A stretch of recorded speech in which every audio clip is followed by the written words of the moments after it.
Muppy. Are you hunting for socks?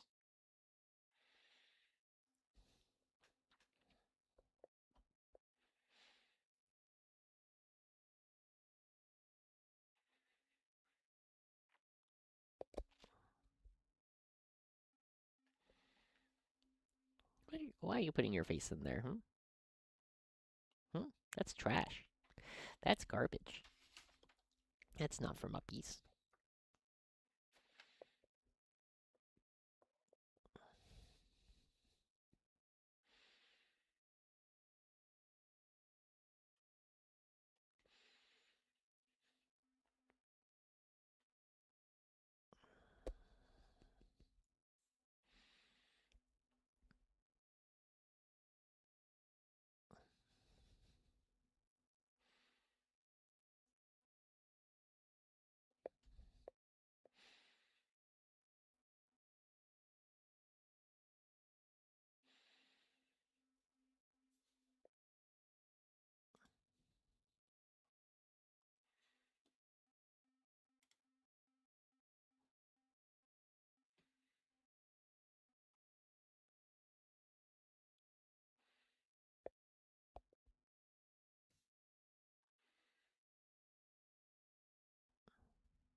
All right, what's up, gamers? How's everyone doing today? It's a new points day. We got new stuff going on. Uh, I'll be honest, a lot of you guys have probably had more opportunity to look at this stuff than I have. um, I stayed awake until like 1 o'clock last night playing video games, and I had a appointment this morning, so I haven't had like a ton of time to look at things just quite yet. I've been seeing a lot of chatter though, so we'll see, how much that is good. Um, as always, uh, I have not taken a look a lot. I haven't taken a look at much of this stuff yet. I've looked at it a little bit. So a lot of what you're going to be seeing is my first reaction. This does not mean that anything I say today, I might not think what I think right now in like a week, right? Like, give me a week to play some games. I'm going to be judging at an event this weekend. I'm going to be judging at an event the week after. So I'm going to see a lot more stuff happening. I'm going to get a lot more games in the near future. But this is what things look like right now. Anyway, how's everybody doing? Um, Thanks for tuning in, guys. I see that like there's actually, you know, a good number of you guys coming in to just watch me ramble about things for the next several hours. Um, let's see. Any questions already? Uh, death, death at real talk. Why run Battleline when Canadian Scout Squad is 5 points more expensive? That's a horrifying thought. I hope that the rule is that Battleline can have 2 leaders because there's no support keyword. Yeah, we'll talk about that a little bit. I think you still can because it just is what it is. Sentinel and Wyvern meta. Maybe. On a scale of it's over to it's so over, where would you say guard is at? I think we're fine. I've been here. I mean, because it is like day one for a lot of people. I've been hearing some people who are really excited about all the new stuff that we still have available, and some people are just like, wow, this looks really rough. So it's really going to depend on a lot of what kind of shakes out, because we just 40K is a very complicated game, right? There's a lot of stuff moving around. There's a lot of variables you have to keep in mind, and some people might be thinking about some things and missing other things, and some people might be thinking about those things but missing some other parts of it. So we'll take a look. Of course, we're not going to be only looking at guard stuff today. It doesn't, you know, because it's a game where we have an opponent, it doesn't matter exactly how strong guard is, even if we accept that guard might be weaker than it was in 10th edition. If everything else is weaker as well, it doesn't matter. It's all like a relative question, right? Poor troops got savaged. I have heard. Um, Building 6 Sentinels in this awesome weather. Joshi rambles. Nice. Sentinels are still very cool. I still have 12 of them. I remember one of the very first things I did in 9th edition is I played in, I guess you could call it an escalation league. We played games at 1,000, 1,500, and then 2,000 points. And it had a really generous pricing. It was like $400 for winning that league, I think. And so I already had like 6 Sentinels, and I think I bought like the rest of their stock out. So I think I bought like 6 more at that time. So now I have 12. I think they're all built, and then there's a mix of some of them being. Not all of them are painted. I think everything is primed. I'd have to double check. I think everything's built at the very least. Hydra's down 5. Very exciting. Very exciting. There's also supposed to be a points adjustment in 13 days. Yeah, I know. So that's one of the other big things is I've heard lots of people say things about different units, and they're going to be doing at worst they're going to be doing like monthly points changes. So I think that's going to have a lot of impact on what armies are good very, very quickly. It's going to be a very chaotic couple of months. So again, even if I say something right now, and even if we accept that me saying it right now makes it true, remember that might not be true in a month. So let's keep that one in mind. Space Marine Scouts costing less per wound than Guardsmen is pretty funny. Talon Ultramarines made out like bandits. Yeah. Yeah, so I mean, there's a lot of good stuff. There's a lot of interesting stuff to go on. Other big thing is I do have the new, the new app was recently updated, so there's a lot of new rules, which we will go over some of the ones that I thought were important. And in the meantime, actually, this is a question for chat because I was not able to find it last night before I went to sleep. If anyone can find me or like cite the heal rule, HEAL, if anybody can find that for me, I was not able to find it in the app in my brief exploration last night and this morning. If someone can find that, that would be great. I would love to see the wording for that. It's been weird. Um, yeah. Anyway, let's go ahead and start talking about it. There is one of the cool new things is this new website that they have, the mfm.warhammercommunity/en. This looks great. It looks fantastic. I don't know how functional this is really going to be because like when you click in to here, and, like everything is here, and there's some cool stuff that you can do here. However, I kind of liked the PDF that we had before, so we'll take a look at what that actually means. All right, what does this say? Blah blah blah. Units. Include the same unit in any size, you remember more than stated number. They may increase. Okay, some units have a cost with war gear, starting strength. Yep, yep. Um, ooh, upper and lower limits. In the latter case, you can contain a number of models in between these limits, so you can choose to kill your own guys to let them in a transport that has been codified. So that's kind of funny. I wonder if this will ever come up. Um, that's interesting. The units that can be listed to are interesting. I don't think we have any support, so we'll take a look at that a little bit more. Each attachment, force disposition, enhancements, and unique tag. All right, fair enough. Bopra, it is in 20204. Okay, I will. Let me take a look at that before I go too far. We'll come back to this. Core rules 20204. Ah, yes, I think this is what I was looking for. This is kind of a weird spot for this to be, but okay, fair enough. Fair enough. Because I remember I just put in the search heal and I couldn't find it there. Cool. Okay, so let's go ahead and start talking about it. This is, kind of interesting, but I find this a little bit jarring to look at, to be entirely honest, and I really want to see all of the differences between the what it was before and what it is now. So I think this is also from Bopra. La Voz de Horse, one of the leading streams in the Spanish scene. They do a bunch of like content creation over there, pretty sure, and I know they do streams for like the World Championships of Warhammer. The Spanish version of Vesla, if you're familiar with that in the Nordics. Anyway, so this is what we got. We got the original cost, the new cost. This looks percent change. If you have 2 or more, 3 or more, 4 or more, I wonder if there's any that have 4 or more. Like maybe this is like a GSC thing. Percent change, no. A percent increase for when you get more of them, and war gear, armament stuff. Favorite omission from the rules so far, nowhere outside the Warcom article do they actually specify that support can't be taken alone. I think I saw that. But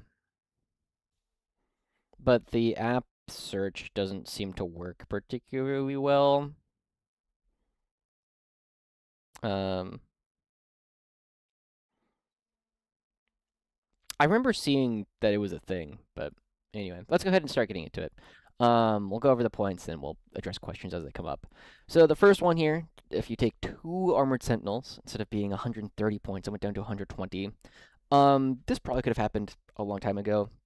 I don't think this really is going to change much. It is nice that it ended up going down a little bit, which is pretty good.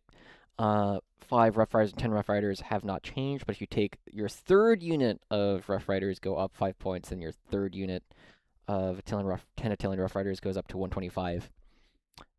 I mean, sure, whatever. That's the same thing. Bane Blade, Bane Hammer, Bane Sword all cost the same. I'm not really surprised. These aren't really things that you're expecting to see a lot of changes to. I do know it has been pretty interesting to me, like tracking how effective Steel Hammer has and has not been. I'll actually show you guys this because it's you'll find this funny. So the reason why I built this spreadsheet a while back is because I was curious about like certain units and like how they actually impacted our win rate. I'm gonna hide people's names a little bit. But overall, one of the very interesting things to me has been the stuff on Steel Hammer. So to start off with, Steel Hammer, these are all of our detachments for the entire data slate. both pre and post defilers. I haven't been separating it out like that. But Steel Hammer is actually 47 games, which is more than Armored Infantry, Bridgehead, Recon, and like close to including Hammer and Mech. It's like, it is. Ooh, it is our third most popular detachment behind Grizzled and Recon. In terms of like number of players playing it, like it has been very, very popular. However, is also sitting at a pretty bad win rate. Like Bridgehead, only 7 players, pretty low. Armored Infantry, only 5 players, pretty low. But these are like kind of excusable due to sample size. Siege, pretty low, but we already knew that Siege was bad, so like it not super surprising. Steel Hammer being this popular, and also like having a really poor win rate is not surprising. But I think the other thing that's been really surprising to me is it's actually going like, this is a fairly respectable 4-1 percentage. Like it's surprisingly high, right? Like this is about the same as combined, right? Like this is the difference of like 1 player, maybe less than 1 player. Um, but Grizzled notably higher, Recon significantly higher, but it's also like the same as like Mech, and this is like Robert Moreland. But the big thing here is the average win rate. So there's the overall win rate, but then this is the average of each player's win rate. Still pretty low. So I've been rather entertained at all this, and I don't think we're expecting to see a ton of movement from this stuff, but they might be better. They might be more interesting. Um, Better and good are different. Also, what's up, Plastic Fork? Good to see you, man. Um, I wish they would organize detachments by DP cost rather than alphabetically. Fair enough. App has command squads listed as leaders. Yeah, they did not change. Mini Dingbat. I remember, I remember seeing you in like a Morty and Glory stream one time and remarking because I also have my own Dingbat, right? My David Purcell. So you know, they're both hanging out there. But welcome to the stream. Okay, so after that, after the 3 Banes, you have the Basilisk. Went down 25. Yeah, 25 points. I I still think this is probably not particularly good. Um, my impression of indirect fire before, like when we were still like playing games with the 10th edition points, was that it was just so unplayably bad. Hitting on sixes to the things that you wanted to shoot at because you didn't really use your basilisks to shoot at things that were in line of sight, right? You weren't generally going to be shooting these at the JPI that had like charged forward or the something that had already like gotten into your lines because the rest of your army was going to kill that thing anyway. What you're generally shooting your basilisk at was going to be like the thing that was staging behind a ruin that the rest of your army couldn't see. You're trying to put that -2 to move on there. Or you were trying to like if you didn't have any useful targets for that, you would shoot it at the like the scouts or the intercessors that were hanging out on your opponent's home objective because you didn't have like a better use for it. And almost all the time at this point, that's going to be hitting on sixes. So you don't, if you roll like 4 shots, the odds of rolling a 6 on 4 shots is like 30% or something. Like it's not great. It's not consistent at all. If you roll like a lot of shots, if you roll like your 9 shots for the d6 plus 3, then you're actually pretty likely you're sitting at like 70. I think it's like 70% to roll 1 6 over 9 dice. So it's likely, but definitely not guaranteed. So I think the Basilisk is probably still sitting on the shelf at this point cost, but we'll see. Bolgren, the 3-man went down 10 points and the 6-man didn't change, but the 3 Bolgrens, if you take the second one, goes up to 105, so it's still 5 points cheaper to take 2 3s of Bolgren than it was before, and then your second unit of 6 Bolgren goes up to 215. This is also kind of expensive, in my opinion. I was not super excited about Bolgren in the games that I had played beforehand. Um, yeah, I was not super excited in the games that I'd played, but we were also playing on the wrong board, so this is something that might change a little bit. Also, it definitely feels like there's like a fair amount of latency between what I'm saying and seeing people respond. So I'm going to go ahead and do this and see. Let me know when you hear me say this. So 1, 2, 3, 4, 5, 6, 7, 8, 9, 10, 11, 12, 13, 14, 15, 16, 17, 18. Wow. Okay, so it's almost like it's close to 20 seconds, like 15 to 20 seconds of latency for when I say something versus like when you guys are saying it. So I will keep that in mind. I'm very used to seeing like on Twitch, it's usually like 5 to 7 seconds of latency, so definitely more latency here on YouTube. I will keep that in mind. Let's stay on topics a little bit longer than I was um, than I'm used to. So anyway, let's come back. Matthew Landry. Also, if you guys need website stuff, hit Matt up. This good stuff. Helps make tools for 10th edition. So I did the meta updates faster. Very useful. Um, yeah. But yeah, so we'll see. The Basilisk having blast, it's like okay, right? So you're getting like a minimum of 5 shots, which puts you up to I want to say like 40, somewhere between 30 and 40% to get like 1/6. But that's also like 40% chance to slow something that I can't see is not great. Um, yeah, I mean, I don't think I have any. I know I used to. I know there was a thing that used to be built in stream output streaming. Yeah, I don't have any built-in latency on my side, so it is whatever. Maybe YouTube has the ability to pull the plug on anything that I do, in case I start being too out of pocket. But yeah, so the Basilisk is definitely still like, we'll see. I do think it needs to go down in points further. Um, yeah, we'll see. We'll see. I'm not super convinced. 115. The other big thing about the Basilisk, as compared to like the artillery teams and field ordnance batteries, is the Basilisk does not have the infantry keyword, so you can't set it up such that it is getting ready to like fire down along fire down an open firing lane, because Basilisk is just going to get shot at the long range. You can't use it as a direct fire tank in some matchups, or you can, but you're not using it as the kind of waiting to see what happens. It's definitely it's definitely going to be kind of tough to use.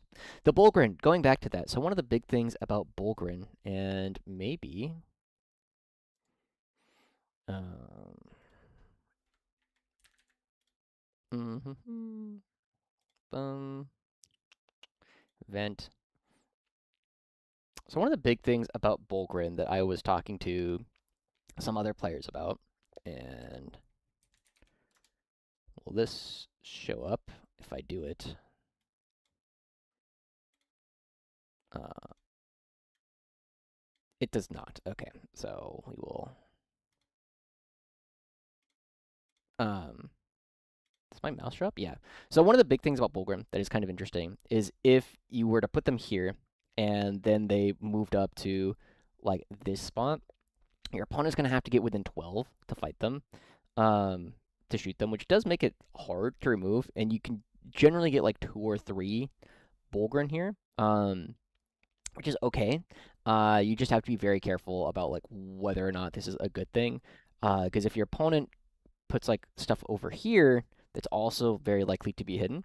But one of the big things that I know some people are pretty excited about is the idea of putting 2 Beasts of Nurgle right over here. So you put like, I think it's six OC, four. It's either 4 or 6 OC of just stuff that is really really obnoxious to remove. And I think I can't remember if it's 2 or 3 OC, but it like hides on behind the wall here, and your opponent has to come like really really close in order to deal with it. We can kind of do a similar thing with Bulgrin here, but 200 points is a lot of points in order to kind of make that worthwhile. So this is they were already like borderline whether or not something I was not super impressed with them beforehand. I will give them another test before I like say that I think they're bad, but um having like 1 Bulgrin was like a weird number of Bulgrin. I really liked having 12 Bulgrin, and so spending an extra 15 points for a unit that I already thought was borderline is not the most exciting thing in the world. Let's see. Yeah, okay. Uh, After Bulgrin, Cadian Shock Troops. So I know a lot of people have been talking about this going from 65 to 75. This feels kind of harsh. Just going up 10 points per unit is kind of a lot of points, right? Especially because I don't think like 10-man Cadians were really a problem. You would generally take the 10-man Cadians because you would attach them to like a Castellan, Lord Solar, or Ursula Creed, and they would hang out on your backfield for a while. They were okay at that. Um, so if you wanted to like bump them up to like 70, it's like sure, that's maybe fine. Um, but this one I think was kind of expected, or at least kind of interesting because one of the big things about the um, and one of the big things that I'll say about a lot of the different kinds of units that we've had, and one of the things that I think has been kind of a miss from Games Workshop is a lot of our leaders have been very, very good, right? The Cadian Command Squad was, is it even in here? It's not mentioned here. But the Cadian Command Squad was very, very powerful, right? Giving the just toe onto objective and the entire unit now has cover was very, very powerful, particularly in Recon. Another really good example of this is the Castellan. The Castellan was kind of bad. One of the things that I would say for a long, long time is I had a lot of people asking, like, hey, I want to put the Castellan with Kazarkin. And that was not a particularly good use of the points, right? Because Kazarkin, for the longest time, cost 110, and giving them sustain and fall back and shoot was not super interesting. They would go from killing like 4-ish Marines to killing like 6-ish Marines, which is not a huge deal. You can generally just like spend a CP to grenade, and then you're going to kill all 5 Marines very consistently. Um, but if you add the casting into it, not only did you lose Scout, but you also lost the um, or you lost Scout, but you also just like made the unit more expensive. It went from 110 points to 165 points, and you're only killing like 2 more Marines a lot of the time, which was not very good. It didn't put you up into like a new tier of usefulness. However, one of the big units that really did is the Militarum Tempestus Command Squad. Right, the Militarum Tempestus Command Squad is an insane data sheet. Giving 1 or 2 orders, giving sustained, giving the med pack, giving plus OC, and giving like 2 special weapons. Every single model into Tempestus Command Squad was very, very good. But the Scions themselves are like okay, right? 5 Scions without a command squad are fine, right? Like you would never take 5 naked Scions at 70 points. But you would only take them with the Militarum Tempestus command squad. And so I feel like this is once again a bit of a miss in like the balance strategy for this unit or these kinds of units where like the command squad is the force multiplier, right? The Militarum Tempestus command squad, this should probably be like 95, 100 points maybe, but the regular Scions, like 5 Scions can go down. Like 5 Scions are probably worth 10 points a model. But 10 Scions, like you can spend more on 10 Scions. But I think this is again like this is kind of a miss. You're not taking 20 Cadian shock troops without a command squad, and you're not taking 20 Cadian shock troops without either Ursula Creed or a Castellan or maybe Commissar Graves on foot. Foot Graves, like you'd maybe do some of these things, and so I don't think it's really the Cadians that needed the points increase so much as the leaders that enabled them to become good. So a bit of a rant on that. I don't think this is particularly exciting. This goes from being 6 points a model to being 7 and a bit, like 7 and a quarter or something points per model, which is, as we can see here, like a 20% increase on what you're actually looking. It is quite a bit. Not really a fan of these changes. Recon Guard, dead on arrival. I don't know if it's dead, but it is worse. It's a lot worse than what it was before. Yeah, Wesley who has been like super, super powerful, super, super good at the game, and has had a lot of impact on the like high level meta. Part of why people like Art of War or a lot of the European creators are like, yeah, Recon is too good and is absolutely cracked, is because of people like Wesley St. Hines is obviously the main one, but Tucker Ricky, who does like production for Art of War and plays for like the Florida Alliance, he might be the second best recon player in the world. He's definitely in that conversation for like who the second best recon player is. And then there's like Scott McCutcheon for Team Scotland, tried it. Petit Nico for Team France was trying stuff like that. Um, there were a couple others like Manuel Wieczorek, I want to say. I think he plays in Germany, but he might be Polish. It sounds like a Polish name. Like he was messing around with it. Louis Steamerling, also from Team Germany, was playing around with it. Um, Pepe Andrew, I know, was playing around with it in Spain. Like there's a lot of good players who are playing it. So it's a lot. It's a lot of stuff going around. Uh, but yeah, Catch and Command Squad went down. Sure, it's a thing that can happen. Catachan Jungle Fighters going up. This is really funny because these used to be 55 points for a long time, and at that point they were like one of the best units in the game. 2 OC, Scout 6, Move 9, 5 up save. Like they were just one of the best things at that price point in the game. Now they're obviously weaker at 75 compared to 65, but you probably, you still consider taking one or two of these. And the same thing here. 20 Catachan Jungle Fighters getting the. This is. This one maybe. I think this should just be like, instead of a points penalty for taking more than the first, just, make it 130. I think both these could be 130 and then make the Castellan go up instead. I think that makes more sense. Yeah. Okay. The Centaur coming down from 85 to 75. I do think. So I was pretty high actually on the Centaur, relative to a lot of other content creators in the space, or a lot of other like high level players. I thought the Centaur was like pretty decent. I thought it was a pretty good 10th edition tool. You had a lot of cool things you could do with it. You would like drive it up right next to a wall. You would use the firing deck. You would use the 5OC, and then you'd also be like, okay, and now once the Centaur dies, we're going to hop back on the other side of the wall, and I'll lose like a model or two, maybe 3 lasguns, and then the Kazakhin would be at um pretty high. What do you call it? Pretty high combat effectiveness. That's what we're looking for. Um, in 11th edition, the Centaur is just bad.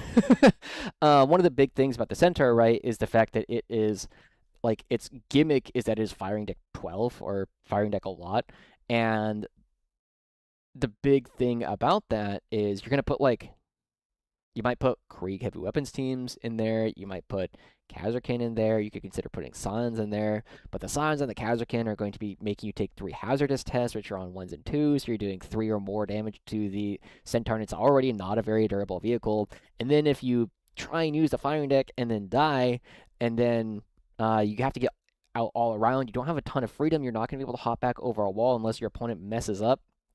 And yeah, I don't think the Centaur is good in 11th at all. I think it's the kind of thing where if we started, we would have to start looking at it at like 65. At 65, I think it would take another look at it, but it's just the things that it wants to do are not things that 11th edition supports at all. Yeah, PJ, we'll talk a bit more about abilities towards the end, I think.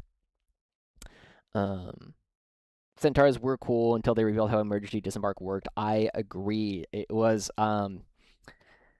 bad. The first game that I played with it in 11th edition, I would firing deck Kazarkin, and then I rolled my 3 hazardous on my 3 pistols, and I dealt 9 damage to my Centaur, and it was on 1. Right? It's just, it was not very exciting at all. You'll just lose quite a bit off of that. So yeah, I like the Centaur in 10th. I don't think they're going to be very good in 11th, unless something changes, and that's okay. Yeah, it's too bad, but it again is what it is. Commissar Graves, the one in the car, went up from 110 to 125, 15-point increase. This is very cautious. I think this was a unit that was good, but not overbearing. So this one is very, very cautious, I think. You would take it You take it a little bit in Grizzled. You would take it a little bit in like Armored Infantry. But it doesn't see. You would not see this in Combined. You would not really see this in. You might see it in Mechanized. You might see it in Mechanized. Um, this is very cautious. I expect this to get reverted fairly quickly. Um, I don't. I don't know if you would play it at 125. It's something where like if you have like cute tech, you'd consider putting the Gravesmobile back in. Um, okay. Commissar Yarrick went down from 150 to 130. This is really exciting, actually. Commissar Yarrick was already something that was having a pretty. Okay, I'll actually show you guys again. Yarrick had a win rate that was higher. This is like one of the highest win rates of units that we've seen, right? It's a whole 5 points higher than the overall. And if you remove everything that had like indirect or like Kree command squads or whatever, I don't remember what this included, but this is above that average, right? This is pretty darn good overall. Yarrick was already pretty exciting, but Commissar Yarrick going down to 130. And the other big thing about Commissar Yarrick was that they changed his ability again. Um, One of the things that they did for Yarrick in 10th edition when they changed the way that counter strategists worked, or the Heroes of Hades Hive, or whatever it's called, was that one of the things that you could do was you could do a surge move of D6, and that was bad. However, they've changed a couple of things about it. I guess just one thing. You still cannot move, like reactive move, and then do these things, and you also can't fire Overwatch and then do these things. But instead of the Surge D6, you can declare a charge. And declaring a charge back is very, very powerful. Because you do have to go into the thing that like triggered counter strategist. However, the ability to like throw the Krieg engineers like a Pokemon and just be like, here, come munch on this, is a really, really big deal. You just have to be very careful about what it is that you want to do. And the other thing that you can do with this is you can pair it with the Bridgehead stratagem of Fire on My Position, which is this updated in here? It is. Nice. The On My Position. So what you can do here is, let's say you take a unit of engineers and you charge them into whatever, World Leader Berserkers, shall we say. And then the engineers will be in that combat. That thing cannot declare a charge. And then at the end of the charge phase, you can do On My Position and bomb those engineers. So you're going to take 3d3 on yourself, which is an average of 6, minimum of 3, maximum of 9. But on average, you're going to kill yourself pretty consistently. So your opponent will not be engaged at the start of the fight phase, so they won't be able to do anything there. They will not be able to declare a charge because they were already charged into, and they're going to take d6 mortals and 2 up, right? So it's going to be a really, really powerful combination, especially in this. So there is real sauce now with Commissar Yarrick and like 5 engineers in order to like charge into things and then bomb yourself so that you're no longer in combat, and you can paralyze a lot of melee armies in particular this way. So it is very, very interesting. Also, you get a reroll with your totally not Overwatch again. So that is pretty interesting. Ooh, let me think about something. Because they changed the way. Do I have sequencing as one of these? No. One of my buddies put it somewhere.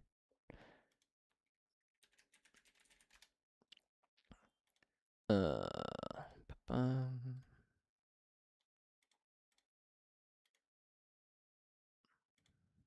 okay. Okay, so I want to come back to this because this might be really important. So, counter strategist pops at the end of your opponent's movement phase. And then I believe Overwatch has the same timing. Fire Overwatch is end of your opponent's movement phase. Okay, so this is they changed the way that sequencing works. So let's go through it.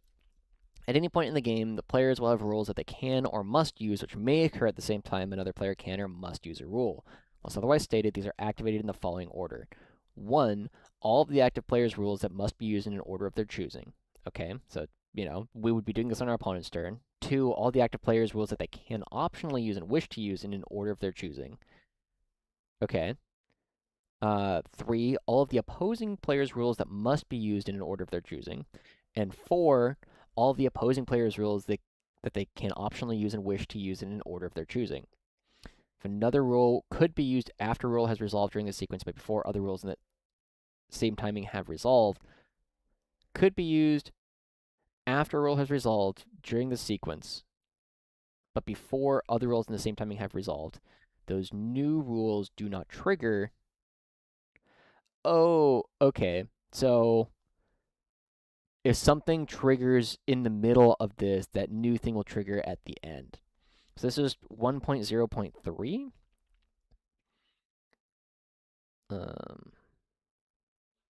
Rule sequencing.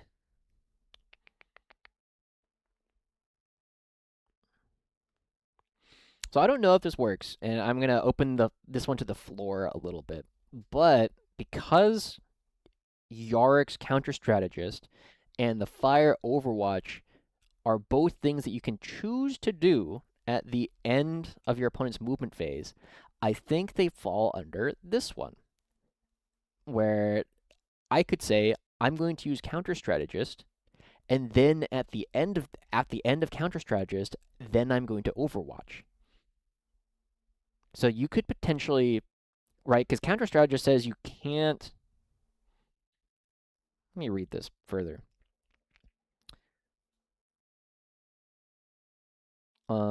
Visible to small, that's not made a normal move, or been targeted with a fire Overwatch stratagem this phase. So that's an interesting one. That's a really interesting one. That I'm not sure what the answer is, because if you can go ahead and take Yarick and then use the counter strategist shoot, and then declare that the fire Overwatch happens after, because they are happening at the same time, and this says that it happens in the order of their choosing. Yeah, so the opposing players, that would be it's our opponent's turn, so we are the opposing player. In order of our choosing, if we just say we're going to do the Commissar Yarick shoot first, and then we're going to Overwatch at the end, that's pretty good. That's a very powerful interaction. So you can just shoot twice.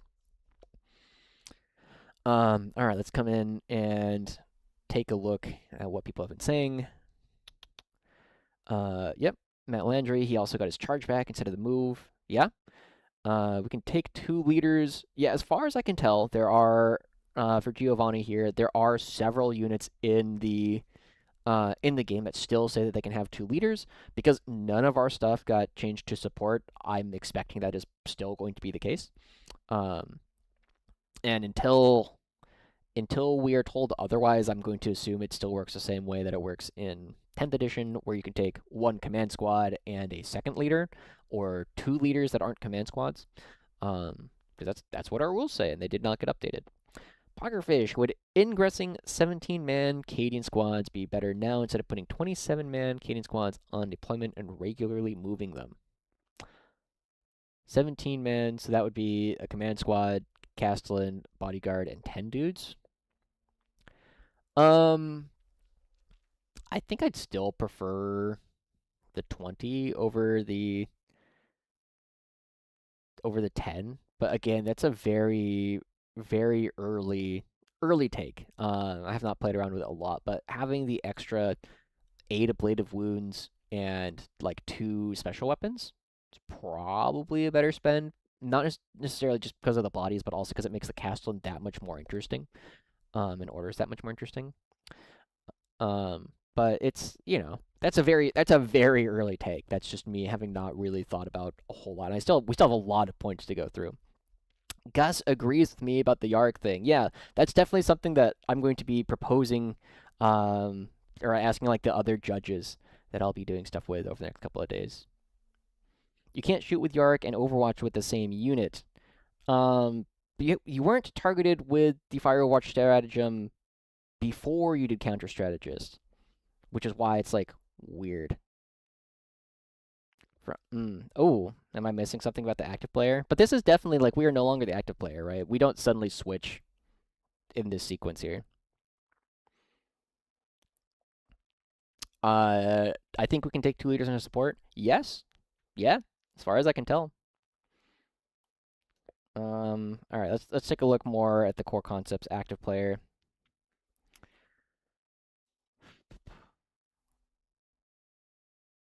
Well, it is a player's turn. That player is the active player with the following exceptions. Each time a unit is selected to move, that unit's controlling player is the active player until that move ends. Each time a unit is selected to shoot or fight.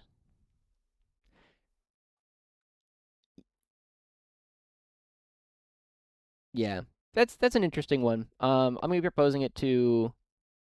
Yarxes was not targeted with Overwatch,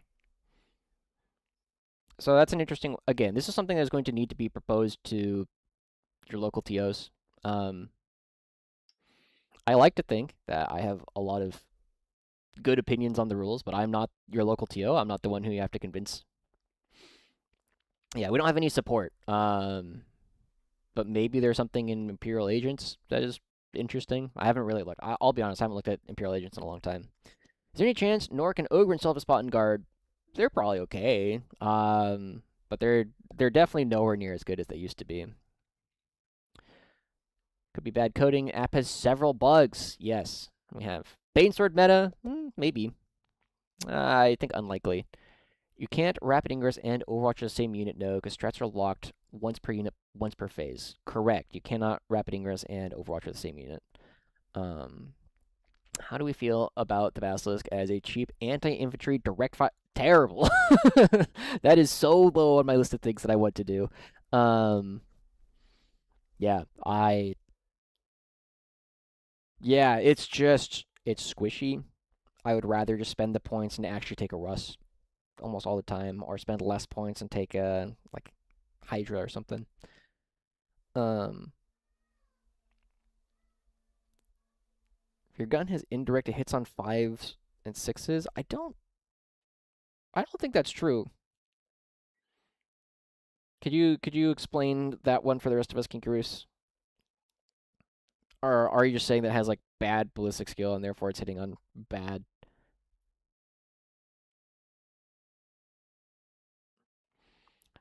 Is the Wyvern talk legit or another Gus op? As far as I can tell, I think it's just I think it's just Gus having fun. But yeah, I'm currently very uninterested in the Basilisk. But like one of the big things that I've done is because I don't my next singles event is Tacoma Open, which is mid July. I will be I'll be testing some stuff for that. But other than that, I'm gonna be pretty focused on. No, that's not how that works there, Kinkaroos. Shooting phase. You're looking at the indirect shooting.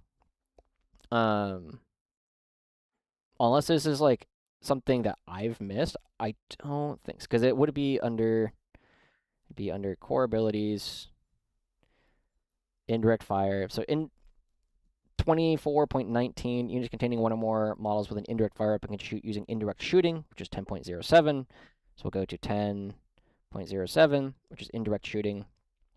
Eligible if all of the following apply: unengaged and did not make an advance move, and you have one or more indirect fire weapons. Um, your unit shoots as described in making attacks, but you don't have to do indirect shooting. You can just go to normal shooting, which is 10.04, and you just shoot as described in making attacks. So if you choose to shoot something indirectly, then you have all these penalties. But if you direct fire it, you just use normal shooting. You don't have to use indirect fire shooting um, with an indirect fire gun. So you don't have to use indirect fire shooting. You can. How do we feel about the Hippogriff Battle Cannon versus Marine EQ? So for anyone else that's curious about this, MEQ Marine equivalents are like they're generally like toughness 4, 3 up save, 2 wounds, or something similar to that. Usually always 2 wounds, 3 up, sometimes a 4 up save. Sometimes you can include Granite, so 2 up through 4 up save. How do you feel about Hippogriff Battle Cannon versus Marine equivalents with new towering rule, can poke from ruin and get out of vision? I think I've been testing them with the Meltas. I've been liking the Meltas quite a bit. I don't know how I feel about the, I think it's called the Vigilator, the 712. It's just an inconsistent number of shots and it doesn't hit very good. But maybe one of them, there might be an opportunity to just do that. I think I'd be a little bit more interested in the Gatling cannon plus the stubber, just so you get like the 18 shots or whatever, so you can clear chaff a bit. But just clearing Marines has never been very difficult for guard armies because of that amount of plasma that we have. What's up, Evil Granny? Delete the elves. We'll talk a bit more about that in a bit. Um, Very interested in your thoughts on the Valkyrie. We'll talk about that when we get to that. Um, any thoughts on how detachment missions? A lot of thoughts, Tom. We'll talk about that more towards the end. Um, yeah. I think armored infantry has foot. If by that you mean sauce, then yes, I think there's a lot of sauce with armored infantry.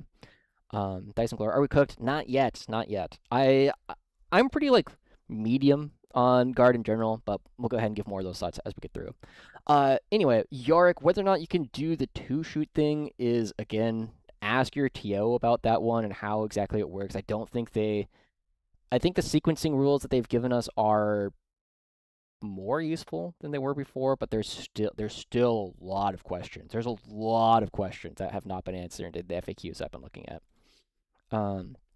Okay, Cyclops demo vehicle. This one went up from 25 to 40. I don't understand this one at all. It's not like we were taking like a bunch of Cyclops. It can't do actions, right? Because it's 0 OC. I think, am I making that one up? I think you need OC in order to do actions, performing actions. Yeah, you're not eligible to do actions if you have an OC characteristic of 0 or dash. So, like, I don't know. There's a couple, so you could do this for, like, it's not called containment. It's a outflank where that could be potentially useful. You can't do any of the actions for any of the other nonsense. I guess it's just a really cheap screening unit. At 25, like, that's more or less what it would do, is it would just be like, I'm going to put the Cyclops here so that you can't deep strike here, and that's kind of what it would do quite a bit.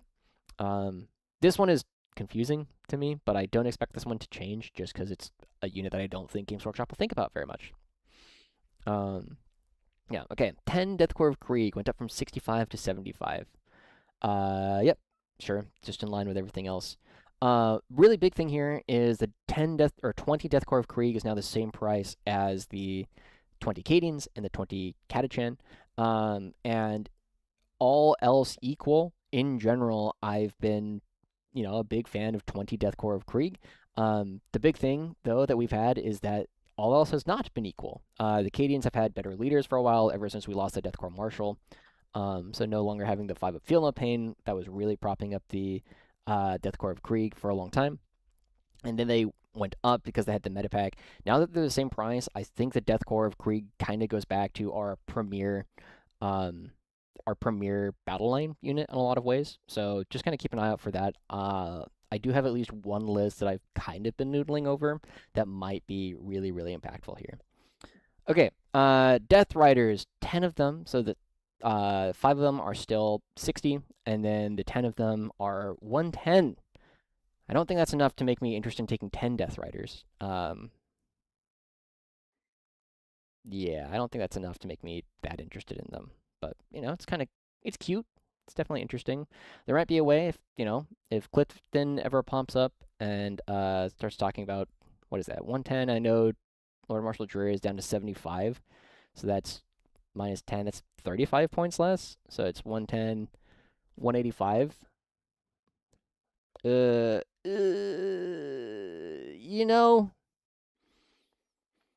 I'll play a game with it on TTS at some point and talk about that at that point. But that strike went down from 145 to 125, and if you take 2 or more, they start costing 135. All right, let me look at the Death Strike again. It's been a while since I've read this thing's rules. Data sheets, Death Strike. Death Strike, ranged weapon, so it's 2d6 on 2s at 16-4, 1. So strength 16, AP4, damage 1. Blast, 1 shot, and Plasma Warhead. Plasma Warhead. Bearer can only shoot with this weapon in your shooting phase, and only if it remains stationary this turn and you did not use its Death Strike missile ability to, so you can't, you either move the thing or shoot. When the bearer shoots with this weapon, do not select a target. Instead, resolve this weapon's attacks, rolling for each unit within 6 inches of the center of its Death Strike target marker individually. So this is still not indirect fire, so you are still hitting on 2s with this, as far as I can tell, because you're not going through the indirect fire. Here's normal shooting, and normal shooting doesn't inherently have the -1 to hit, and then, yeah, this is better than it used to be. Because it used to be that cover. Now I have to read benefit of cover again. Benefit of cover. Each time a range attack targets a unit, if every model in that unit meets one or more of the following conditions, that unit has the benefit of cover. If that model has infantry, beast, or swarm and is within a terrain area, that model is not fully visible to the attacking model due to one or more intervening terrain features and or one or more intervening obscuring terrain areas. Each time a range attack targets a unit that has the benefit of cover against it worse than the... Okay, so you are hitting on 3s. Okay. So that is pain. Okay. So 2d6 is 16, 4, 1, and then you can move the thing around. So this is better than it used to be. I'm not gonna lie. No, I think it's about the same. Like the main gun is about the same because it's such high AP that you're putting a lot of things on its invul anyway. Like anything that has a 2-up, used to get a 5-up, and then now it's getting a 6-up, but you're hitting it 1 worse. So if you roll an average number of shots of 7 and you're hitting on 3s, you're hitting like 4 or 5 times. And you're probably wounding. Yeah, this is still just like gambling unit. So it's better. It's cheaper. You're not spending as many points on the gambling, but yeah. Good part is that GDub said that balance changes at the beginning will be faster and then move to a tri-monthly. Yep, that will be good. Like I said before, it's going to be a very chaotic couple of months when we get a lot of changes very quickly. Any thoughts on transport changes in 11th edition with Banesword? Banesword is the one that does the explode on a 3+, right? That's that's really funny if you just like pop a rhino, explodes. It's not bad, It's kind of interesting. What are your thoughts on best options along with Rogal Dorn and Rogal Dorn Commander combo to handle armor in the possible metagame? So the metagame is definitely not settled. But if it is a lot of armor, I do think engineers at 65 are still going to be very good. I do think, 2 Kazurkin are still going to be very good. The third one at 125 is like, eh. But I'm also pretty big on combined with Lemuros battle tanks and Lemuros exterminators. Pretty excited.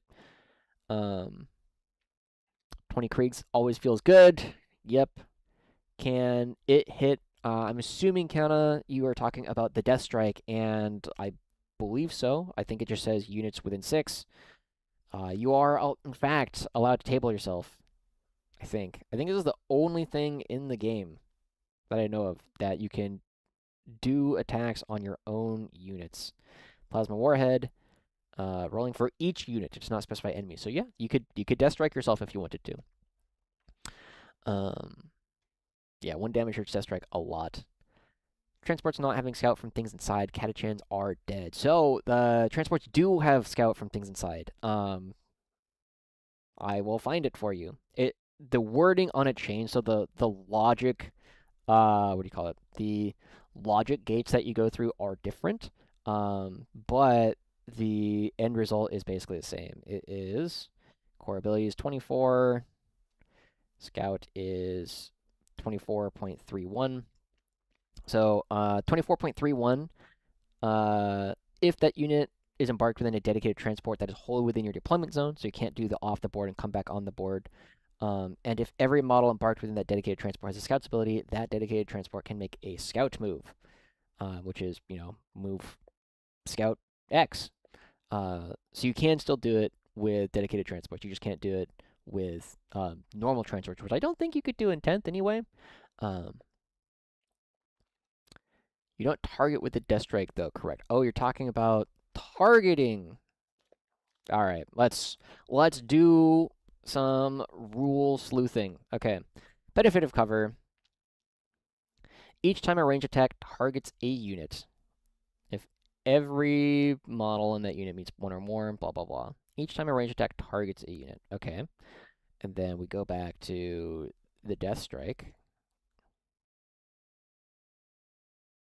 Death Strike, range weapons, plasma warhead.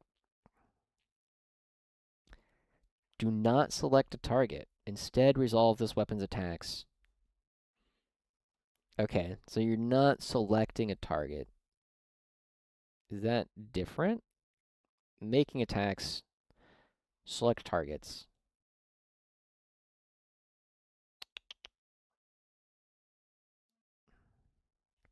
I think it is still targeting, right? Because when you are you skip to resolving attacks,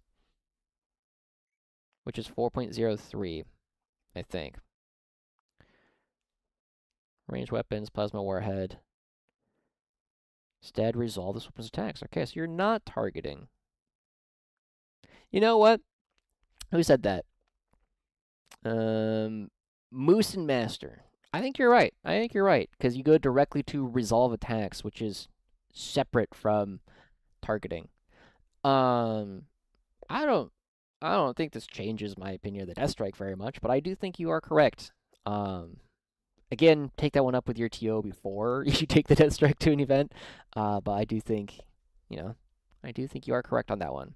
I can't hear this dude, Lorgar. I swear to God, people are making stuff up at this point. Um, Trevor Guard is dead, just like every patch. It's true. Vidya games. Did I miss something? I feel like I missed something. Yeah, cover says each time you target a unit, the district doesn't target you. Just resolve the profile. Going to be great. And protects. Death Strike targets the marker. I I'm I'm gonna be entirely honest with you guys. My opinion on the Death Strike is like even if it hits on twos, you go from like 4 or 5 hits on average to 5 or 6 hits on average. Um, you know, and let's say you get 6 hits on average, 16 at strength 16. So you're wounding most hard targets on threes. So you're averaging 4 AP4 damage 1 wounds. You're averaging like 4 or 5 AP4 damage 1 wounds is the thing, right? Like that doesn't consistently kill 5 Marines. That doesn't consistently kill 10 cultists. That doesn't consistently kill a rhino. It's just like even the light things that we would like really want to do.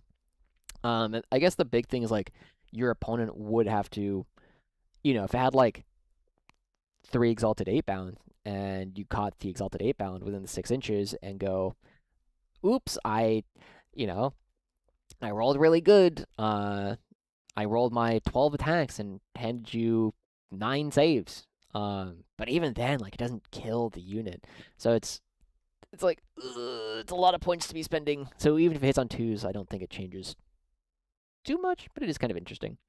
Um,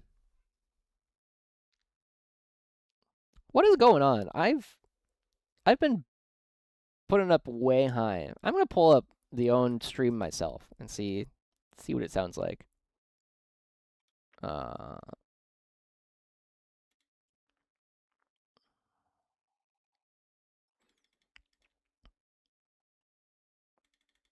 all right, we got the ads come up.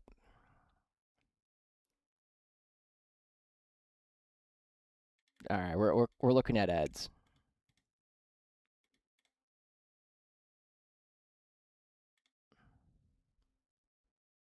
I don't know. This sounds fine to me, gamers. I think this is on you guys. Either that or like there's a really long. I I totally believe that at this point Chad has been memeing me for a while. Because I know for a long time I have been like kind of quiet for things. It looks better on the phone. Ads on own stream. Yeah, dude, I gotta support myself. You gotta be your own biggest fan for all this kind of stuff. All right. Anyway, if I'm too quiet for you, I'm sorry. But it sounds fine on my end. Like I'll bump it like a decibel. The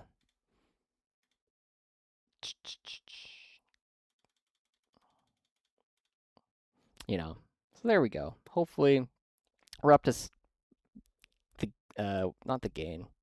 I don't know. I'm not an audio guy, but I'm close a lot of decibels. Get YouTube Premium, but then I'm other people's fans, and I'm a hater. Anyway, is there a primary mission where you hold the middle? A lot of them, yeah. It'd be very funny if someone puts all their forces in the middle and have three districts pointing at the middle. That would be really funny. I don't think you'll probably get a win that way every now and then. End is nigh, everything's terrible. Oh, I appreciate it, Lyle. Hope you're doing well. Anyway, let's go through the Doomhammer. Yeah, I do think the Doomhammer actually has gone. It's definitely a tank that has risen in priority for me. One of the big things on why it was in my mind lagging behind something like the Storm Sword or the Bane Sword is the range issue that it had.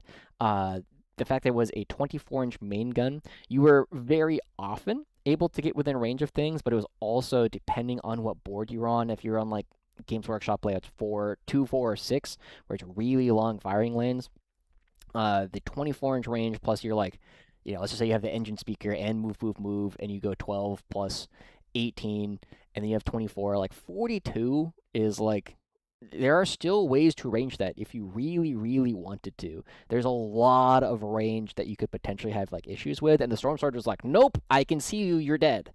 So it's definitely the fact that a lot of firing lanes have become a lot shorter does make the Doomhammer more interesting than it used to be. I'm definitely reconsidering, and it's 415, and the Storm Sword is 465, so a whole 50 points cheaper on the Doomhammer.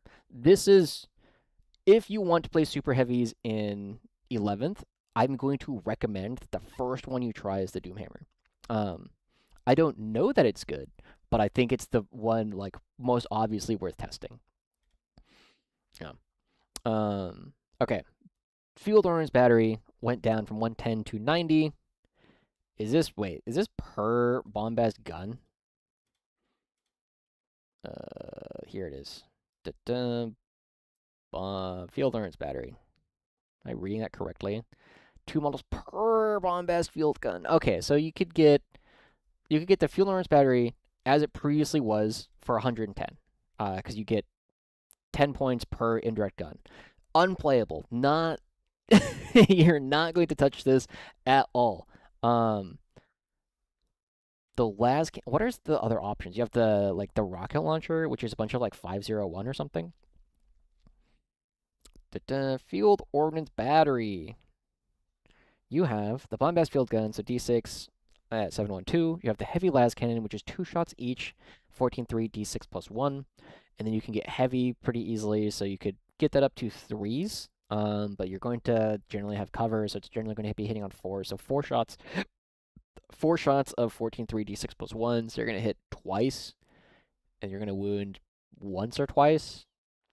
I don't know if I'd want to spend 90 points on that. If you can give it ignores cover and you're hitting 3 times, so you're generally going to be hitting 3 times, handing them 2 or 3 saves. A Rhino is going to save, they're probably like 2 of them are going to go through most of the time. So they're going to take 2 plus 2d6. I mean, that's going to do like 9 to a Rhino. Ugh. Okay. And then the Malleus rocket launcher, d6 plus 6 each, so it's going to be 12. Going to be like 19 attacks. You can maybe hit on 3s, maybe. So you're going to get, we'll just say 18 attacks, so you can get like 12 hits at 611. 12 hits at 611 against guardsmen, you're going to get 10, and then they're going to like save like 1 or 2 of them. So it doesn't full clear thing. 10 or 12 hits, you're going to get 8 wounds. It just doesn't clear anything. That's the problem. So the indirect ones will go and then die, and the direct fire ones will go and then die, and then the indirect ones are just useless. Again, you're not gonna be getting the cool stuff. If you can find ways, if you want to like put a bunch of Aquilons in your list, you can maybe make this work. But that's gross. I think this needs to come down like another another 15, 15 points before I'd really start looking at it. Yeah. Um, I think Joshi is a decent realist with his takes, though. I do appreciate that. I try to say things that I think are true. Follow Blast Cannon on firing lane with hidden. Yeah, it's just like you don't even kill a Rhino on average, and then you probably lose one. Like it's durable enough that it maybe doesn't die. Um, I don't know. I just hate the gambling nature of it because it's just so you can kill a Rhino. Actually, let's take a look. Let's go to Unit Crunch. This is one of my favorite websites to use. So we get 4 attacks, hitting on 3s, 14, 3, d6 plus 1. We're going to change this to 4s, assuming something isn't covered. We can change it later. And there's 1, T9, 10. I think it's 10 wounds, 3 up save. And then modifiers. We won't do anything super fancy. So if you have take aim and you get heavy, then you're killing a Rhino like 15% of the time. Um, let's say you are. Do you have to remain stationary? Oh God, remain stationary. Um, so if you do get this sustained, you go up to like a 30% chance to kill a Rhino. If you're in Grizzled, then you have a 36% chance to kill a Rhino. Ugh, ugh. What about um, what about a Hellhound? How many? What about a Ballistus? Ballistus has 12 wounds, so let's use a Ballistus. So the Ballistus, you're just not killing stuff very often. It's like, yeah, I don't know. I'm not super impressed with the idea. It's would I play this at 75? I think I'd play this. I don't know. This feels very like okay. Like if somebody told me that they took it and they did well with it at a GT, like they went 3-2 with it, I'd be like, sure, that can definitely happen. Um, but I don't think I will see this in like top players lists at all because it is inconsistent. And it seems more fun. The one thing that is kind of nice about it though is that like you can be hidden, like 12 or 15 hidden because you are infantry. So that's kind of cool. And if you are allowed to remain stationary and then shoot, cool. But I also think almost all the time that you can remain stationary and shoot, it is your opponent's fault that you can do that. And I don't assume that my opponents will do that. They rewrite the ability to match new heavy keywords as to Hank. It could potentially get sustained hits 1. That would be awesome if you could like move the 3 inches and get the sustained hits. If we did that, then we can revisit this, I think. Battle Shock important in 11th. Maybe rocket launcher. Mm, yeah, we'll talk about the artillery. The artillery team. Sure, we'll talk about the artillery team since we're talking about the field Norns battery. Um, I don't think it changed at all. Artillery team. Here, one model, 95 points, no war gear costs. That's what I thought. That's what I thought. Who said that? It was Brad Pitt, Glorious Bastards. Okay. All right. So abilities for the artillery team. In your shooting phase, after this model is shot, if one or more of those attacks made with an indirect fire weapon scored a hit against an enemy unit, that unit must take a battle shock test. If it was infantry and was hit by one more attacks from a multiple rocket launcher, they must subtract 1 from their battle shock test. Okay. So d6 plus 3. So you're almost always, you're gonna. Hmm. Oh, heavy, take aim. So I'll be hitting on 3s, become 4s because of cover. Um, you're gonna get generally like a minimum of 5 attacks. It's just not doing damage for the targets we care about. Like you're probably you'll be lucky to kill like 1 scout marine with this. Um, just because you're not hitting the things that you would want to shoot this at. Um, are always going to be like you're going to be hitting them on sixes is just the problem. Um, and the reason why I say the units that you want to be shooting like indirect at are going to be things that you're going to be hitting on sixes are because if you can see them, you're going to just shoot them with a direct fire gun, right? You're not going to be. God damn it, plastic fork! I'm not turning my mic down. Turn it down on your end. You on zero and it's still too loud. Um, yeah. So I'm still low on indirect fire. I just think that the changes to the hitting on sixes is just really, really harsh. Um, do you think it's still worth to run two Silent Command squads? Almost definitely, but we'll talk about that a bit more later. Steel Hammer, you can give the enhancement for Assault Ramp and use a stratagem of Ingress move and a super heavy 8 inches and dismarking 6 Bulgrin and charging with them. Sure, why not? I hope they change the weapons platforms. We're hitting on 4s when our Codex drops. Maybe, that'd be cool. Blast. Just trying to get people Battle Shock. Yeah, I think you'll have good chances like Battle Shocking people IRL that way. I turned my computer off and Joshi is still too loud. Oh my gosh. Look, I don't know if you guys saw. I'm actually going to pull this up really quick because I think it's funny. We're going to go to stat check. So, we're not going to watch their current live thing. Sorry, Jeremy and Innes.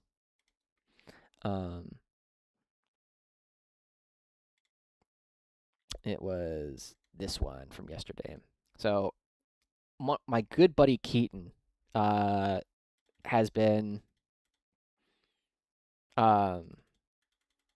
he's been collecting Eldar recently, and I gotta compare something. I gotta find, so I'm not jumping around too much. Where was it? Um. mhm. Was this before or after? It was before. Okay, so I know it's. All right, yeah, you guys can all watch ads with me for like 20 seconds. It'll be fine. Don't worry about it. But there's been like a new thing. So like having the wrong volume, I think is becoming a community meme pretty quickly here. All right.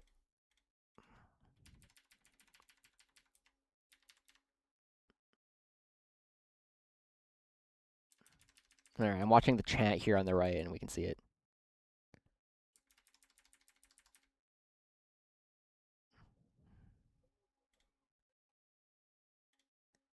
This was a good conversation, by the way. Like, if you are interested in this, they were talking about like the difference between different terrain formats and like how much of an effect it had on whatever. All right.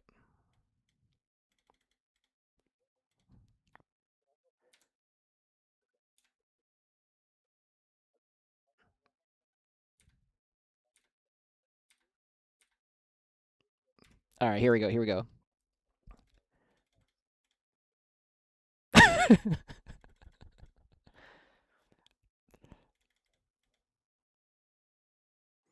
Oh, you guys can't hear. God damn it. Hold on. One sec. One sec. Um. All right, we're gonna turn. We're gonna turn this up for you guys so you guys can actually hear it. Poggerfish. I'm going to Which ban Phoenix start banning Lords people. have the best? No, it's okay. You can. Okay. So this is so recently my buddy Keaton has been collecting elves. And if you don't know, I've been slowly collecting elves. They're all kind of put away. But here's some some of my Corsairs that are work in progress right now. So I've been doing a lot of elf building. And my buddy Keaton has been very focused on making collecting elves weird, shall we say. And because of it, he asked me to rank all the Phoenix Lords by who had the best feat. And so I gave an answer, and then it has recently popped up on the stat check as well. God damn it! Which Phoenix Lords this have? one is bad. We're gonna skip it. Okay. No, it's okay. You can read it. I'm just it's a bad question. Which Phoenix Lords have the best and worst feat? Morgan Rod's Rat Nasty, and Lycuses are elevated so you can see them better. Nice. Good answer. I think like the sweatiest ones would be Maugenra and Fuegan. They would have the sweatiest. You said sweatiest. You didn't say best and worst there, so I don't know what. That's the worst feet. Are the sweatiest, stinkiest feet are Fuegans and Maugenras. I wasn't judging. I think Janezar and Karandras would have the best feet. There you go. Because they got to be soft feet to be so fast. I don't know. There you go. Perfect answers. But this is, I feel like these have been like the two most recent memes that have been like associated with my online personality recently. Is being the wrong volume. And unfortunately, Keaton has forced it upon me that the Phoenix Lords and their feet has become a little bit more relevant than I was initially expecting it to be. And now all of you guys can know about it. If you are interested, by the way, StatCheck does a lot of great stuff. I try and watch most of their Tuesday podcasts. They talk about a lot of high-level stuff. You have Innes Wilson, captain of Team Scotland, one of the best players in the world. Anthony Vanilla, member of Team USA, plays a lot of World Leaders, and recently has been playing Necrons. And then Nathan and Jeremy, I don't know what Nathan's last name is, but Jeremy Curie, who do a lot of stat stuff. So if you're familiar with the StatCheck ELO or the metadata dashboard, lots of good stuff there to talk about. Okay.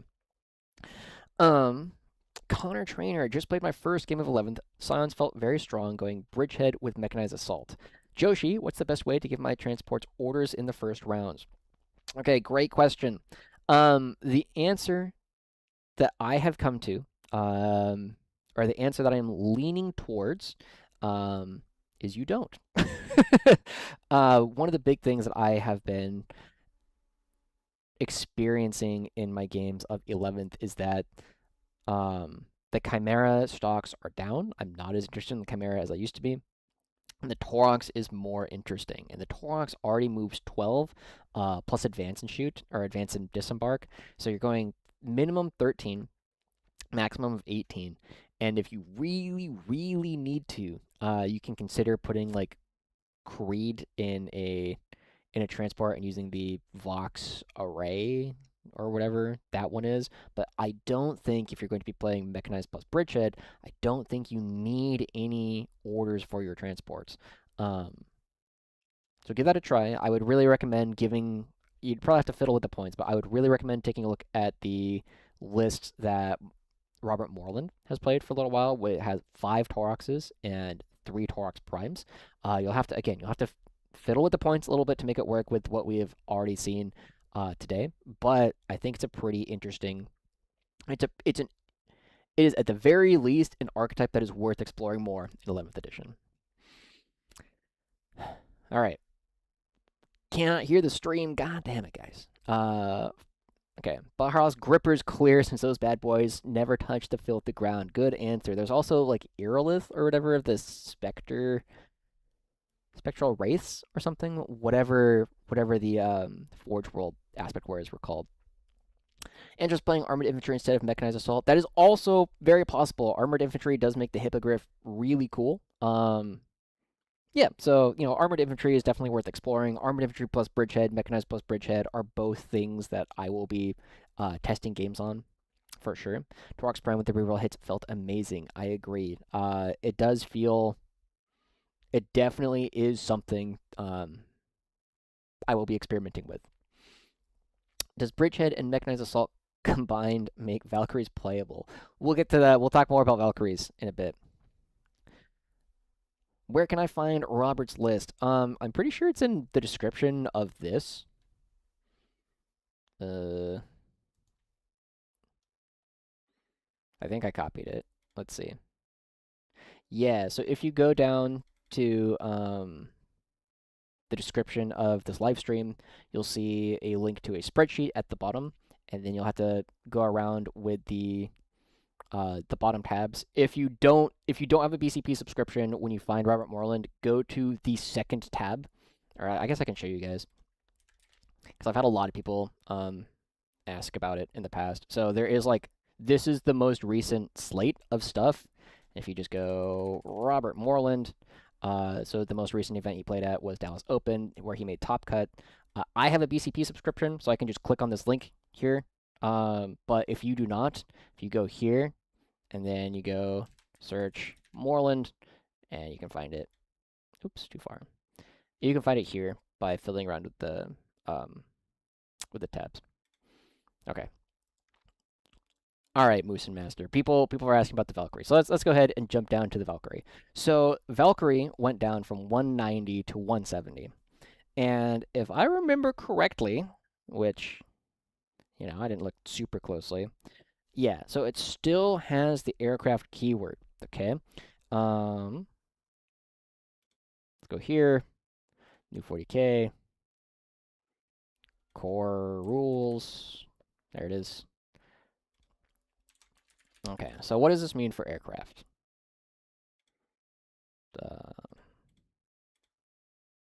All right, aircraft. Aircraft, let's talk about it. So in the declare battle formations step, all aircraft units must be placed in strategic reserves. They cannot come in, they cannot start on the board because it has the aircraft keyword. Movement. Aircraft units are only eligible to make an ingress move, so they can only come in from reserves. And it does not have deep strike, so it cannot come in anywhere. It has to come in from the edge of the board. At the end of your opponent's turn, all aircraft units in your army that are on the battlefield must be placed in strategic reserve. So it comes in on your turn, it does whatever, and then at the end of your opponent's turn, it leaves, and then it comes back in on your turn again. Each time a unit makes any type of move, its models can be moved. So you can move through Valkyries each time a unit makes a pile and you ignore them. Being engaged with aircraft doesn't prevent you from doing things. Plunging fire doesn't change. Aircraft units are not eligible to declare a charge. Can only make melee attacks that target flying units, and only flying units can select aircraft units as a charge target. So, the Valkyrie, at 170 points, just comes in from the side of a board, shoots, and leaves, like a panda. It eats, shoots, and leaves. And what does this even come with? So you get 2 heavy bolters. You can take the Hellstrike missiles. So you can either take... You get... Sick. You get Hellstrike missiles, so you can get 1 bad las cannon at 10-3 D6 anti-fly 2+. You can take 2 multiple rocket pods. Yeah.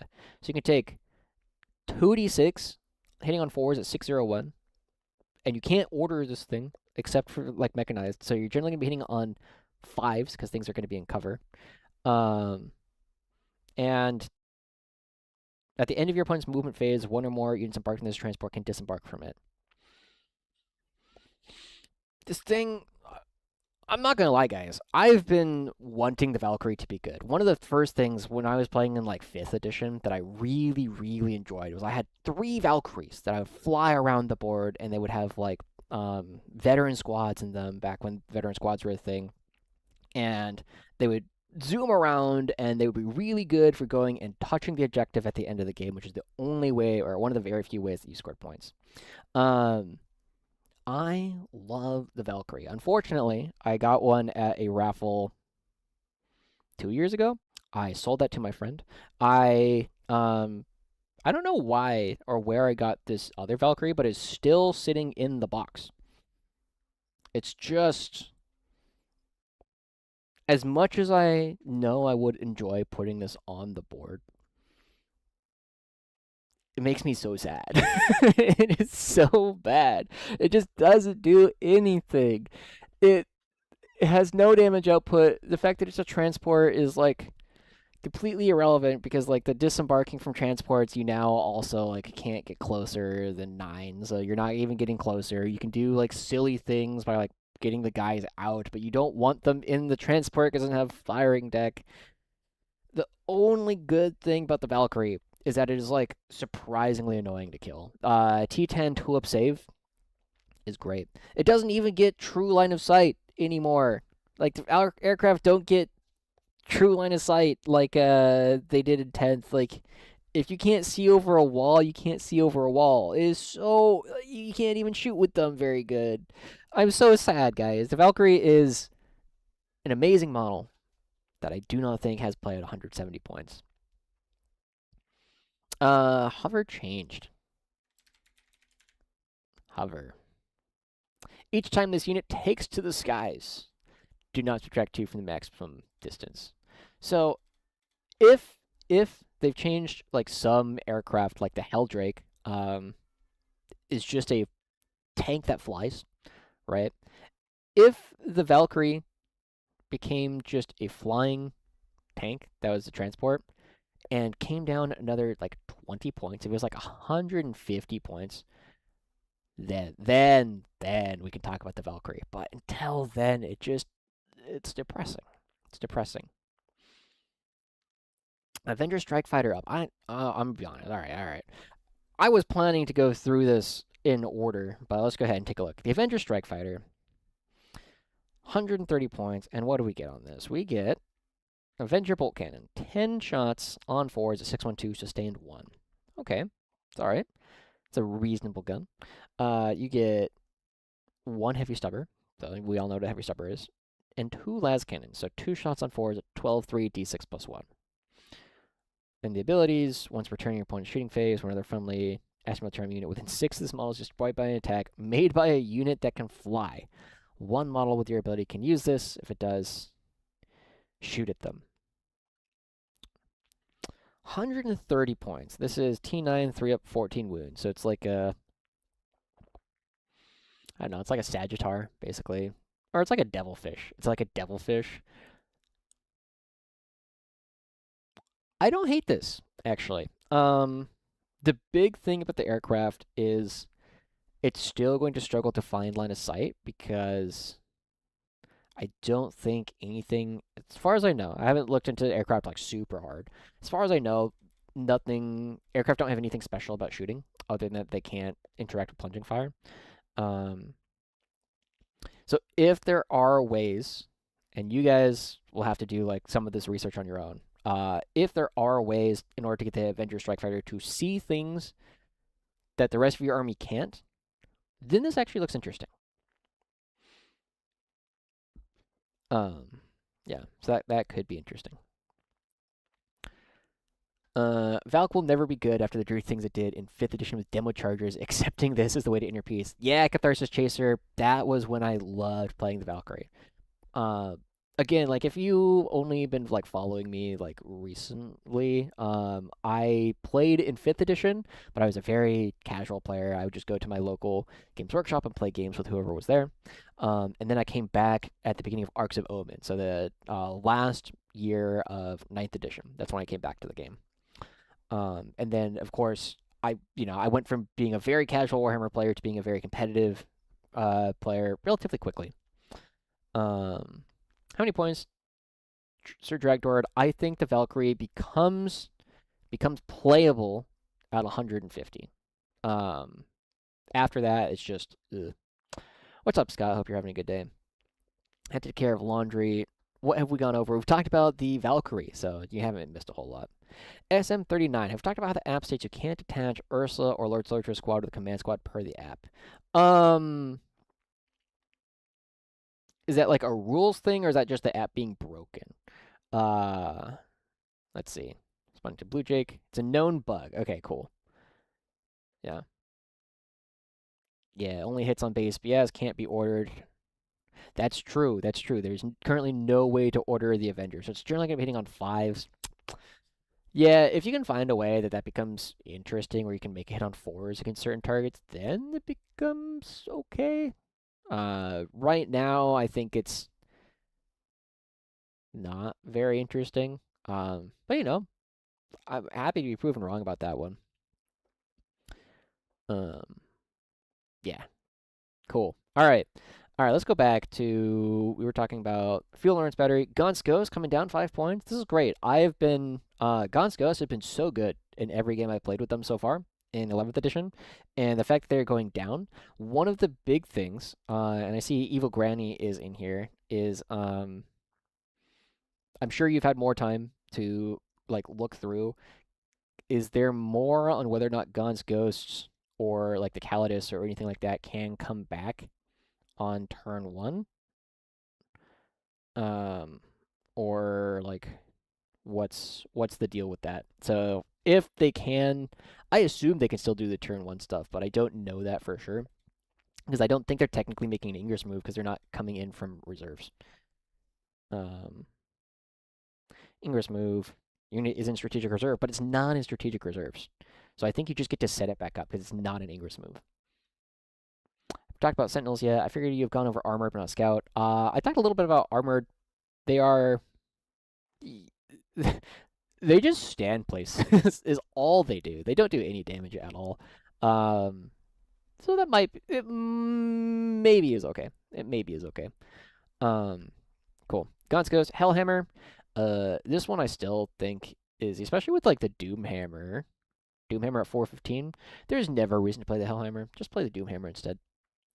Hellhound, same price. Hellhound has been good but not broken in my games. It's stripping cover. It still is just like a box. We have not complained about the Kazakhin yet Heralds, but it's just a box, strips cover, T10 2-up. Still, the 2-up save is not as powerful as it used to be because even AP1, like the difference between AP0, like AP1 used to be still saving on a 2. Now you save on 3, so you actually just like take twice as much damage on the Hellhound as you did before. Against a lot of low AP stuff, it's a notable durability decrease for the Hellhound in a lot of situations. The Hydra coming down 5 points as well, also just a decent box. Yeah, I mean the Hydra is okay. I thought it was. Yeah, this is definitely still a data sheet that you take because you think one of them is really efficient and it's just a really efficient box. So you either take 3 of them or you're going to take 0 of them, is generally going to be my opinion. The rerolls are nice. I think it is more interesting in combined where you can like reroll into lethals. Yeah, that's something I would take a look at is Hydras in combined might be good. It's just a cheap vehicle that runs around. Your opponent has to deal with it. So, it's on the testing block. It's on the list of things that will get a game before I go to Tacoma. All right, 10 Kazarkin. They used to be 110. Now they're up to 115. Sure, I think this is totally fine. And then your third one can cost 125. Oh, also your third Hellhound can be 135. But I don't think you're ever taking 3 Hellhounds. I don't know if you're taking 2. This has generally been a one of in my games in general, and I felt like that has been the right number. Okay, 10 Kazarkin. So Kazarkin have been virtually everywhere in competitive lists. If we just go back here and we take a look here and we just go Kazarkin. All right, it's not quite that many, but as I zoom out, you will just see that they are in, more than half of lists are just taking 2 or 3 units of Kazarkin. I think that this probably puts us down to probably taking 2 most of the time if you want them. But the other big thing that I was feeling about with the Kazarkin in my games is that they were really, really affected by the change from cover being a save modifier to being a ballistic skill modifier. And the fact that you go from, like, you hop out of a transport and you go from hitting on 3s to 4s against a lot of units is, it's still really easy for a lot of things to get cover, especially if they know that you can get to them. So Kazarkin are fine. But the ballistic skill change hurts a lot because they had a lot of high AP. So you were generally like your opponent was getting bad saves or no saves a lot of the time anyway, and they put things on invulns a lot of the time. So it is generally a durability or a firepower decrease for Kazarkin in a lot of situations, which does hurt. Scott, Basilisk 115, Wyvern 95. We're taking 1 of each for the debuffs. I think you should take 3 Wyverns and no Basilisks is currently my expectation. It's actually dice math. Any dice. All right. Dice calculator? No. Math dice? No. I think this is what I'm looking for. I want to get at least one dice equal to 6. What?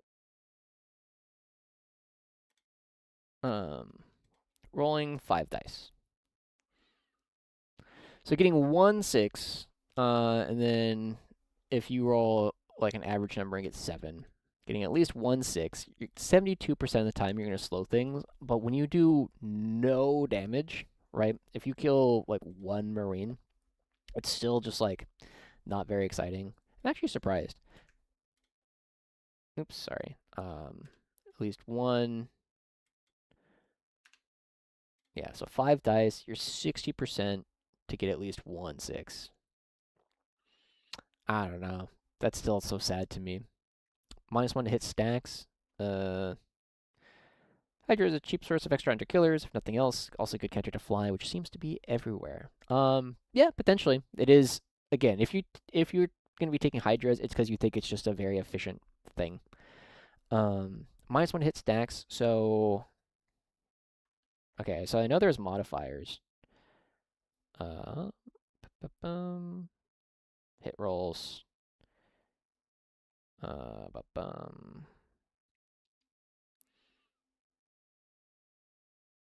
Where did they put modifiers? Profiles? Modifiers. When modifying characteristics. When modifying dice rolls. Hit rolls and wound rolls can never be modified by more than -1 or +1. Yeah, as cumulatively.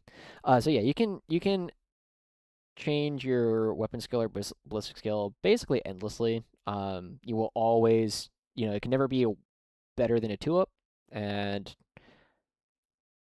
I think it can be worse than 6-up, but you just hit on 6s anyway. So, yeah, so that's the thing.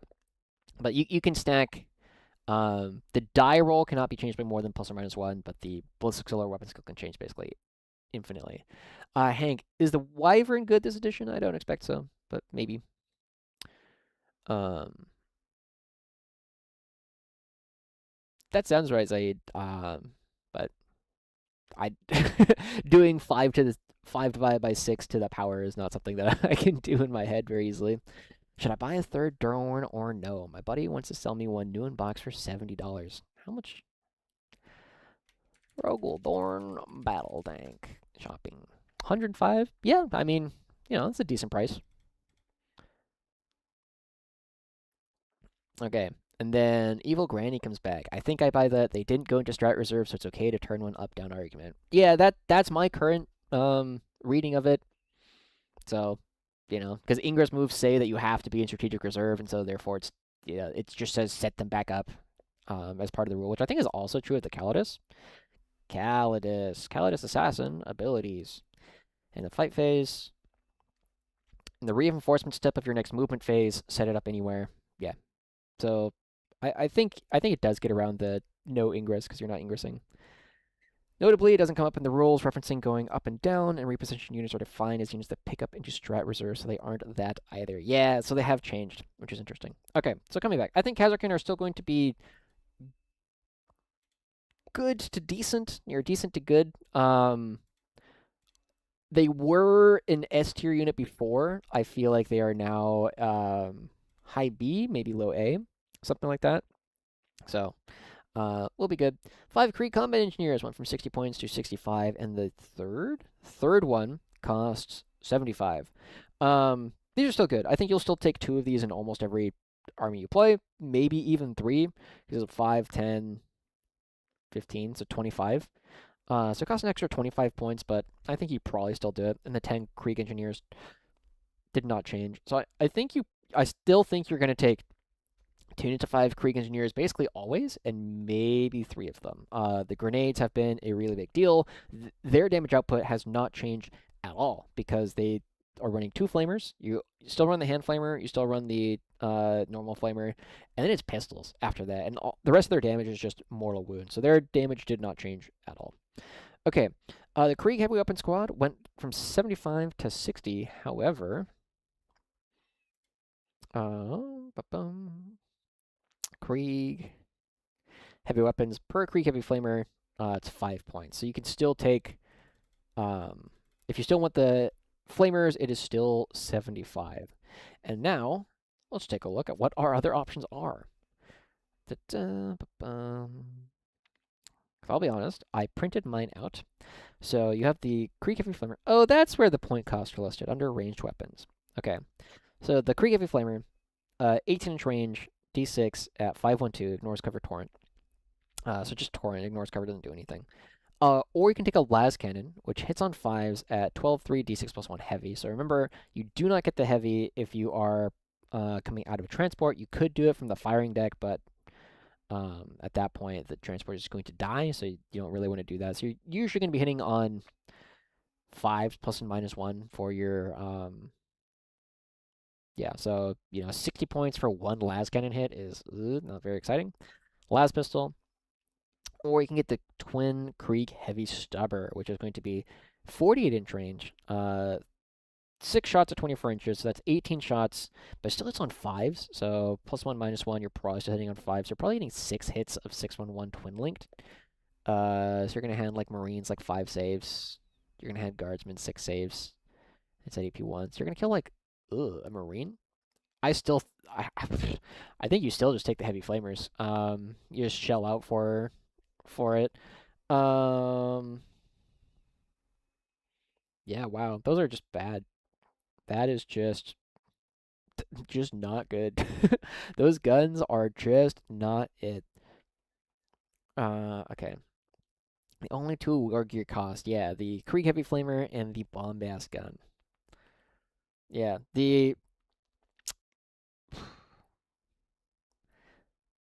yeah, I was hoping that we were going to get a little bit more war gear costs on, like, the Cadian and Catachan Heavy Weapon Squad, so that the mortars would be, like, I don't know, like 50 for mortars and, like, 40 for 3 las cannons or something like that. That could be interesting, but I still don't want to play 3 las cannons at 65. No skill zone, Toroxes or Primes for Kazakhin. Well, you cannot put Kazakhin in Torox Primes, so the answer is Toroxes. Primes can only transport Tempestus or character models, and Kazakhin are neither Tempestus nor characters, so not an option, unfortunately. If you could put them in Primes, that'd be great. Boggerfish, would you say the Amp Human Commissioner upgrade, Commissar upgrade, is better than the Grizzled one? Is a 4-up Feel No Pain and lets you lead Bulgren now. Let's take a look at the points really quick. Alright, so Grizzled, it's 20 points, lets you lead them, and just lets you order them, so you get 2 orders. Or here, 10 points for a Feel No Pain, lets you lead them and also give orders. Oh yeah, this is definitely just better. This is definitely a better, just the enhancement is better. The rest of it we'll talk about more as we get towards the rest of it. But this is a sick enhancement for 10 points. That is really good enhancement.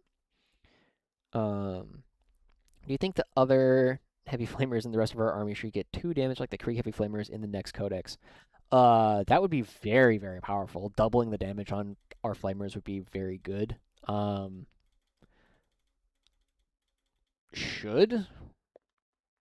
I don't know. Probably not. I think that would really, unless you want guard to be like the flamer detachment. Oh, actually, okay. If there was a detachment that said your flamers get +1 damage, that I think would be good, but or at least interesting. I don't think it would be a healthy thing for just a regular change. Catachans are dead. Probably not. You can still take 10 mins. Yeah.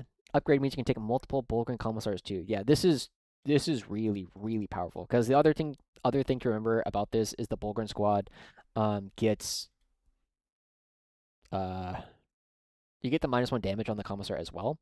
So the Commissar, if you're attacking him with a bunch of AP1 damage 1 or whatever, which is one of the most effective ways to do it, as opposed to like AP2 damage 2. AP2 damage 1, you have 3, double it to 6, and then if you have to do like 8 damage of. Yeah, you have to pass the Commissar like 8 saves of AP2 damage to kill him. in the Bulgrin squad with this enhancement. So that's really, really good. Yeah, like a Salamander's Light. If they gave us like Bringers of Flame, like that could be a cool Catachan or something, right? Where it's just like the flamers, you have Hellhounds and you put flamers on your tanks. Um, and if legitimately the only detachment rule was like +1 damage on torrent weapons, that'd be cool. That'd be very cool. And the Catachan become powerful. It'd also be, I don't know how like lore friendly it would be, but it'd be interesting for sure. Did GW specify if the rule of 3 applies to dedicated transports the same way it applies to battle line? I did read somewhere that some things double. Core rules, muster armies, select battle size. The unit limit for battle line and dedicated transport units is double the relevant amount shown above. So yeah, you can still take 6 dedicated transports. Yeah. Okay. I feel like I'm going to sneeze here. So we're going to mute this really quick if I can.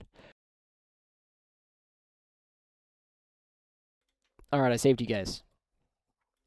Okay. So going back, Krieg heavy weapons teams, like, that's fine.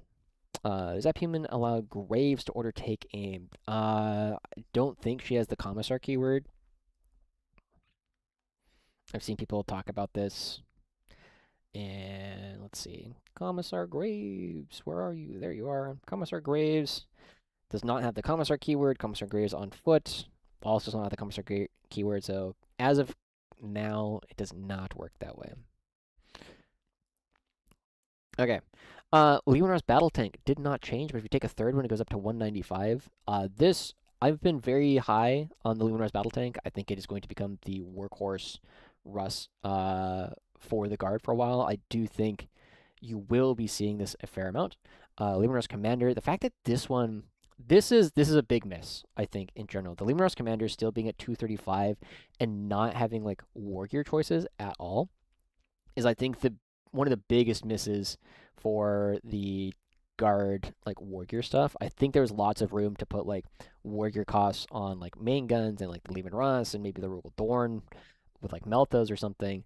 But the Leman Russ Commander is definitely something where you have like 6 different options. 1, 2, 3, 4, 5, 6, 7 options for the main gun. And people on Reddit will be like, I'm going to put the Vanquisher cannon on my Leman Russ Commander, and ugh, gross. It doesn't do anything. Kinkerus, why do you hurt me like this? Do you still think the Russ battle tank is going to be used with plasmas or just heavy bolters? Also, I'm very entertained. Oh, that's really funny. So I don't know if anybody else sees this, but Mono Kachipora says the actual message they sent was Kek. And then what it is translated to automatically via YouTube is cake. So that's pretty funny.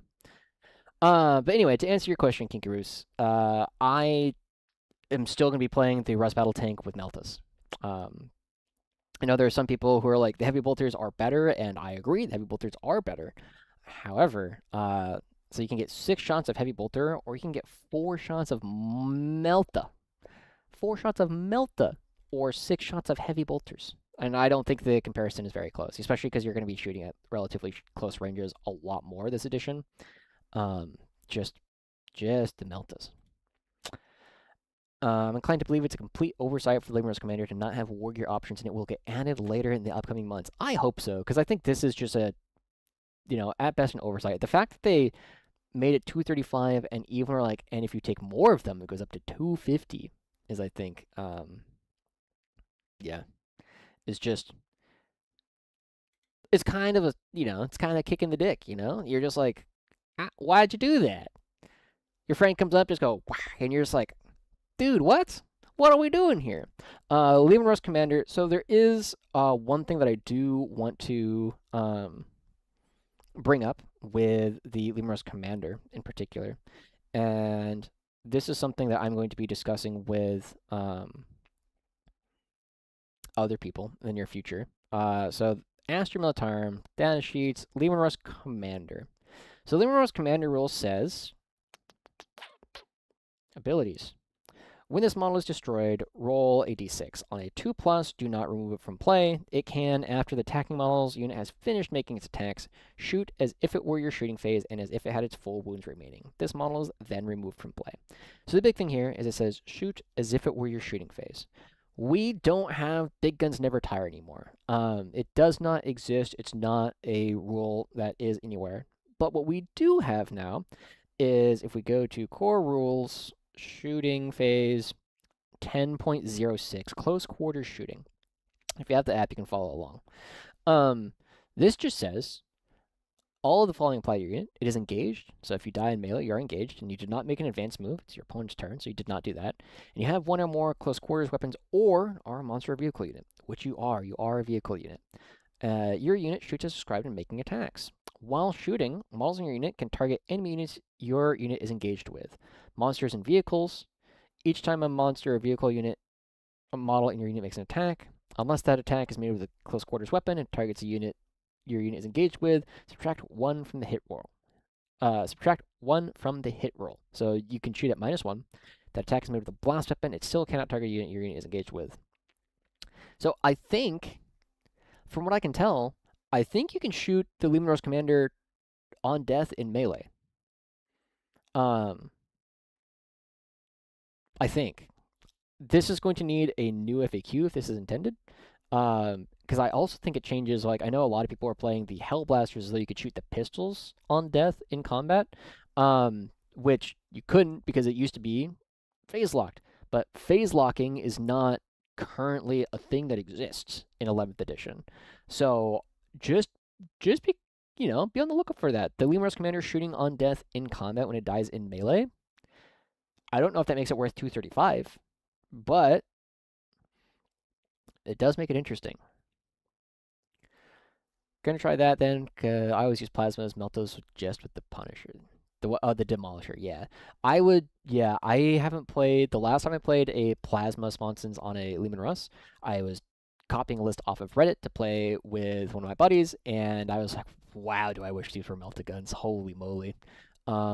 It was kind of a reminder that, yes, we really, really like the Meltas. Thoughts on the dispositions and guard. We'll talk about that more after we finish getting through all these points. With orders and no penalty. Out of phase rules are 70201. All right, let's take a look. Core rules 70201. Out of phase. Some rules allow a model or unit to make a move, shoot, or declare a charge or fight outside of the normal turn sequence. That is, in any other phase, explicitly states the phase in which that rule applies. In your opponent's movement phase. Okay, but this one... Okay, but this one doesn't apply here. Yeah. Because it doesn't say in your shooting phase. It goes back to the as if it were. But this is good. I have not had as much time to like crawl through this.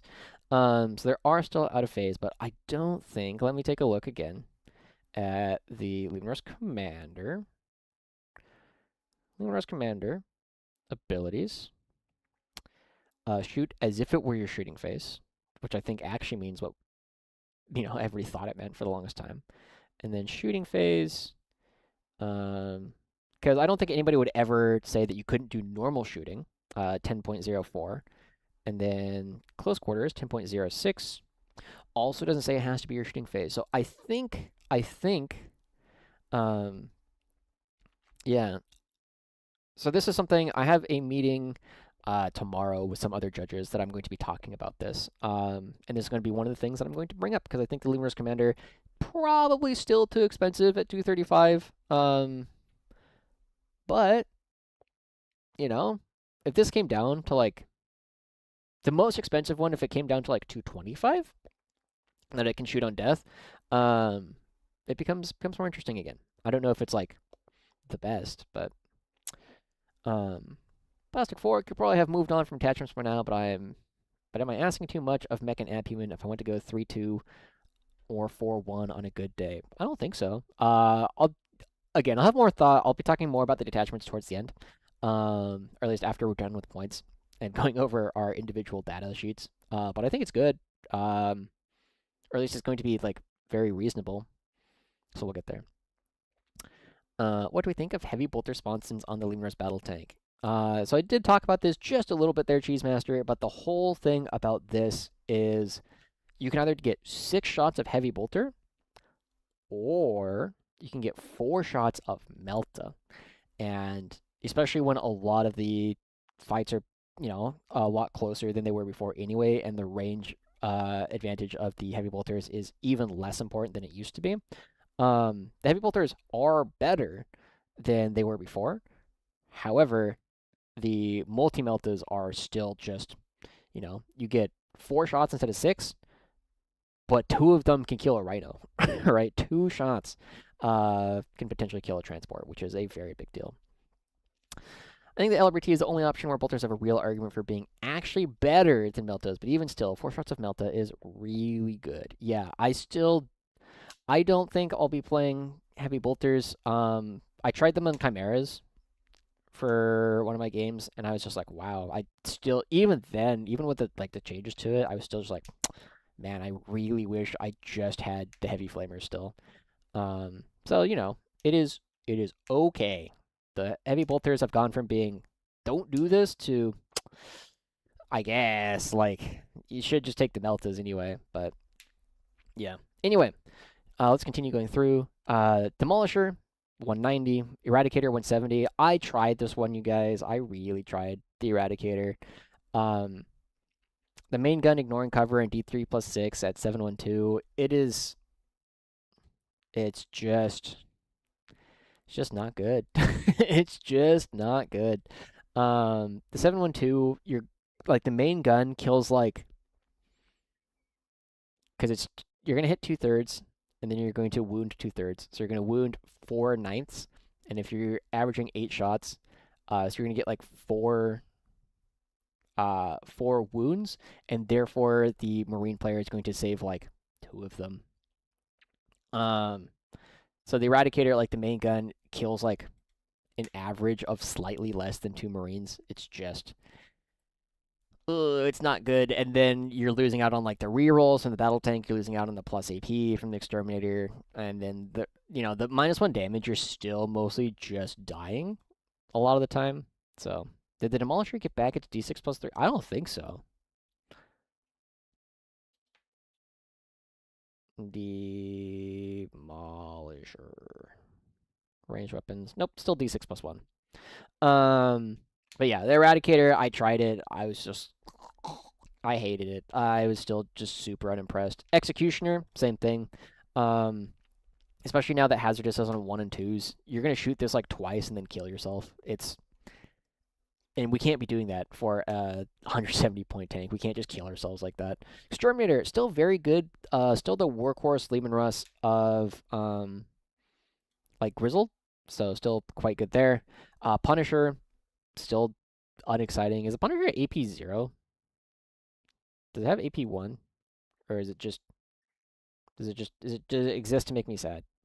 It is... There's AP 0. Yeah, this just exists to make me sad still. The Vanquisher going up from 145 to 150. Cool. You're still going to do it.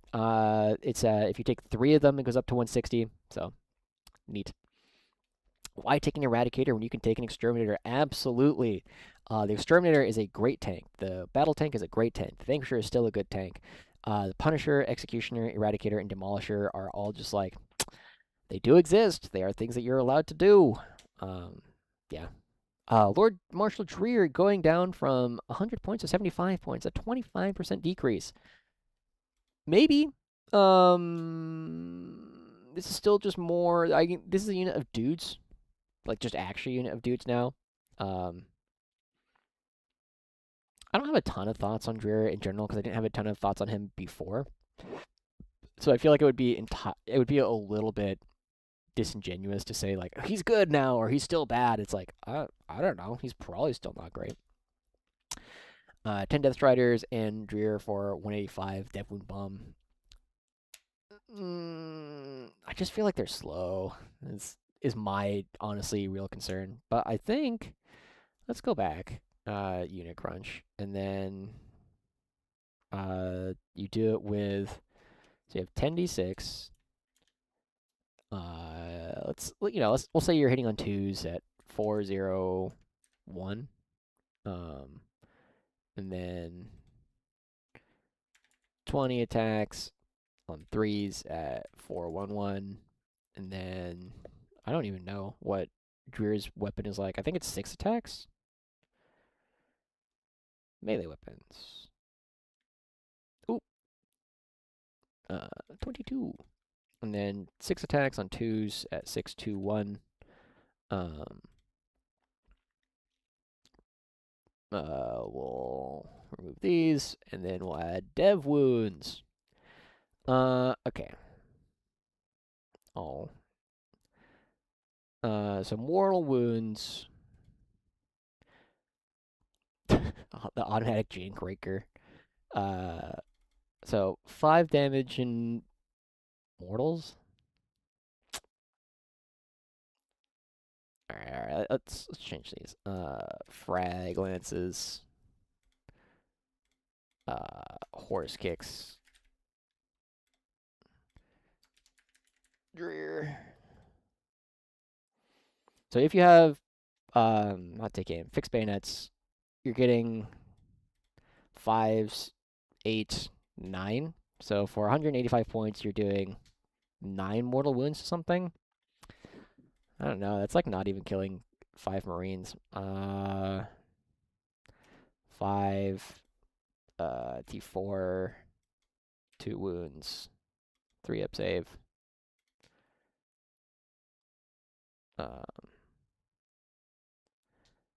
Okay, so this is 8, 9, 10, 15.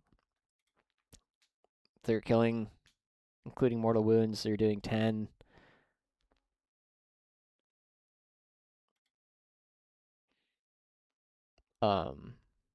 You're like 7.5 Marines. It's like okay. It is okay. I have found that 5 Death Riders have been kind of nice to like run around. The reactive moves have been very, very powerful this edition. I don't know. This seems like a fun thing to like play a game with and see how it feels. Instead of 3 banks, it becomes 2 banks and a Punisher. Probably not. I think I'd still pay the extra points for the 3rd bank. Yeah, I'd probably still pay the extra 10 points for the 3rd Vanquisher. When I got into the game, I went wide-eyed. You mean I get to roll 20 dice at the same time? Hell yeah. Exemplar of Duty upgrade fix. What is that? Exemplar. Oh, the Philippine thing? Yeah, it's fun. You heard it here, folks. Joshi says he will buy a car for the first person that wins a GT with Dreer. Dude, I need to buy myself a better car. So I guess I gotta do this fast.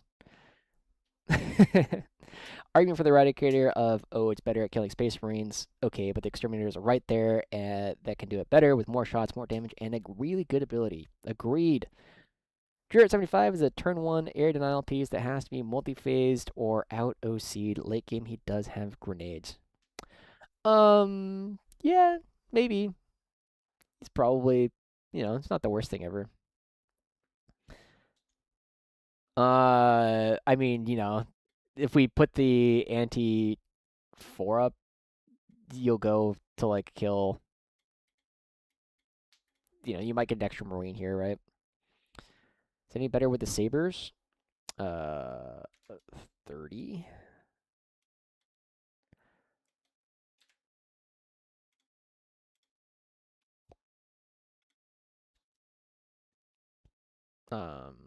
This is 9.7. And this was how much? 9.7. It's a... Oops. Well, I don't care enough. Yeah, it's like okay. I think I'd still just rather have a tank, but something to chuck at with invulns. Yeah, if we start seeing like a bunch of like Terminators everywhere, then they become more interesting. But even then, like they're still competing with like just take a tank. But if they can get to them, the other big thing about mounted that I've noticed. So two things about mounted that makes them like rougher to use is one, they can't get hidden because they're not infantry, beast, or swarm, so they are hard to um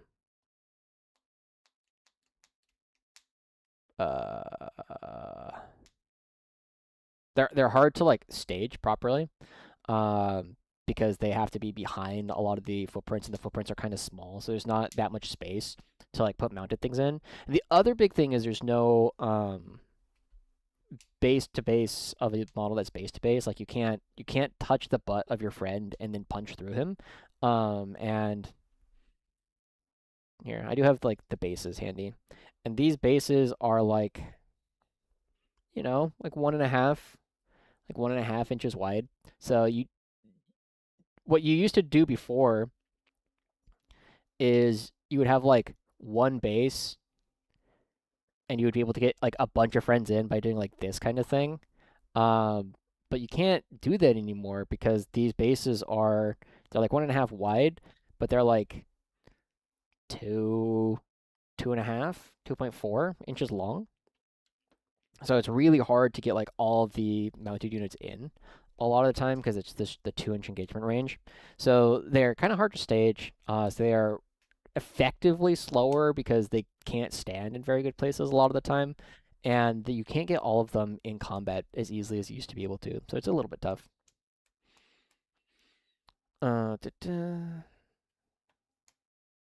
It's more efficient to run horses instead of battle line infantry. Depends on what you're trying to do. Like kind of like what I was just saying, I think mounted units are harder to use in general. Like, it's just hard to get a lot of them in. But I do think 5 Death Riders are a really good like screening piece because they can reactive move and then ask your opponent to roll 9-inch charges at you pretty consistently. Because they have to end 2 inches away, and then you reactive 6, and then they're going to be 8.1 inches away, and then you're like, okay, because you are more than 8 from me, you have to roll a 9. That's been pretty powerful. That has been pretty good, and you can really block up a lot of areas because a 2-inch engagement range is a really big change to the way a lot of this works. You can't fall back if you can't complete the fallback move out of engagement, right? So you hit enemy unit with Basilisk, charge with Dreer, and put horses all over the place. Then they're locked. Yeah, that's a thing you can potentially do. They're just slow. That's honestly my big thing about the mounted units is they feel slower in 11th edition than I think a lot of people were expecting. So if you can make it work, give it a try. 10 mans of horses just feel like they're going to be very, very difficult to stage. Maybe you can rapid ingress them. Yeah, maybe you can rapid ingress them is like my biggest thoughts. They just don't have a lot of places where they can go. They are gonna have to go like around walls, which is if you want to go through like the terrain pieces where you can stage, which is generally like, you know, something like this. If you put them here, well, firstly, they can't be hidden, so they have to be behind the footprint, or they have to be like tucked into like this spot. But even here, you're not going to be able to really hide 10 horses like in this pocket. It's just not big enough. And then you can't hide like you can't really hide them here. I mean, you can use them as a bait piece, but like 5 horses will do the same thing better than 10 horses will if that is the goal for them. So it's choices you can make. I might take a couple like 6-man, or I might take a couple of 5-man Death Riders. I don't expect to be taking a bunch of them. Okay, moving on. Manticore, unplayable, just not good. The Military Tempestuous Command Squad. This is continuing to be one of our best data sheets that we've had. I talked about this a bit earlier in the stream, but I really do think the Tempestuous Command Squad this should be like 90 to 100, and then the 5 Tempestuous Scions should come down, right? 5 Tempestuous Scions without a command squad are not that good. 10 Tempestuous Scions without a command squad are not worth. You don't take these. You will never take the 10 Scions at 155, unless you're playing like Bridgehead where they become Battle Line and you've already filled up all of your other stuff. So this is still powerful. It's your second Sonic Command Squad costing 95. This is still quite good. This is still pretty good. So your first, so if you want to take 3, so it's 20, 25, 45. So it costs you 45 more points to take 3 and it's a 10 Scions. Or it would also cost you 45? Not 25? Yeah, 45. Or I think it cost you 70 more points to take 2 10s and 1 15 of Scions, which is like an entire unit that you're down, but honestly, maybe worth it. So that's an interesting thing. I still think Scions are going to be one of our best data sheets in 11th edition so far. Just the rerolls to wound are still a really big deal. And especially if you take the Bridgehead detachment where you can make them hit on 2s before cover. Very, very good stuff. I do think they're going to be pretty good. 6 Ogryns went down from 130 to 120. I don't know why these cost 130 anyway. Yeah, I don't know why these went up to 130. When do I start ranting about how guard is dead? Yeah, I don't think so. I don't think we're that bad. I think we're going to be like fine. Again, after I do this, I'll be doing like brief overviews of like other armies. The military or the 6 Ogryn, I don't know why it ever cost more for 6. Yeah, I mean Ogryns. I can see it. They are obnoxious to remove. They're just low OC. There probably is a world where you just like attach the commissars to Ogryns and just go, hey, can you remove this from my natural? I can see that. That's just a lot of beef in order to try and get rid of, and that's also a lot of shots that they're gonna have. So that is interesting. The Roguethrone Battle Tank, the first one costs 260, second one costs 275, and the Roguethrone Commander, first one costs 290, second one costs 305, so plus 15, plus 15. Yeah, this seems fine. Getting the second one taxed is, you know, a little bit sad, but the third one doesn't go up again. Yeah, seems very reasonable. I think we're still going to play these for sure. 2 Scout Sentinels as a squad. I don't think you ever play these in 2s still. I think you just play them in 1s. How much is the Infiltrate enhancement thingy? Designation Force, 10 points in order to give them Infiltrate. Pass, I'm just going to scout them. Shadow Sword. Why would I play this when the Doomhammer is 415? I would just not play the Shadow Sword. Stormlord, I just would not play this when the Doomhammer is 415. Storm Sword, 465. It is still just the biggest beat stick that we have. That is very, very target agnostic. Being D6 plus 2 means that you're doing 3 damage minimum, so your 3 damage infantry will melt, whereas you'll have, you might have some issues with the Doomhammer. So I don't know if this is 55 points more value of Super Heavy, but again, I think if you're going to be playing stuff, the Doomhammer is going to be the one that we're looking at. Taurox Prime going down 5 points. That's pretty cool. I do feel like the Taurox Prime is exciting. It is a pretty decent transport, because one of the big things that we have to be very careful about is if you get caught inside of a transport, you lose a bunch of dudes. But the Taurox Prime is one where you get out very quickly, and so the damage there is very, very real. Scion's going up, makes sense. Scion's going up, makes sense. Valkyrie, still not good. The Wyvern, 95. Passing out the -1 to hit is still just like, you can't hide. So again, if we look at like a lot of the boards, like you would have to put the Wyvern like back here behind this home ruin, or like here. Again, it has to kind of just like hide back here, and it's just not really contributing the damage that we really want to. I'm not that excited about the Wyvern. Hank, I was kind of expecting warrior cost for the Rogel Dornford's twin battle cannon versus the oppressor. Maybe, I think it's more likely that that one actually gets like the pulverizer versus the castigator. I played again the same game that I played the executioner with plasma cannons is a game where the guy had a Rogel Dorn with the Gatling cannon and bolters, and I didn't kill anything with it. I was so sad. It just didn't do anything. So, maybe you could get a discount if you wanted to take like worse guns. Does the Commissar Graves keyword give the Commissar abilities because it has the Commissar in there? Not currently. So maybe that's something that will change, but as of right now, it does not.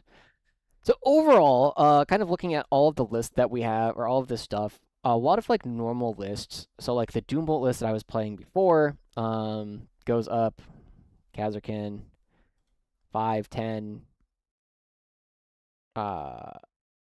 15, so 25, 30, 30, 40, 55, 65, 70, 80, 90, 95. So it's up like 95 points. That's pretty rough. Oh, 95 plus Cadians. 120 points. Yeah, that's a lot of points to go up. That's pretty tough. I'm not gonna lie. So we're gonna have to like figure out like what else is there. The things that I'm pretty high on right now, I think the Leonarus battle tank, the Leonarus exterminator are going to be pretty good. I still think Scions are going to be pretty good. Having access to those rerolls is very powerful. I think 5 Death Riders are probably going to be pretty good. I think bricks of 20 Death Core of Krieg are also going to be very high on the list of things that we'll be seeing play. Bulgren may be on the menu. Commissar Yarrick, once again, definitely something that is going to need to be experimented with for a lot of people, depending on what detachment you're potentially playing them in. Hellhound is probably good. Rogel Dorn Commander is still something that's going to be on there. You'll still play some Battle Line units. You'll still play some Kazarkin.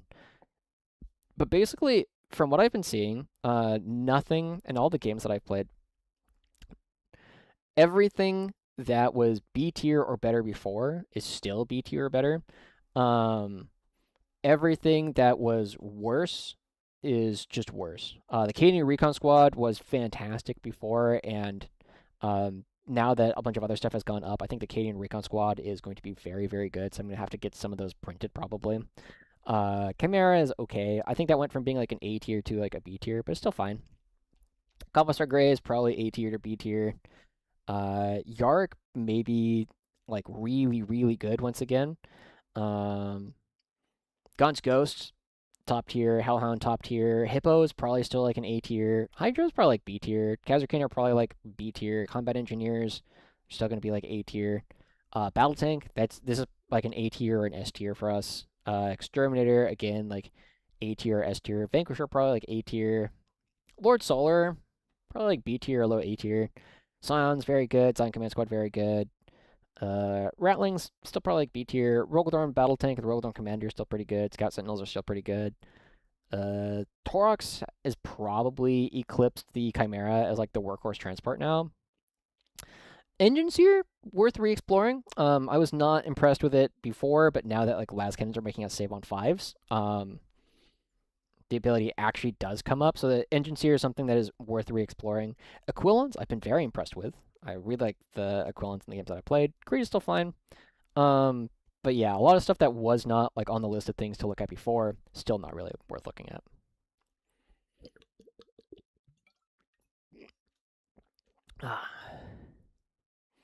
Krieg and Graves, potentially. It was good. I liked it a lot in Recon. I don't know if I would play it in. I think I would just accept the Krieg just don't do any damage, and they just withstand charges a lot. That's what they did before, and they're still pretty good at it. New edition points cost kind of makes it feel like take one of everything list building. Yeah, I do think finding the things that taking 1s and 2s are going to be good. I do think that it's going to make it harder for a lot of people to play different kinds of things because you don't have the same kind of spam, the good thing that does whatever. You're going to have to be better at using the right tool for the right job. Do you think Inquisitor Croyle giving Imperium Battleline full reroll hits is worth building around for combined? Interesting. So the big thing here, right, you can have Cadians with sustained and lethal full rerolls. They're probably going to be hitting on 5s most of the time. So 5s full rerolls is going to be pretty decent. Is it worth 100 points? I think he's just, Croyle I think is just like a normal lone op, right? Abilities, lone operative, scout 6. He's not going to use that. This is main gun, ignore cover. It does not. It's anti-monster 2+, which is hilarious.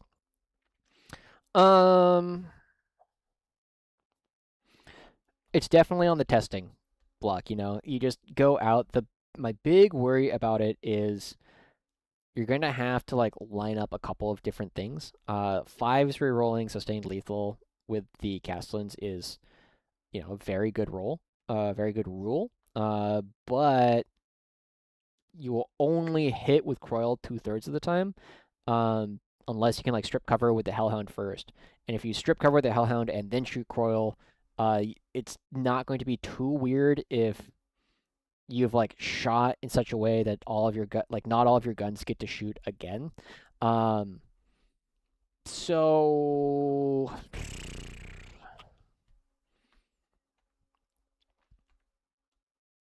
I think it's worth testing. It's probably the strongest I can say about it.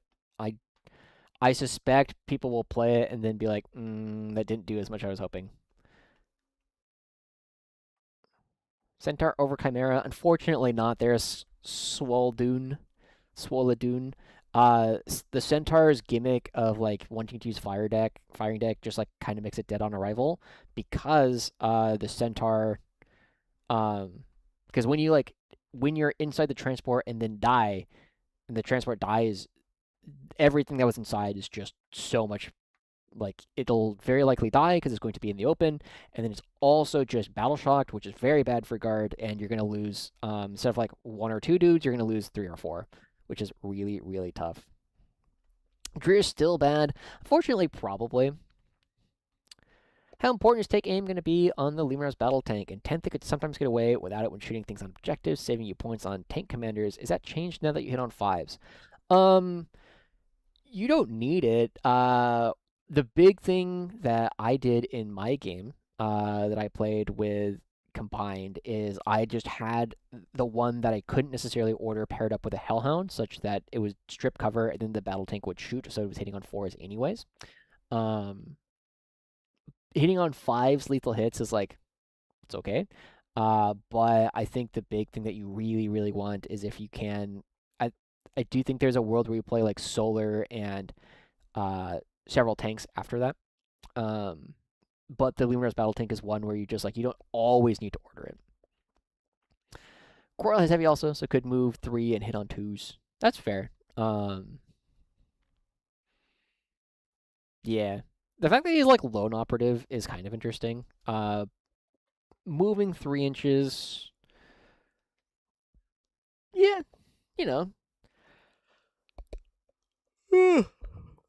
Again, I think it's interesting, but I think it's probably going to be a dead end. But I also, it's like one of those things where I would not be surprised if someone did well with it because they had, you know, figured something out, or it is just good enough that they can be better than their opponents. Chimera over Taurox. I do think that the regular Taurox is probably our best transport now. Probably. The Taurox Prime, I think it's going to be Taurox is number 1. Chimera and the Taurox Prime are like about equal, but again, the Taurox Prime can only transport Scions. And then I think the Centaur is unfortunately just, you know, just not very good. What do you think is best for infiltration screening, Rattling Still, new Recon Squad, or the new detachment enhancement on a Sentinel? I think the Cadian Recon is a really, really good unit, just in general, because it takes up a lot of space.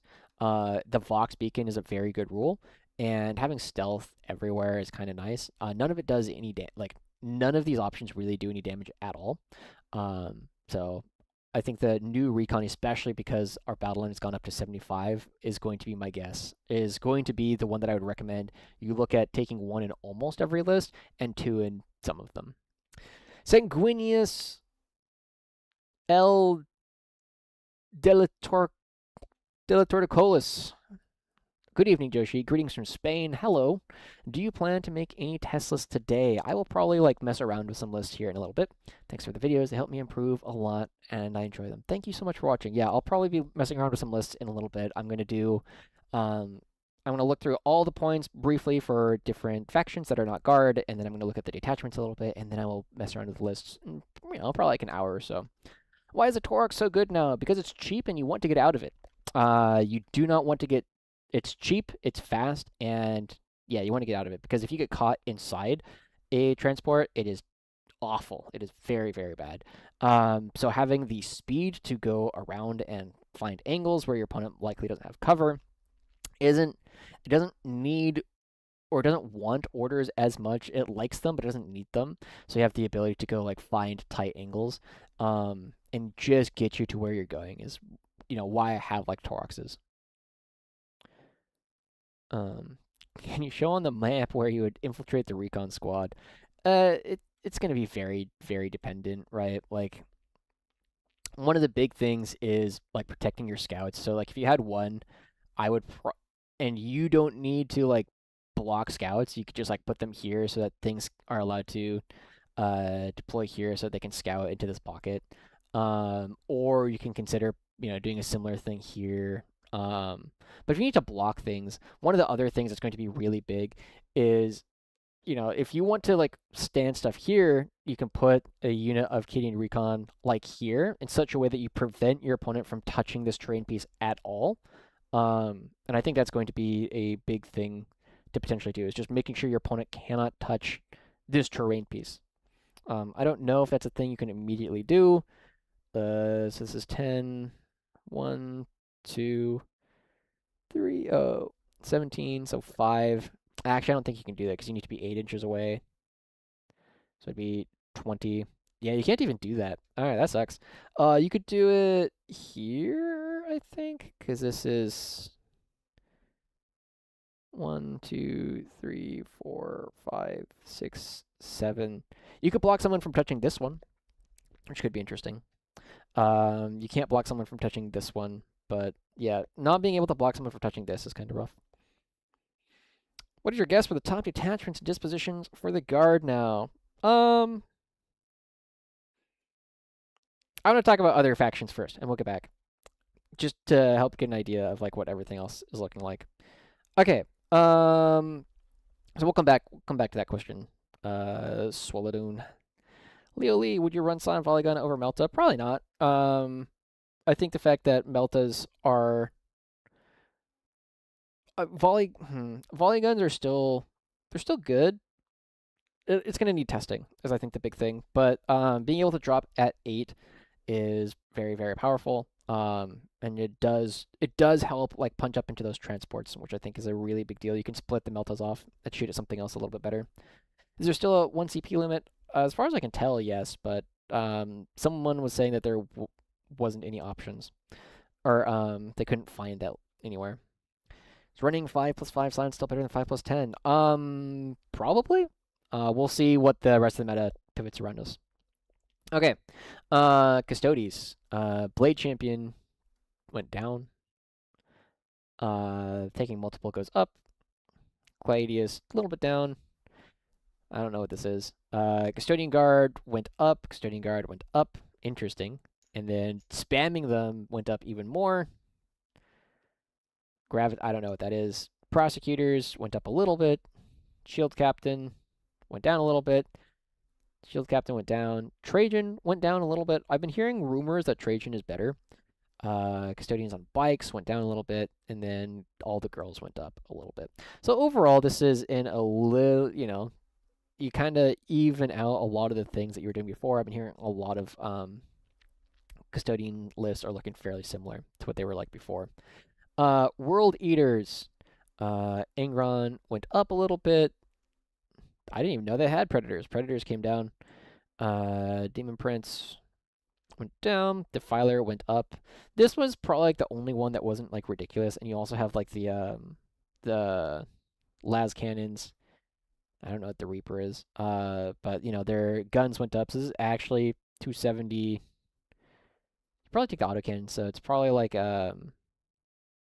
maybe the Reapers are the autocannons. Defiler, World Eaters, ranged weapons.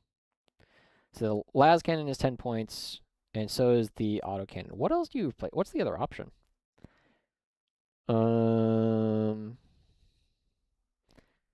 Bale Flamer or Electro Scourge. What is the Bale Flamer? 12-inch? Yeah, you don't do that one. Okay, fair enough. Okay, fair enough. So this is actually like 280 to start. Forge Fiend down a little bit. Helldrake down a decent chunk. Jackals, sure, whatever. Karn Betrayer going up. Interesting. So this is overall like probably a little bit worse. I do think this Pile Console 6 is like it's not as powerful as it used to be, but the surge on Berserkers is very, very good. Okay, what is this? Tyranids, a lot of things. Biovore plus 10 points. Stay the same. Gargoyles went cheaper, yeah, because they can't drop and then move in the same turn. Harpy, whatever, Hive Crone, Hive Guard. I've heard that these are actually pretty decent. They're just like really point efficient wounds, so interesting. Hormone Guns going up here and down for 20 is fascinating. That's very odd to me.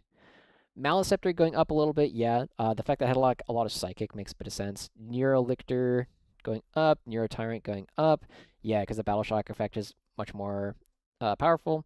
Norn's coming down. This is a big deal, actually. This is a little bit more power, where they can just stand on things. Parasite goes down. Pyrovore, didn't really take these anyway. Sure, whatever. Ripper Swarm's going up, sure. Termagants going down a little bit for 20. Yeah, this is a little bit surprising. I think my Tyranid friend is going to be very happy. Tyranid Prime with Lash Whip, yeah, this is definitely a healthier. Tyranid Warriors coming down a little bit. So WBO, Warrior, Bioform Onslaught, maybe. So yeah, this is probably net fairly good. A lot of the rules surrounding the army is good. Terran effects, the acid spray went down a little bit, but the rupture cannon ended up staying the same price. So yeah, probably pretty okay. Milhios, what is this? Is this Thousand Suns? That's so funny. Yeah, that makes sense. Okay. All right. Defiler went up. So this is 300 effectively. So yeah, that makes sense. Honestly, this maybe needs to go up more still. This goes up a little bit. This comes down, sure. Helldrake comes down. So yeah, a little bit of like small changes to Thousand Suns. They are threatening to be very good because all of the psychic ignoring modifiers is very, very powerful. Tau, oh my gosh, Tau is getting, so what went up? Hounds went up a little bit. Krutox went up a little bit. Warshaper went up a little bit. Twin Lance went up. It's actually kind of a lot, 20 points. Stingwings went up a little bit. And then they're getting, so this is actually very fascinating. So the missile pods all going up. Is this for broadside? Missile pod. Okay, so yeah, you can pay a little bit more for the missiles, which is what everybody was already kind of doing.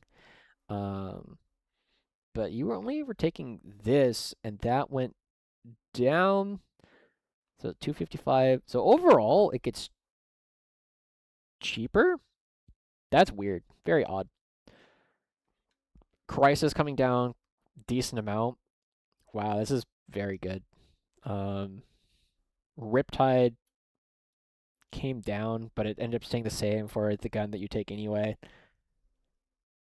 Wow, Tau is going to be eaten good. This is going to be very, very powerful. Storm Surge stayed the same. Ooh, your second Storm Surge costs more. That's nuts. All right, Tau is going to be quite strong. Do you think tank or vehicle heavy lists will be good or playable? Yes. Hammer of the Emperor has felt good in the games that I played it. Combined with lots of tanks has felt pretty good. What do you think about Krieg artillery?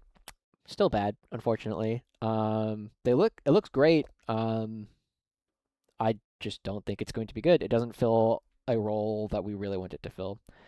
By the way, I'm still in 07, but until they realize what they did with Tau, I'm back on my Tau bullshit. No offense taken. This is looking quite strong. This is looking quite strong overall. We'll see. Again, it's going to be a very chaotic couple of weeks and like couple of months as we get like new points, once a month.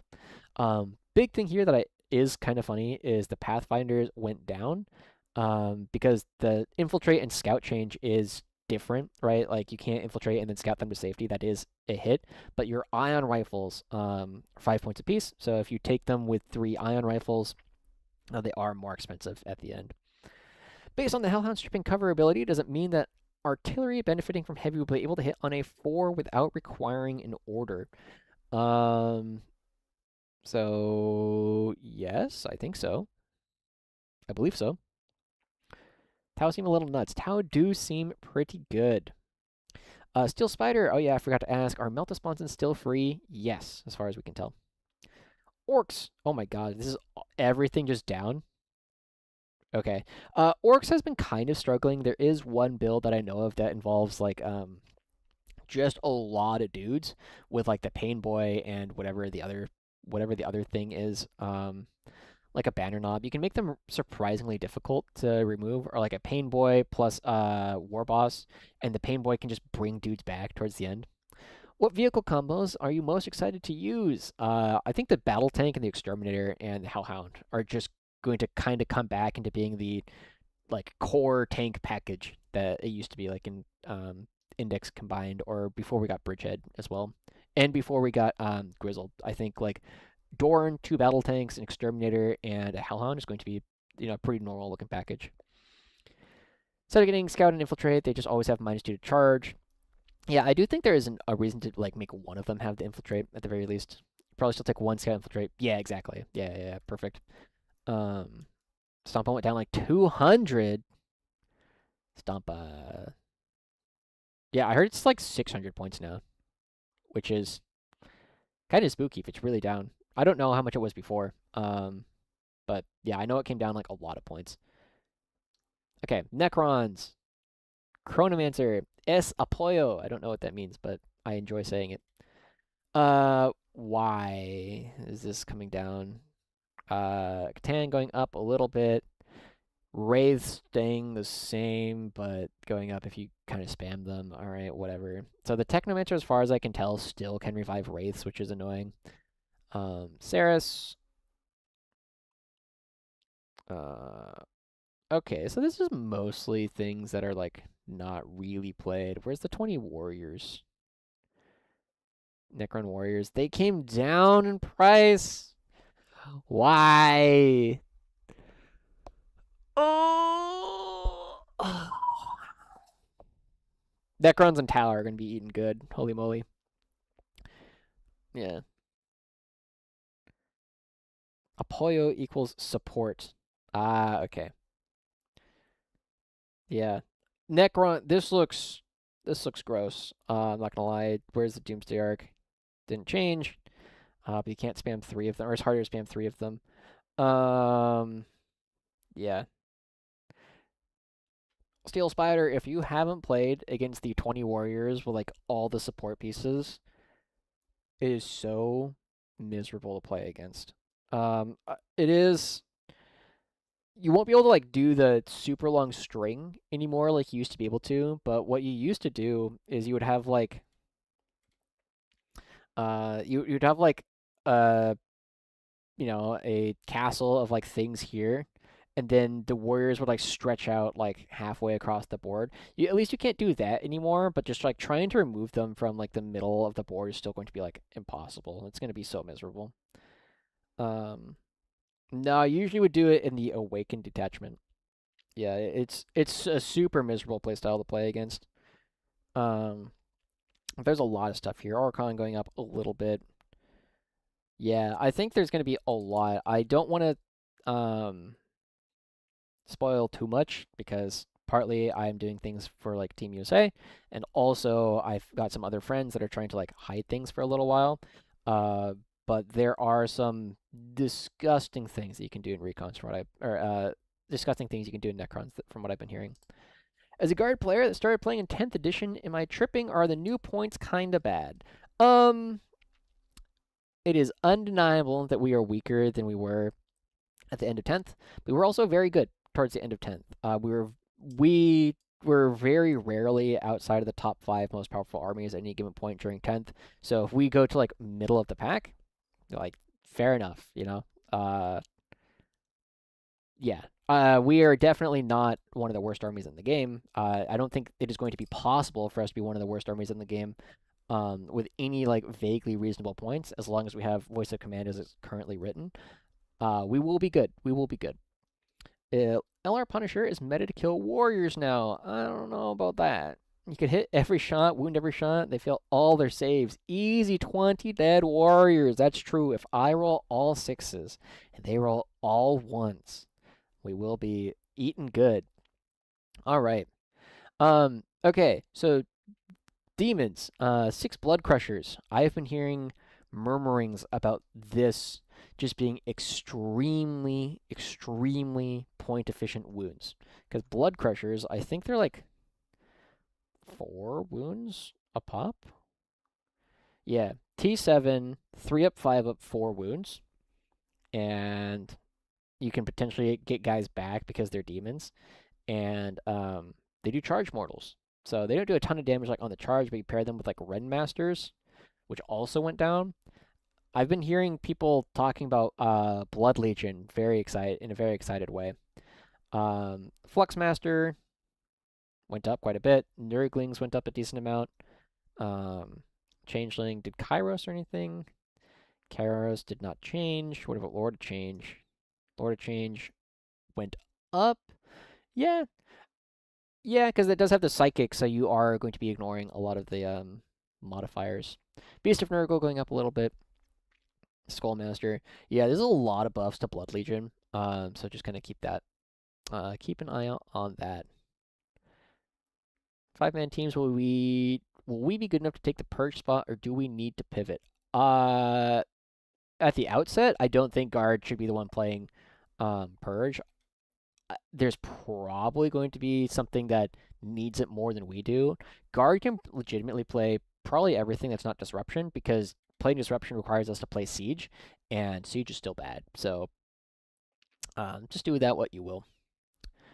Ogryns look interesting. Yeah, they look interesting, and I have enjoyed Tempestuous Aquilons. Dev wounds anyway, so can't make their saves. That's true. Just roll 26s.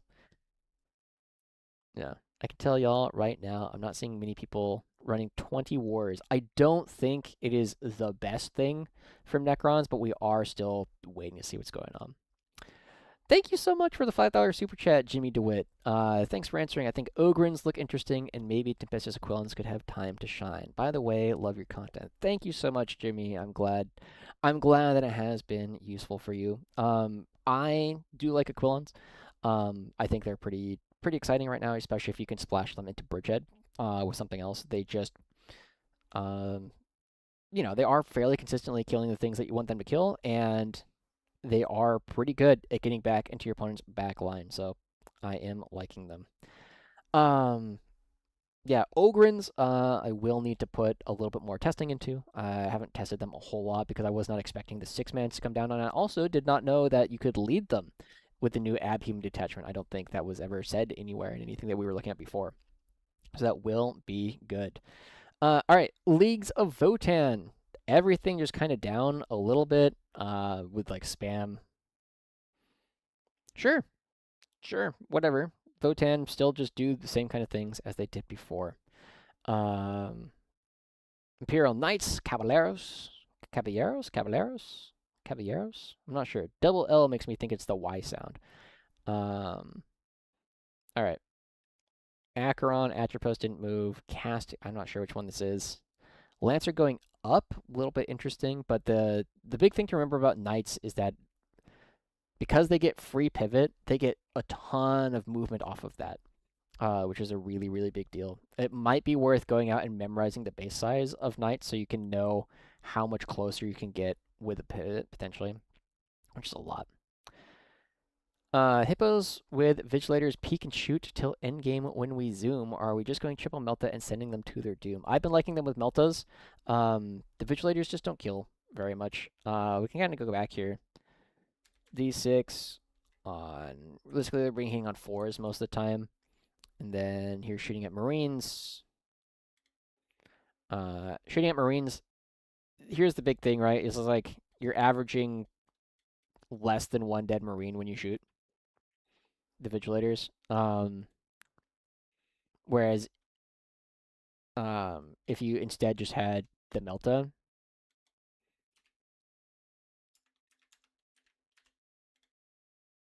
right, you're still averaging about a dead Marine, but you also have the chance to like spike up into other things. So I don't think the Vigilators are likely going to be the thing. I still think it's probably still just going to be Meltas. But we'll see. That's an early take. Yeah, be very careful about Knights because the pivots are going to be a very big deal. The Defender coming down is interesting, but there's like cover everywhere. The other big thing here is the Destrier, the new like medium knight. That thing is very, very good. So I'm not surprised that it went up some points here. Marines del Chaos. All right. Chaos Spawn, Cultist Mob, Beastmen. Defiler went up, and then the other thing. So this is actually a 310 start, realistically, and then 340. This honestly maybe makes it only playable in Packbound. Maybe, but it's still probably take 1 in like Renegade Raiders and stuff like that. Masters of the Maelstrom went up. That makes sense. Master Executions went down. Okay. Obliterators. I've been hearing rumors that Obliterators are good now that they can drop in and melt to you from Deep Strike. So just kind of keep an eye out for that. Possessed coming down a little bit. Trader Enforcer going up. This one's surprising to me because you can't do the same kind of silliness that you used to be able to. So I don't know if this one needed to go up as much as it did. Yeah. Warp Talons. Warp Talons are going to be good. Let's keep an eye out for that. Caballeros, Greases. So Knights, Grey Knights. Okay, cool. Stuff kind of moving around. Side Cannons costing points kind of evens out a lot of the other stuff. Yeah, Side Cannons having the ignore mods is very, very powerful. Okay. Genestealer Cults, a lot of stuff going up a little bit. Las Cannons, interesting, costing more than the Mortars. I don't know if that's correct, but interesting. And then the Locust becoming support. I don't remember what the Locust does, but, you know, going up a little bit, probably fine. If you have a Genestealer Cult player, ask them to start looking at, like, Disruption stuff, if you can. Would be good. Emperor's Children, Hijos, Del Emperador. Emperor's Children, Defiler going up to 300, and then, yeah, that's probably a good change. This is going to be a very strong army. Emperor's Children is going to be very strong. Drakari. Stuff is changing. Ravager with Lance. Scourges going down. What can you take that's not the Lance or the Haywire? I don't even know what your other options are. Drukari. Codex. Datasheets. Scourges. Range weapons. Blaster. The melted guns. The heat lances. Oh, maybe is that the one that goes up? Yeah, because the dark lances and the haywires went up. So yeah, so this makes sense. Oh, they get a discount overall. Wait a second. So you take 4. So they end up neutralizing out. Scourges are going to be very, very good.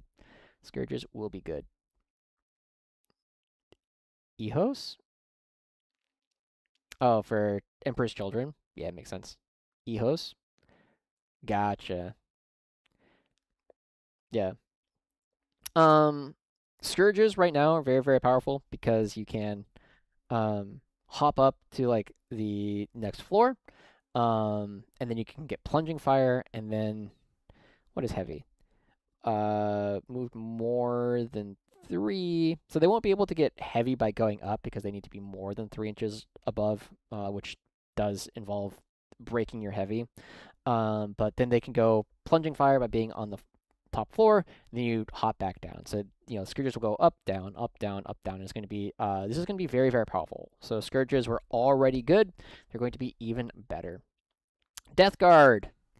Death Shroud staying the same, but spamming them is more expensive. Defiler goes up to, again, 300 to start, if you take any of the good weapons. But wait, is this the one where you can take the Battle Cannon instead? Is that the one that Death Guard were taking? War Gear options, Battle Cannon. Oh, so it takes this instead of the Plasma. Okay. So yeah, it starts at like 300 here. Blightspawn went down, Poxes went down. Mortarion went up a little bit. Noxious, I don't know what this is. Plague Marines coming down a little bit. Yeah, I don't expect Plague Marine, or I don't expect Death Guard to be like super too much of a problem overall. They're just kind of slow, except for the Defiler, which is going up as well, so it should be okay. Let's see. But they ignore vertical movement distance for take to the skies. Does that get around 3 inches heavy? I don't know. Let's take a look.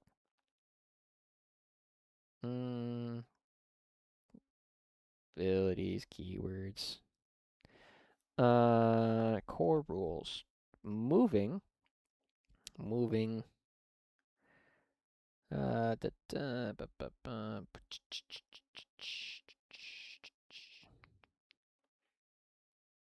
Core rules. Is this under abilities? Flying. Flying models.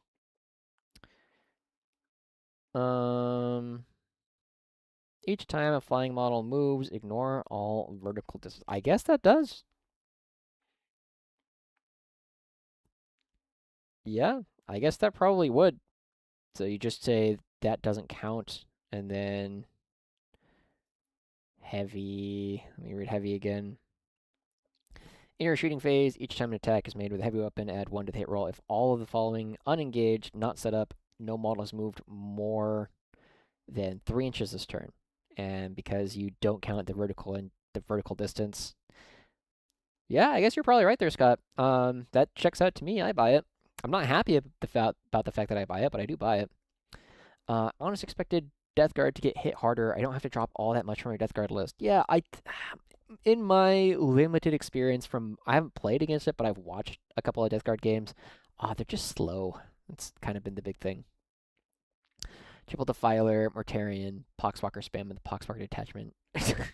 Nice, yeah. Because Poxwalkers doesn't look like they went up. Plagueburst Crawlers coming down, like, fair enough. Their indirect is nowhere near as good as it used to be. But yeah, I guess you only drop, like, 2 units of Poxwalkers. Fun fact, the Death Guard list that had become playable only because of Defilers may have gone up more than any other list in the game, almost 300 points. That's really funny. That's really funny, but, fair enough. All right, Chaos Knights. Seems like things are mostly kind of moving around. Atropos didn't move. I don't know what these are. I don't know what that one is. The Lancer went up a little bit. Styrex. Despoiler? Which one's the Despoiler? Knight Despoiler. Oh, this is the shooting one. Yeah. That coming down a little bit is... Oh, but it costs a lot more money for the good guns. Okay, fair. Fair. Okay, so it actually, if you want to take the double Gatling Despoiler, it's 50... It went up 40 points. Wow, that's a lot. Okay. Ooh, Chaos Knights, that seems tough. That seems like a lot. All right, we talked about us already. Eldar. Balharoth went up, makes sense. Avatar coming down, that's exciting. Dark Reaper is going up. Eldrad going up. Guardian Defenders, Banshees, Janezar, Karseth, Night Spinner, Shadow, sure. Shining Spears went down. Shroud Runner's up.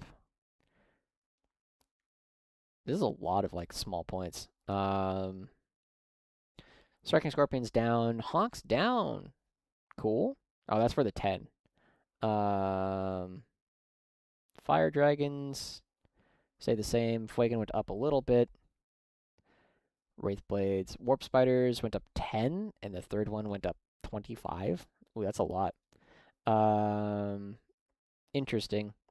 This is a lot of points change. It's kind of hard to say overall. I've been hearing that Eldar has not been doing super well.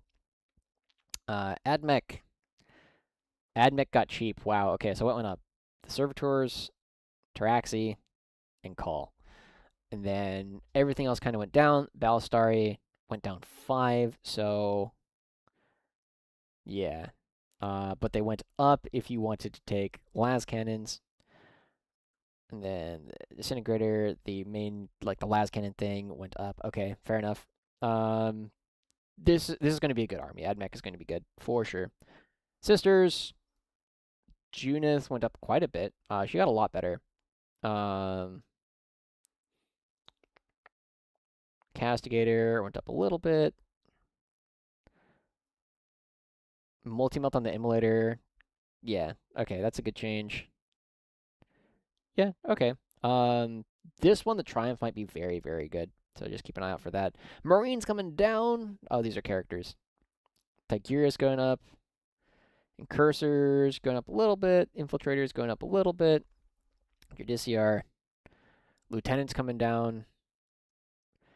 I don't know what the build is going to be in Space Marines, but Space Marines will always have something that is very good.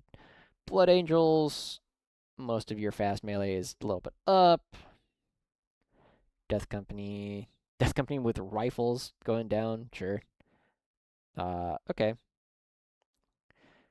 Dark Angels. Ooh, the Dark Shroud coming down 20%, 20 points. It's pretty powerful. Wait, Dark Angels have their own repex? Interesting. Okay, fair enough. Space Wolves, Espacials Lobos. Interesting. Yeah, Thunderwolf Cav coming down. They kind of need this. Admech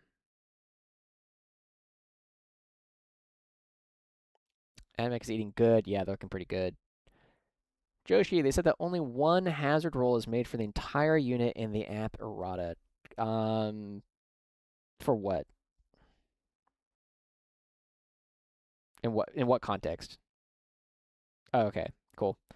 Death Watch, stuff coming down. All right, fair enough. So overall, I think we're still going to be fairly comfortably middle of the pack. Emperor's Children, Admech, Necrons are the ones that I'm like, these are looking really good right now. But of course, we will have to see. All right, let's go ahead. I want to talk about a couple of the rules changes and FAQs that they did show us so far.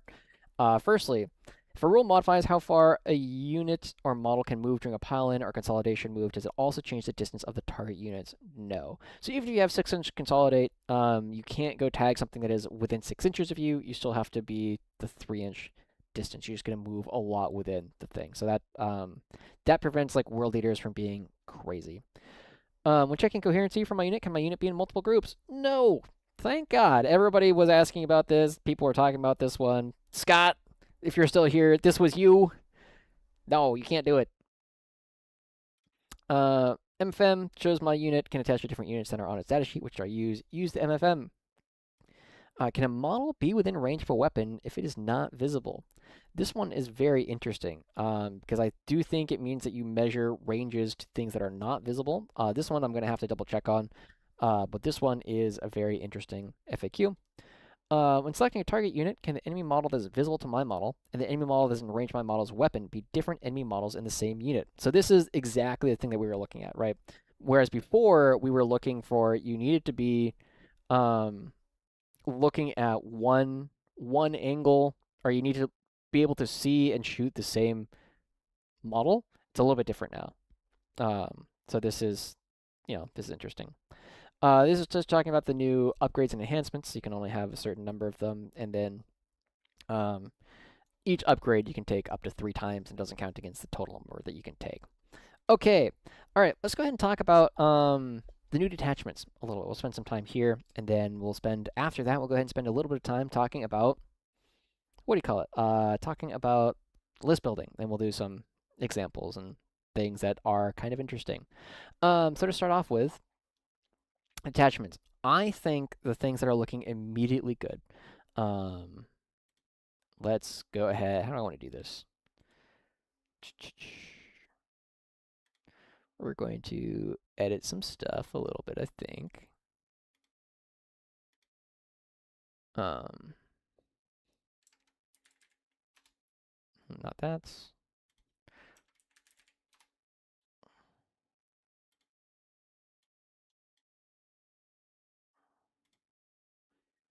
Okay. All right, here we go. So the ones that immediately kind of jump out to me as things that I think are interesting are, we have, we'll do it like this. I think combined is going to be interesting, and this is obviously take and hold because it's 3. And then you have like, your fairly classic like tanks and stuff. I think this is going to be pretty good. I've played a couple of games with the standard tank package of like the Levinar battle tank, and then like an exterminator, and then you take like a Rogel Dorn, and then you take infantry. Like I think this is going to be a pretty reasonable thing that we are going to be looking at a little bit. The next one that I think is going to be obviously interesting is Hammer. Plus, honestly, kind of whatever. Hammer, I think you can pair this one with Bridgehead. Is this? Yeah, it's all right. I think you can pair this with Bridgehead, and this is going to be Torox Kazarkin with tanks. This has been a thing that we can do and have done for a while. It could be Torox Kazarkin, it could be Toroxes with Scions. The difference is not that big. I think this is going to be reasonable. I think you can also play this one with Designation Force. Just because it gives you... Oh, this is this one, this color. You could play it with Designation Force just to give your tanks a little bit more like room to play back. I'm definitely talking about Hammer the Emperor here. I don't think Steel Hammer is going to be that good. I think almost everything that you would want to do in Steel Hammer, you can still do better in Hammer the Emperor. Unfortunately, I do think that Recon Element is it's like okay at best. I don't think, because it's gone up so much in points, I think it's kind of lost that critical mass that you kind of needed before, and the way that the cover checking works now makes it either the entire unit gets +1 save or none of the unit gets +1 save, which is going to be tough. I do think that Grizzled is still just going to be playable. Let's go ahead and zoom out a little bit. I think just Doombolt is still just going to be an archetype that you can play pretty easily. I think you can still play stuff that is fairly similar to this, or you can play like tanks and stuff if you want to do a similar thing to what Combined was doing. The big thing, the difference here, of course, is the Exterminators are better in Grizzled, the Levinar battle tanks are better in Combined. It just changes what you can do. They are honestly fairly similar, and I think when you are hitting worse, lethal hits become even more powerful because you just skip one of the steps. Other thing that I think is going to be fairly interesting is you have access to Mechanized Assault, which is always, always super, super fun. And you can pair this with Bridge, is going to be the most natural one, where you just take Torox Primes and Scions, and you're going to be doing a lot of stuff. I mean, you can still take the Bridgehead, like, instead of Kazarkin, if this was just Scions instead, like, sure, that works.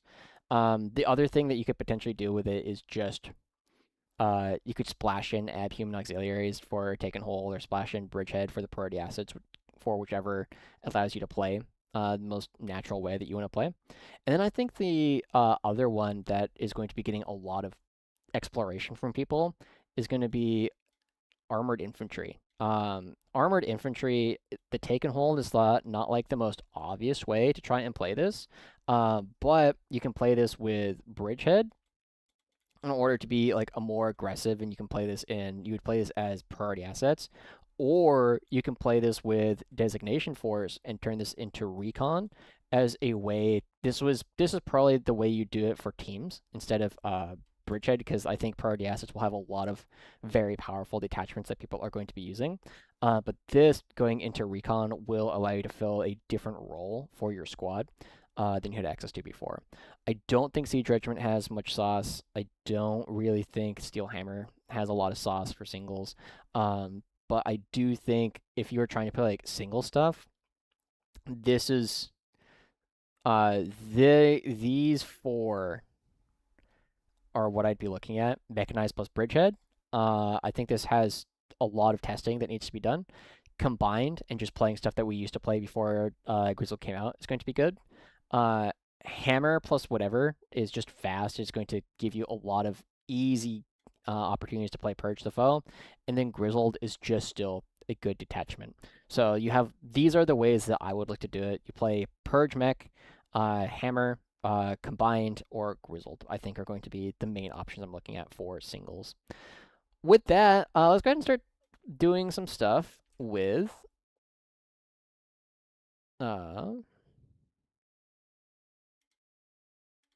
let's start having fun with some list building, I think.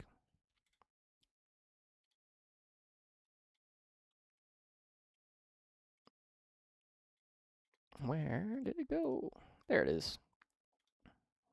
There it is. So the very first thing that I kind of want to look at for people is just playing stuff that we used to play. And for this first one, this is something that I was playing before. And it's going to start with something like this. And this has kind of been our standard tank package from what we were looking at before we actually were playing, what do you call it? Before Grizzled existed. So you can get these for 185. And this one is 180, I think. Yeah. And then the Hellhound is still 125.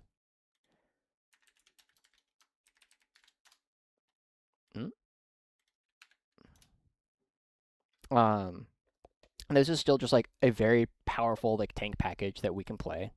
And then I really like the 120 or the 20 Krieg still as just something that you can look to do. I would probably look to put 2 units of 5 engineers. These are 65 now. And then now we're starting to look for other things that can like play towards the back. We need a way to play orders. And so you can do this in a couple of ways. You can do this with a Rogal Commander, or you can potentially look to, instead of doing this, we can do like Lord Solar, who is I think 130 now. 130. And then you would need a Cadian Command Squad. Is it Cadian? Yeah, you still probably want the Cadian Command Squad at 65, and then 10 Cadians for 75. So this actually like puts you at like a fairly similar thing. This gives you the extra tank. This gives you like the CP and more. Just want a Hellhound. Yeah, probably. We might have some space towards the end. And yeah, this is very, very similar to things that we were looking at before. He takes Scout Sentinel, and then Scout Sentinel. Yep, hasn't gone up at all. And then what are we looking at? This one probably legitimately wants like another tank if we're taking Lord Solar. So something like this. Already at 15, so now we're starting to look for things that can like potentially just like go and flip points and all that kind of stuff. This one, this feels like a good shell. So the question then becomes like, where do we want to fill it out? And I do think we've got a fair number of options available to us. Hippogriffs are kind of cool. Yeah, we can do a lot of things from this position because you can start looking at putting in. Oh, I do want Acadian Recon Squad or Gaunt's Ghosts, at least, like in both of these.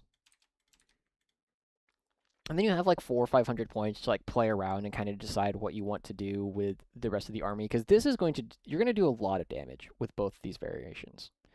An Engine Seer, maybe. Engine Seer is definitely something I will need to test more and will depend on like what else we are trying to do. Let's kind of throw it in there though and kind of see what it looks like. And I think they're still 45. Are they Tech Priest Engine Seers? They are 45.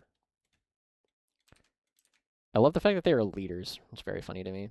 And then I think we honestly probably just like let's try putting in Scion Command Squad, which is 85, and then 10 Scions. It's 155, and see where that leaves us.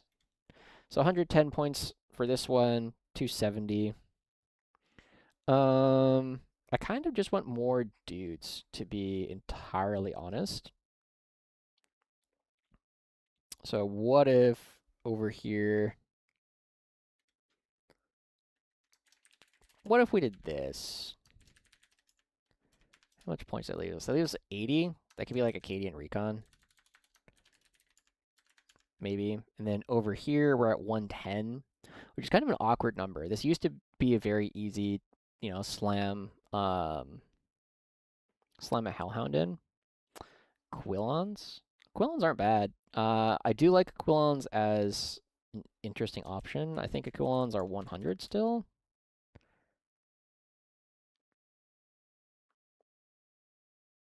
This is Quillons are 100. So I think both these are like reasonable. I don't know. These are definitely not optimized. This is literally just me being like, I don't know, this sounds kind of good.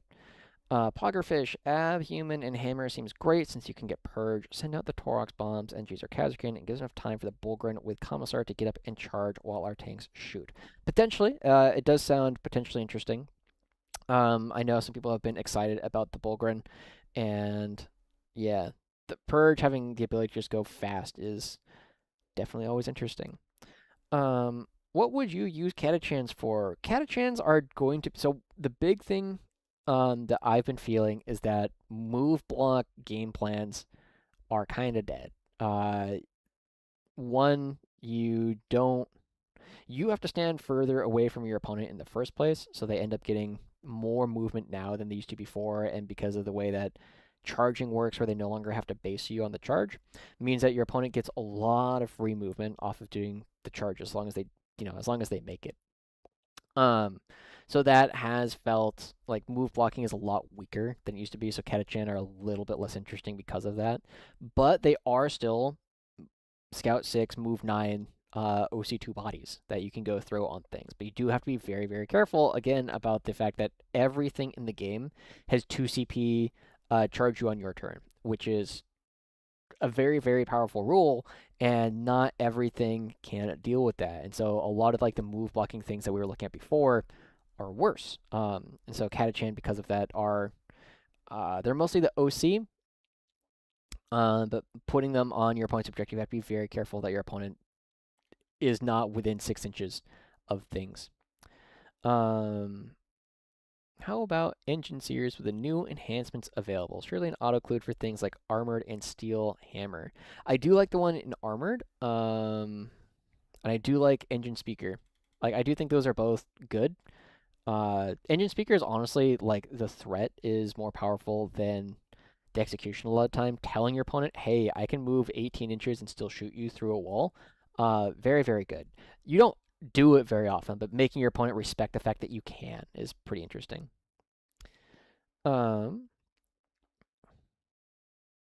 Basilisk, I don't think I could convince myself to play a Basilisk yet. What's up, Jawad? Hope you're having a good day. Low-key catch and command squads by themselves are great OC bombs now with flag. 60 points and still get Scout 6 with a heavy flamer and a flamer. Yeah, I can see that actually. That does make sense in my head. When I want to put an Ogren with them, no, because then they lose the Scout 6 and I don't get the silly Ogren things. Yeah, I can see that. The only thing that's kind of sad about it does feel like the fact that it is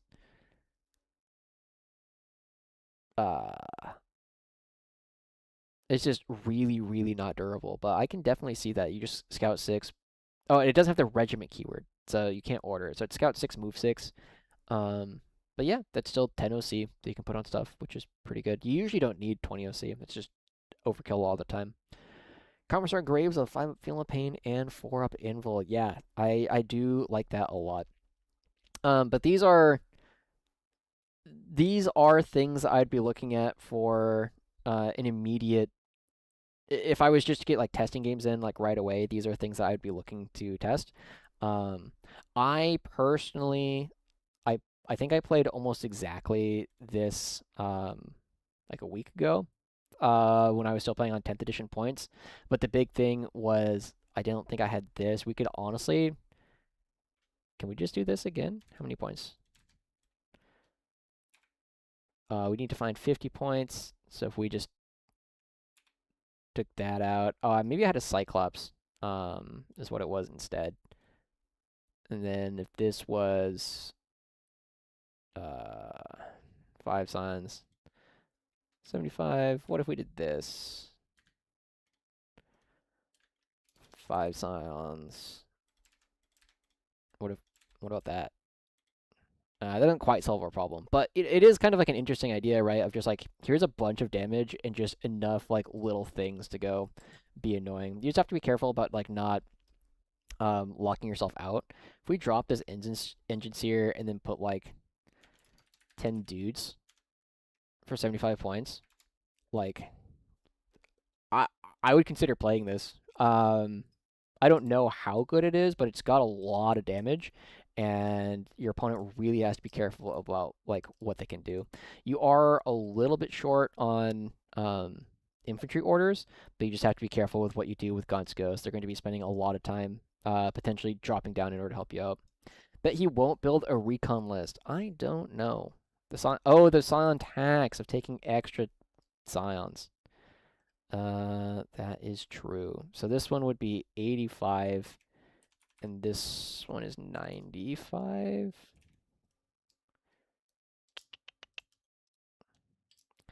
Yeah, 95. So then we'd have to find 30 points here, and then this kind of goes back to the entrance here. So this is interesting. What's up, David Purcell? Silent Tax. Yeah, that's going to take some getting used to mentally, I think, for a little while. But you know, these are things that are like, this is interesting. I don't know if it's the best thing, but you can definitely take this out and it will immediately let you play games without what do you call it? Without dealing with a whole lot of other stuff. It's not going to be the most optimized list that you could potentially play, but you know, something to test. Another one that I'm going to take a look at is armored infantry with Bridgehead. Or let's do Mechanized plus Bridgehead, because that sounds fun. And then you'd probably play this one in Purge. Oops. Alright, so let's go ahead and start with this. If we were to take a look at the Robert Moreland version, I think Taurox is still 75. Yeah, I have 3. You gotta have a bunch of them. Because they're awesome. Okay, 75 and no tax on this one. So if we just start with the version that Robert Moreland had pioneered,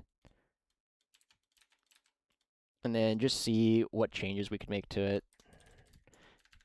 Kazarkan, start at 115 now. And the third one, I think, is 125. Is that right?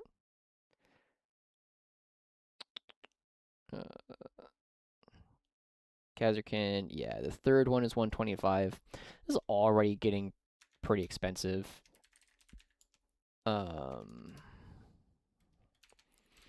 He had 10 Cadians. 75. Zion Command Squad. These are 95. Ooh, 95. This is getting expensive fast. And then 5 Scions.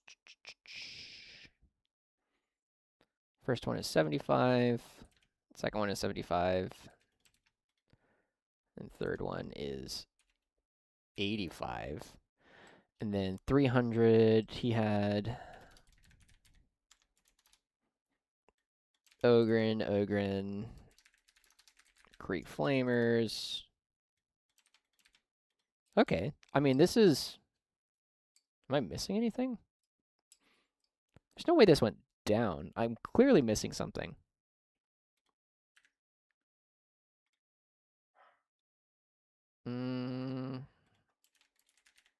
What am I missing? Oh, Gaunt's Ghosts. That's what it is.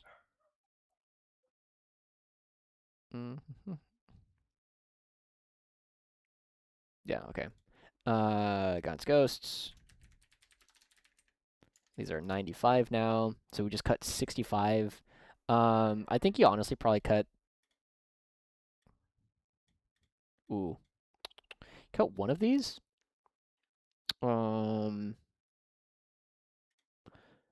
you cut the Engineers or you cut the Flamers? Honestly, I was not super impressed with the Flamers, so you probably cut like that. And this is what Robert Moreland was playing at Dallas already. I played one game with this. It was my first game.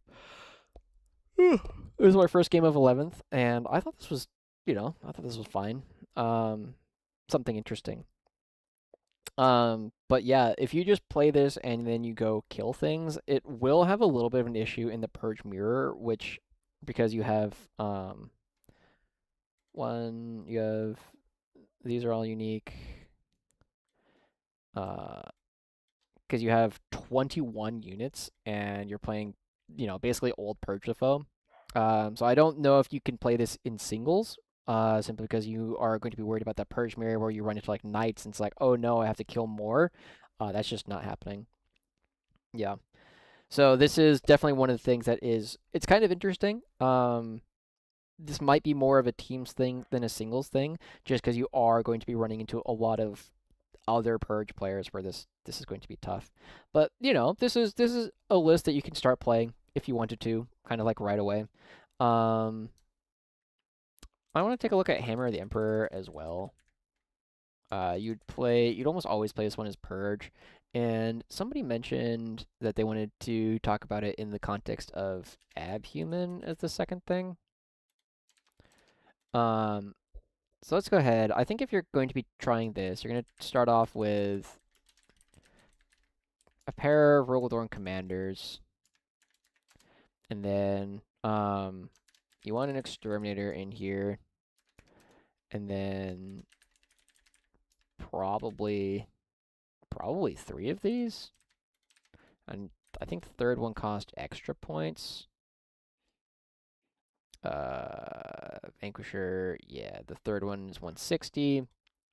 Let's throw the reroll ones on one of these for sure, which is Veteran Crew. Veteran Crew is 20.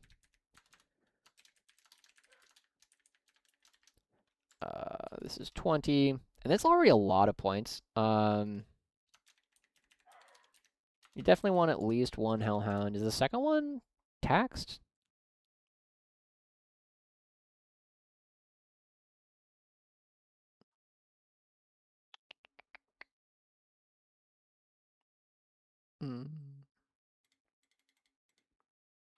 Hellhound, your second one is taxed. Yeah, let's see what it looks like.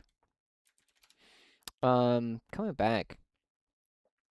You play priority assets. That's a great question. I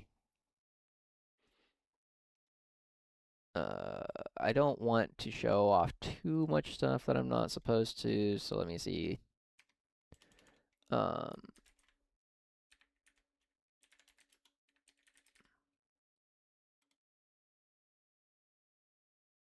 Let's see. Priority assets. It seems like it's got decent, but my initial takes were that it was unfavored against Recon. So you have pretty okay stuff against Purge, Take and Hold. and disruption. But maybe unfavored against recon. I do feel like recon might be I guess it just has a bad matchup into Purge the Foe. So you could probably play it priority assets. Would be my guess. I don't know exactly what all those missions look like off the top of my head though. Where did I put? Is it this one? Yeah. Nobody hired Joshi as a tax advisor. Look, I'll take anything. Second, is 305. Gross. So this is rapidly just like running out of space for stuff.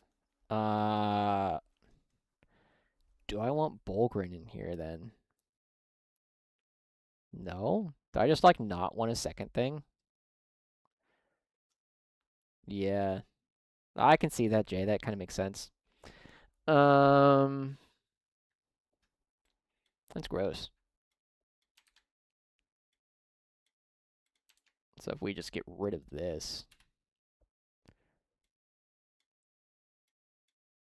And then you just want to Rogglethorn Battle Tank? The first one's 260, right? 260. And then you have 250 points. It's a couple of Scout Sentinels. And they're not taxed, right? No. Yeah, and just very rapidly just like run out of space for anything else.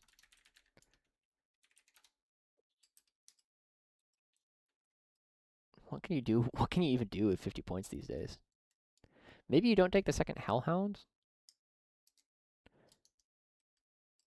I mean, I guess you could just throw an Engine Seer in there. Is like the cheapest thing that we can play now, other than the 40 points Cyclops. The second Hellhound isn't. It's the third one. Oh. All right. Okay. Okay. Rogglethorn tax. Solar. No Engine Seers. Yeah, looking at one. Second Hellhound isn't taxed. Replace the third Vang. I don't think you want the Punisher. I still don't think it's good. I would have 15 points here. Is there anything we could do if we upgraded something else? We definitely want Gaunt's Ghosts. Oh, oh yeah, that's correct. Can we upgrade this for 15 points? All of our Leman Russes, the ones that we want are 180. Can we shave any points elsewhere? We definitely don't need the Calm Under Fire or whatever. There's nowhere to put it. Can we save points by turning this into something else? No. That doesn't do anything. So if we had 60 points, does that change anything?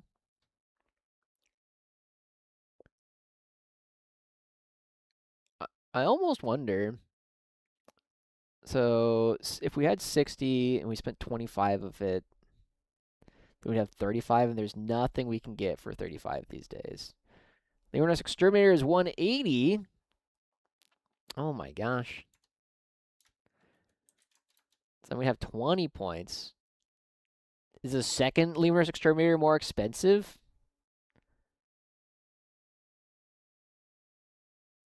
It's not. It's the third one. So if we just take this and go like that. Solar. I don't know. I feel like this looks pretty okay. But I guess you could do like, you could have the Cadian command squad be engineers. Like that. Something like that. You also want this to be a hammer bridgehead, so when your opponent charges your sentinels, they take... Can you do it? Is it not infantry locked anymore?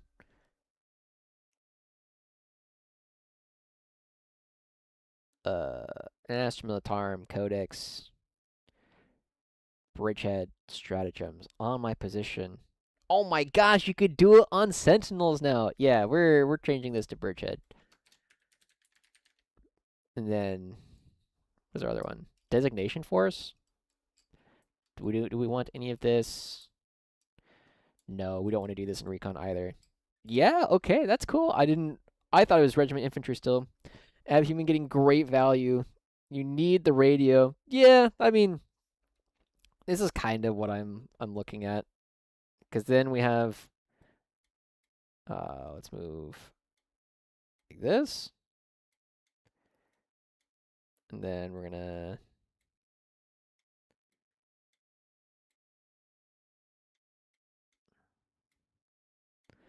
so those are all of our tanks. And then,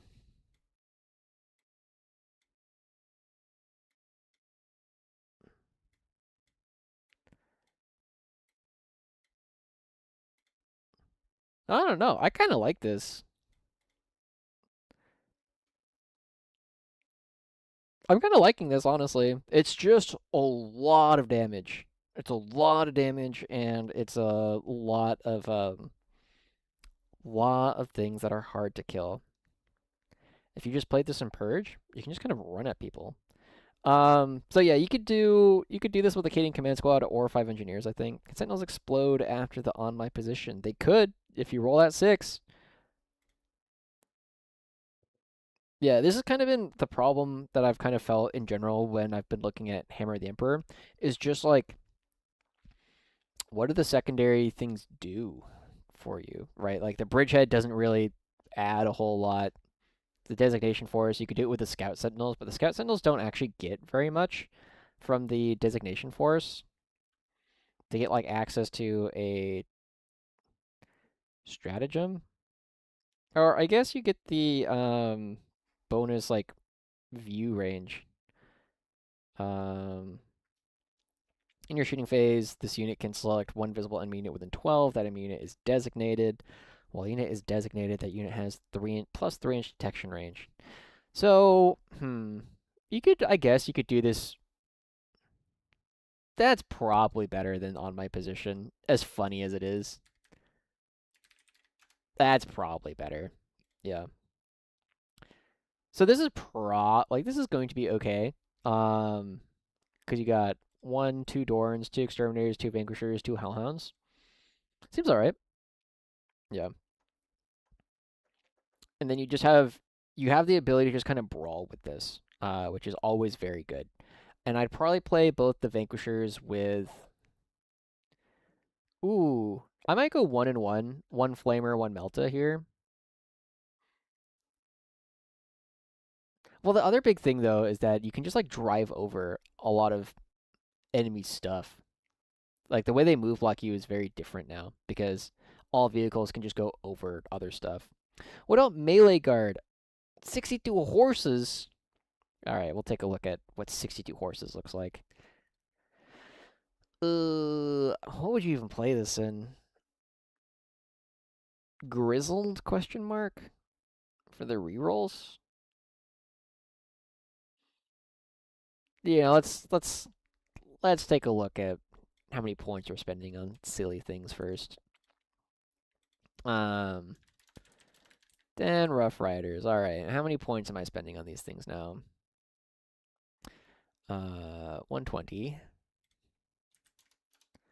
Why is there a tax on the third one?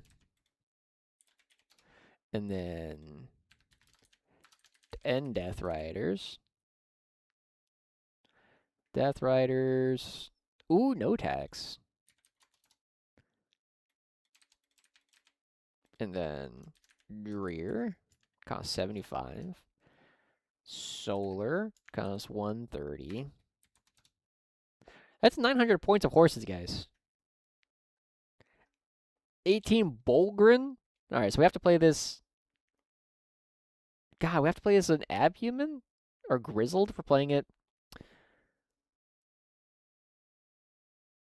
Okay, we'll come back to this. Let's see.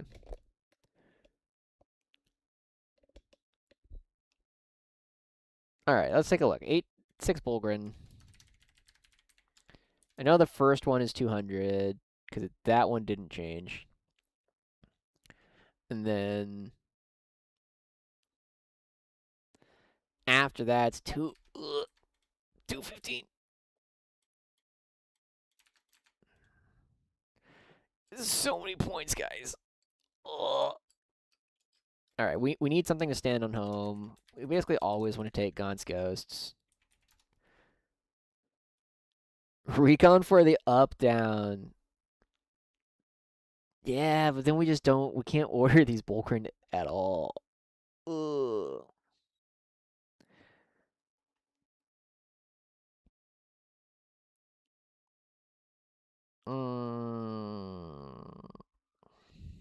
I'm trying to think if there's, like... What disposition this wants to be in. Dread Nork? You guys want Nork in here? Alright. 60. So what else was this? This is like... Is this the Castellan brick? I guess it's still the Castellan brick. Castellan... Oh, we just don't have order? I guess Dreer and Suller can probably do a lot of it.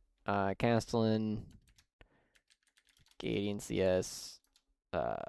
20 Cadians. How much is 20 Cadians now? It's gonna cause me pain to look at it. 145. And that leaves us with enough for an engine seer, you guys.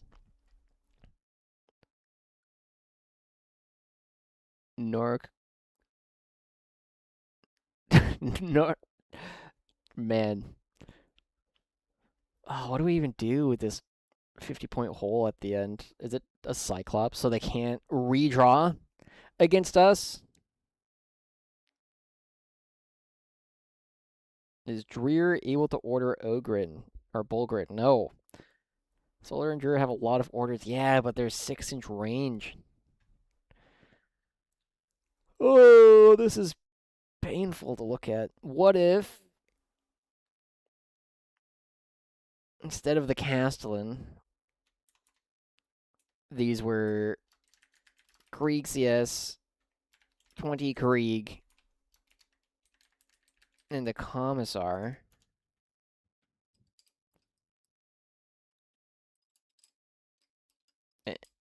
And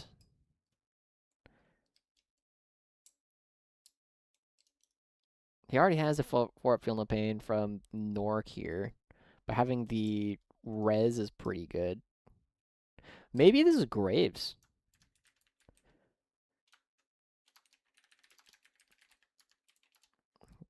How much is Commissar Graves on foot? I think she's 65. Bring down his wound count. Oh, you're right. Does not do anything. Yark for the counter charge.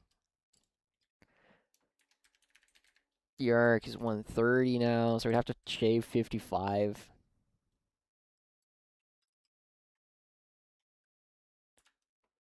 Or net, we'd have to find 25 points.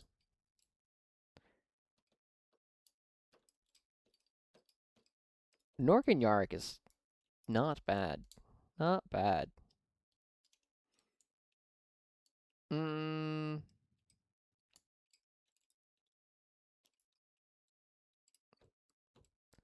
Man, these taxes are like really, really hurting. I guess. I mean, God's Ghost for the order swap is very powerful. Where can we shave 25 points?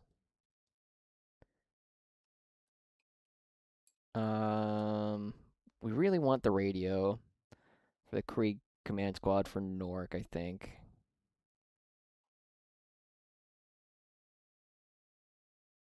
$25 points. Are we making a melee list? Something like that. Something like that. Drop Solar, but that's that.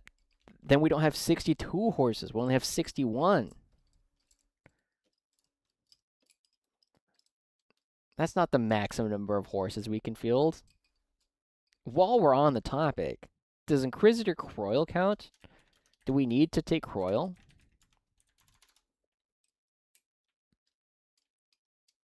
And then we just drop Yar. I'm a genius. Look at that. Maximum horse, 63 horses. Yes, one of them is whatever it is that Croyle is writing.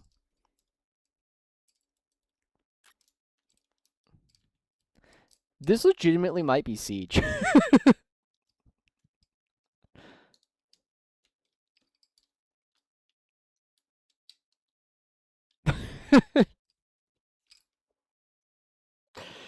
This sure is a list of all time. This sure is a list that we have built. I feel like Croyle, you know, it's not a literal horse, but also neither are the Death Core of Greek horses. What does the lore say? From atop his subjugated Garrulesque steed, Croyle stalks and engages Zeno's prey. Siege and Ampuman. Mantis horse still seems like horse, yeah. Well, this is a thing that you are allowed to play. I cannot stop you. I cannot prevent you from playing it. Siege, Fight on Death, 2+. I think it's 2+ if you have like the platoon keyword or something for like your normal dudes. I'll be honest, I have not looked at this in a while. Trench fighters. If it is a regiment model.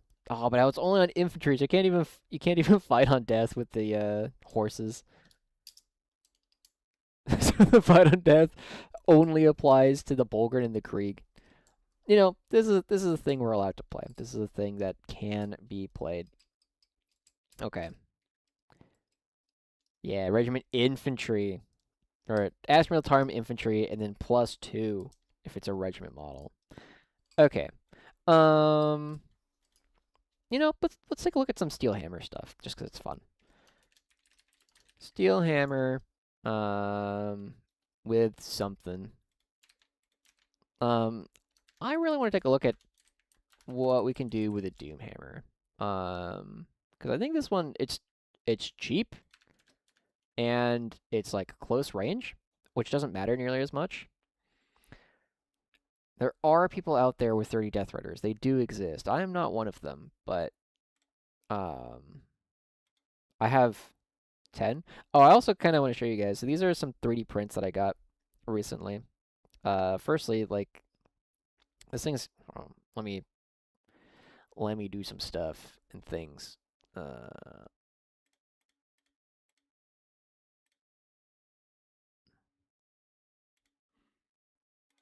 There you go.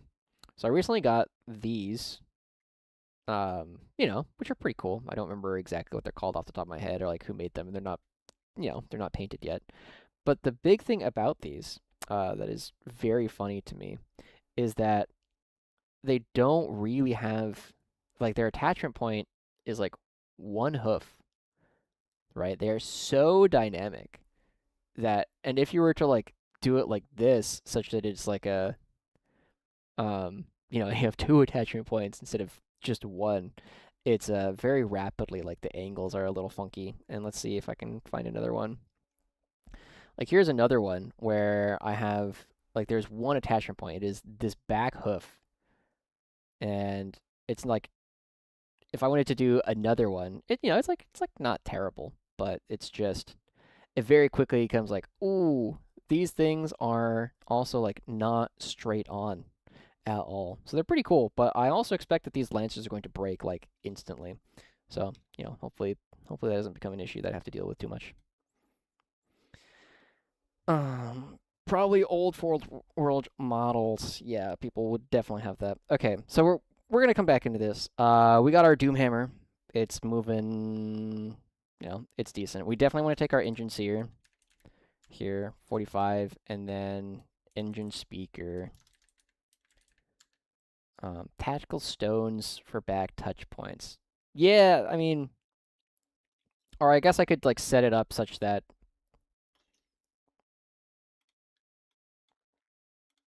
where is it? I can find a way to, you know, do the back, which will be a thing that I will mess around with, but I don't know how immediately I'm going to be playing these, so. Technically, the rules only say frame models have to stay upright. Base the horse is lying down. I knew I could count on you. Okay. So we want all of this. How much is engine speaker? 15 points. Okay, that's not too bad. Okay, so we definitely want to do all of this. I think we actually add Abhuman into this because I think there are some fun tools that we can do. So if we were to take 6 Bulgrin for 200 and then add a Commissar for 30 with Exemplar of Duty for 10 so that they can attach. God, there's a lot of stuff already. God, that is a lot of stuff. Or not that much stuff for 715 points. Then our options after this, we do need to find a way to order the Doomhammer. I've been kind of liking the idea. We kind of have like 2 options here. We can either take like a second tank that is going to play behind, or with the battalion commander, or we can take like Lord Solar. And I kind of want to play Lord Solar just for the CP generation every turn for the 2 CP 4 rerolls. Because it's a lot harder. You're significantly less interested in discarding cards now because you can just score them later. And so the CP generation from that is has to be very intentional. So I kind of like Lord Solar. In this, we will be looking at like more Yarg stuff a little bit later. In a little bit, but I do think this is definitely, in general, I think Steelhammer with Lord Solar makes a bit more sense. Ogryn Party Van, Doomhammer and 6 Ogrins inside, or Stormlord and all the Ogrins inside. Do we want to make it a character? Oh yeah. Turn it into a character and give it Titan Killer. So you're re-rolling the d6 damage. Then we have this. Is Assault Hatches? Hold on, let me look at that. Steel Hammer, enhancements, Assault Hatches. Each time a unit disembarks from the bearer after it has made a normal move, that unit is still eligible to declare a charge. Ooh. So it's maybe this one. I thought this was a stratagem, not enhancement. So 25 points for that. That's fun. Thoughts on Doomhammer and Mech Bridgehead with big silence inside? It sounds like a great time.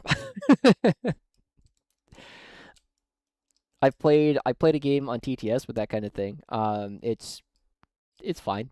It is very, very susceptible to just dying, which is always one of the major issues with those kinds of things. If we're playing, anyone able to throw me a Discord invite? Yeah, just promise not to make me moderate you. This is, kind of the big thing. Needing to moderate people makes me sad. I think there's like one person in the Discord right now that I'm like, how much do I need to moderate this person? And then of course there's like Gustavo, who I always need to moderate. But yeah, just don't make me like to have to pay attention to you, you know?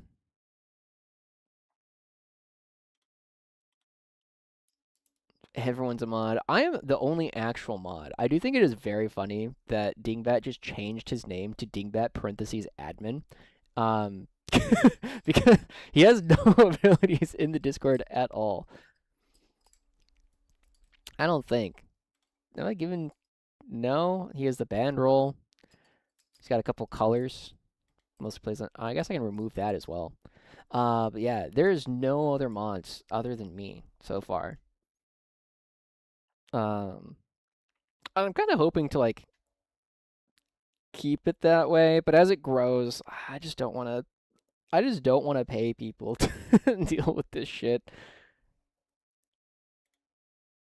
Oh my god. We got 4 people.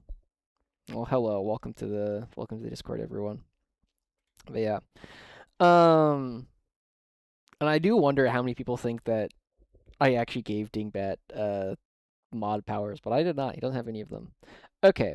So, let's take a look really quick at what Clement has been doing. What?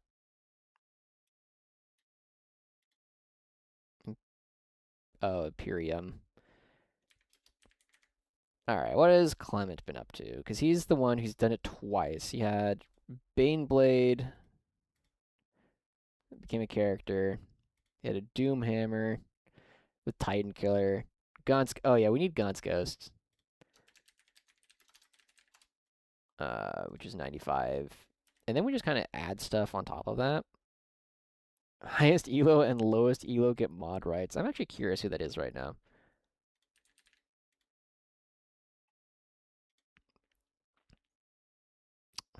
Oh, it's Nemo. Nemo's the one who would have mod powers. Oh no, it's Nassim. Nassim is higher than him right now. We are not giving Nas mod powers. That is not happening. Ooh, just ban everyone. That's all right there, Phil.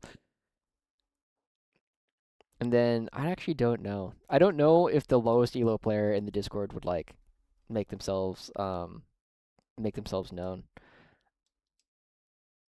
I do know. I don't know if this is still true. Let's find out. All right. Oh, they went up in the world. Where are they?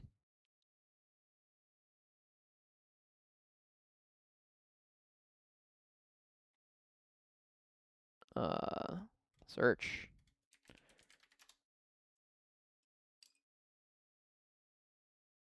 Hello?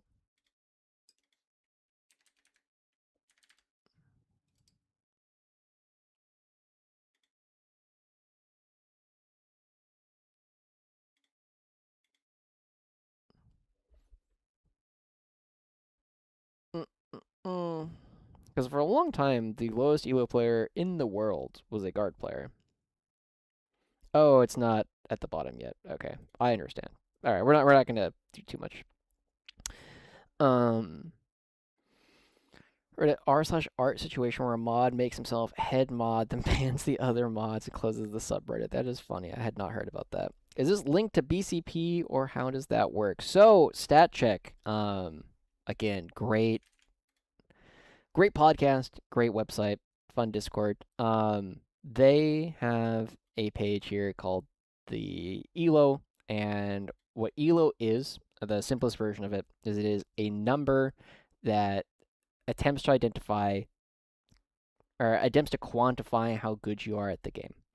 And the games of record that they include are games that you play at singles events with 5 or more rounds and at least 24 players. And they check best coast pairings, they check mini headquarters over in France, they check Vesla, they check, I can never remember what the name of the German one is, but they check all of the big ones, and they see in those events, they don't care about what your record was necessarily, but they only care against what players did you play against.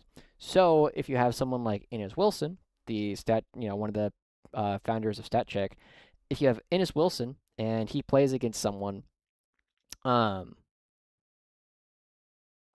it will check his elo 2159, and then let's say he plays up against Scott, another Scottish player. Because Scott has a significantly lower elo than Innes, if Innes wins, he will get less points, but if Scott wins, he will get a lot of points, and then Innes will lose points if he loses in the reverse way. Yeah. The goal is to be ranked 40,000. There are more than 40,000 people on here at this point, so there is an opportunity to do that. A big thing about this, of course, is that RTTs do not count. Leagues generally do not count. It has to be in-person events, 24 players or more, 5 rounds or more in a weekend. Hit Scott-ish, yep. Graves seems like a prime pick for leading 20-man Krieg units. Yeah, it's definitely something I have been excited about for sure. Okay. So I do kind of want to get back into this because I do think it is interesting. So he's taken some Deathcore and then just things. So this might be an opportunity to actually play like 5 Death Riders, which I think are still 60. Do that a couple of times. 65. I wonder if you just do it with a third one. Because you still have a lot of points and other stuff. Do I have an ELO, or is it something to register? If you have played at a GT, then you have an ELO. Yeah. Thoughts on Yark and Catchain, Command Blob, and Ogre Bodyguard. So you would have to attach them to 20 Catachan. So it's like... So you have Assault, so you can kind of get up in their face. But the damage that you do with your guns is not very good, because you have like a Heavy Bolter, a couple of Flamers. So you're going to kill like Cultist pretty darn good. But then you charge something. You can reactive move.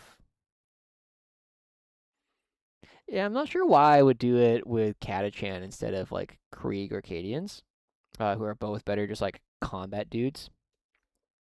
Free Overwatch with Flamers or Flood objective with melee charge with +1 to wound. A lot of the melee is just like not good, even with +1 to wound.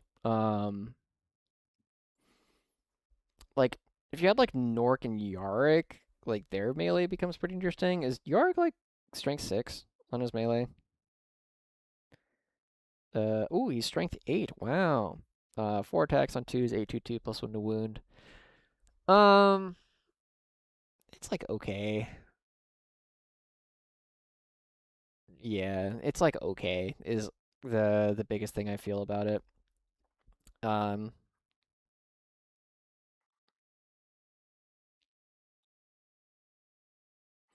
I think the biggest worry that I would have with this is getting stuck with it afterwards. Like you go in, you charge, you don't kill what you were trying to get into, and then you get stuck because Yark can't do any of the abilities on his own unit. So you would have to be very careful about like what you're charging. Like 5 Marines you can probably kill. Because between Nork and Yark, you'll hit 3 or 4 times. You'll probably wound, give them 3 times. You'll kill 2, probably. And then Nork, headbutt 1 to death, so that gets you 3. Yeah, you'd probably kill 5 Marines. But there's also just a chance you don't. It seems okay. I would be very worried about what happens if you fail to kill what you're charging. So it's like, yeah, it's definitely on the list of things that are fine.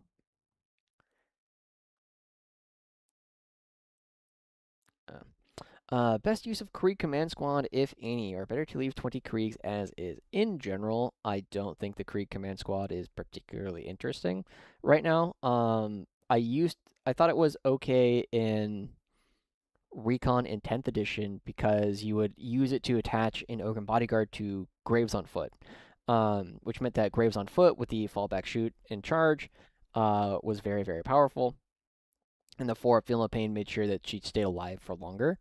But I think now you're more likely to just attach Graves directly to the Krieg and run them around just because a lot of our other stuff has gotten more expensive.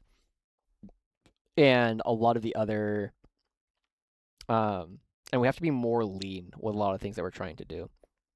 So I think if you wanted to do it, I think it would still be that is you use the Krieg Command Squad to attach like Nork or an Ogre Bodyguard to Graves or Yark, who are embedded within the 20 Krieg. And so the Krieg Command Squad is kind of a supplemental piece.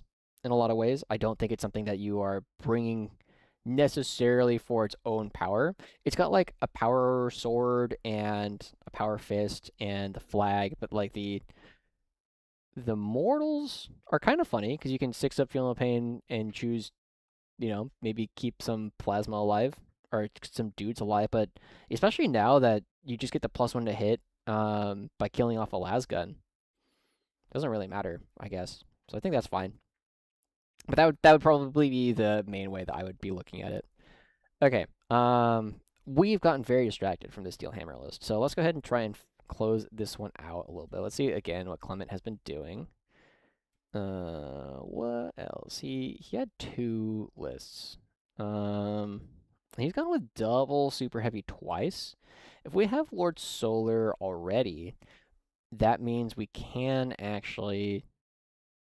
So the Doomhammer with the Bulgrin is very fun. We can order them, whatever.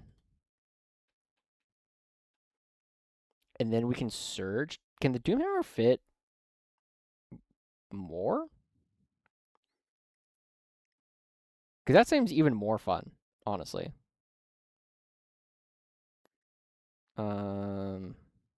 Not there. It is Doomhammer, not the Bulgrin. Doomhammer, transport, 26. And then these count as 3. So this is 18. Okay.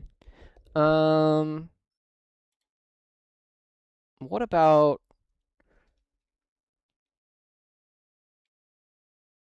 So Lord Solar is kind of running around by themselves. We want Cadians to stand on our home. And I think if we're doing this, we can honestly just take, like, another super heavy and just ask our opponent if they can deal with it. And then if we're going to do that, we probably just want to spend for the good one. And then take another Engine Seer for 45. Is there another enhancement that we can potentially take? Sure, we can put Titan Kill on our Storm Sword. That is very powerful. And then we have 100 points. Let's throw in Aquilons, because I love Aquilons. That looks like fun. Yeah. Yeah, it has a transport capacity of 26, but Ogryn models take up the space of 3. So this is 18, 19 spots. There'd be 7 spots. Yeah. This looks like fun. Because you have 1, 2, 3, 4, 5 units just go run around out in front. You have the Bulgrin, and you can send the Doomhammer actually fairly aggressively forward. And then the Storm Sword is just kind of waiting. So you're kind of waiting to see, like, can your opponent deal with this? It can go 18 inches through walls with move, move, move, and Engine Speaker. And then you're just going to get Bulgrin out. And that is far. 18 inches. So this is 12 and 20. 20. So 18 inches. Ooh, deploying here is actually really difficult. So you'd have to deploy like here. It's like here. So 12, 8, and then 10. Yeah, so you could just take like a Doomhammer that started here, and 18 can potentially get you to here if you can fit. Where else can you fit a Doomhammer? You could fit like here. You could fit like here. I don't think you can deploy here is the problem because you're like 7 inches wide.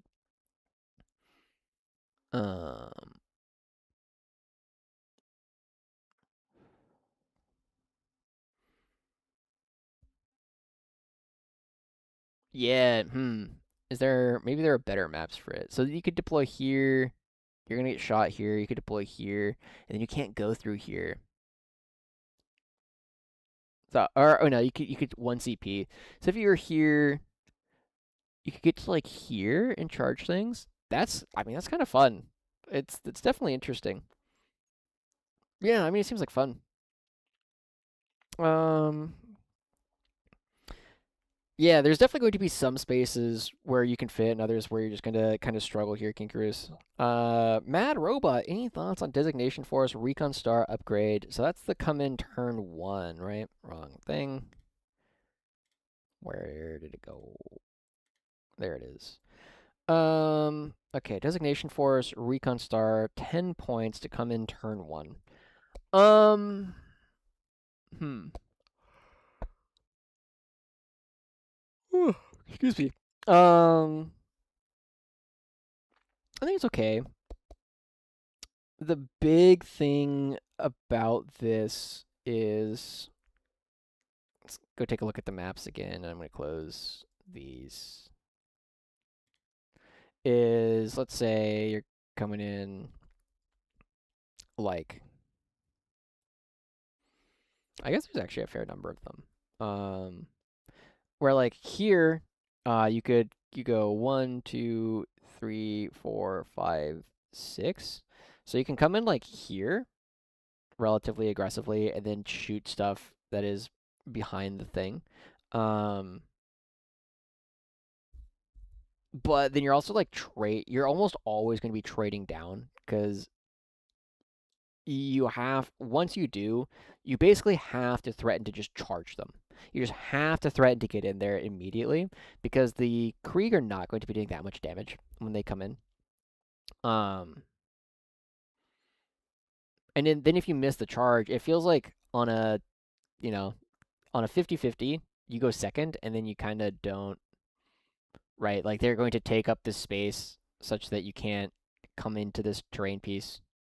Um, and then I guess it like blocks them from like staging here, I guess. Uh, what about another one? You can come here, you won't really be able to shoot anything. You can come here. If you can come in like here right away, like this is kind of nice. But if you go second, again, then you're getting zoned out all the way over here. So there's like a 50% of the time it kind of doesn't do a lot. And then the other big thing is you then have to go for another 50-50 in order to like hit that charge because the big thing that you're going to try and do with it is you're going to try and like tag things so that they can't do anything. So half the time you don't go first and you don't get to come in the places that you want. And then another half the time the charge doesn't go off. So in 1 out of 4 games, it's game ending, right? You just can win like almost immediately. Um but the other 3 quarters of the time it just feels like it's not doing a whole lot. So it's one of those things where I don't think I would want to put stuff in reserve. I would maybe do it on what is it limited to? Designation force, enhancements, recon star, infantry platoon. So it's basically just our battle line. Your first movement phase. I think so. You can't do it on silence. You can only really do it on our battle line stuff. Um,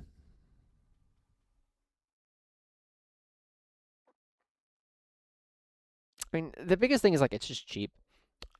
I think it's going to be a lot. I think we'll have a little bit of play in teams, just because having that like the 1 in 4 chance to just like bang a 9-inch charge and be like screw you is going to be pretty powerful. But I don't know if it has a lot of play in competitive singles. I think it's probably okay in like casual games. Like if you're just trying to play up against your friends, like sure, just go for it. You just recognize it. You're just gambling. It's a gambling upgrade. Yeah. Okay. Um, let's do another one. Thanks for the thoughts. Just found it interesting and thought of worst case it's a 10-point late scout maybe. Yeah, that's going to be I think what it's going to usually be is most of the time you're going to just, come in back over here. But you have to also be very careful that you can do that. Yeah. Mm,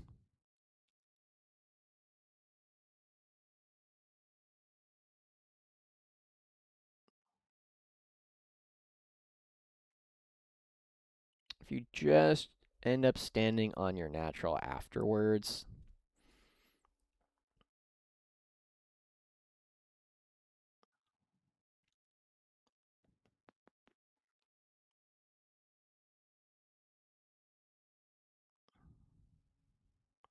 I guess one of the worries here is like maybe you can't even do that all the time. Because I think if your opponent realizes some of the time, right, like when you go second and your opponent just like puts stuff on the other side of your natural, you don't even necessarily get to do that all the time. Like especially if they're playing like disruption or whatever, and they want to come do an action on your natural, you won't even necessarily be able to touch it, which is kind of spooky to me. I think I'd rather just save the points and keep them on the board. But I'm also I'm not a risk taking player. I'm just going to do the thing that I think is very naturally safe and things that will allow me to just take control of the game with very little dice influence. So if you want to play a bit more of a high octane game, I think it's something that you can do. But yeah. All right, I do want to take a look at some armored infantry stuff because I do think the attachment is fun. Let's pull it back up. There we go. So this is, by default, it is take and hold, which I don't think is the best thing for it. So you generally are going to want to combine this with either Bridgehead or Designation Force. And then you'd play this one in like Prio. But again, this is something that's probably better for singles than it would be for teams, because I think there are going to be better things you could do with teams. Like I think Grizzled is probably just better in this situation for what you're trying to do there. Hippos. So one of the core things that we're instantly going to be taking here is just hippogriffs, and they currently, I believe they don't have any taxes for taking multiple. Yeah, so there's no taxes for taking multiple. And when we're going Bridgehead, we're going to do this with Scions. And we're just kind of going to max this out. And these are the second one, cost more. And then we got, is it 85 or 75? The first one's 75, I think. Yeah. 75. Our second one is also 75. And then our third one is 85. So this is a lot of points that we're already spending on this kind of stuff. I do think if you're looking at this, you're oftentimes going to be including Yarick and let's say a Chimera for now. As just a transport that you can put the Scions in, hop them out for the +1 to wound. And then we'll also generally want probably one Hellhound and then some Scout Sentinels for the pointing and rerolling ones and the ability to strip cover on things. We want Gaunt's Ghost because they can order. We just want Gaunt's Ghost in general. I think almost every list should have Gaunt's Ghost in it. I've been finding it very, very good in the games that I've been playing just in general. And then we have about 500 points. We still want something to stand on our home. What else? What else do we kind of want to do?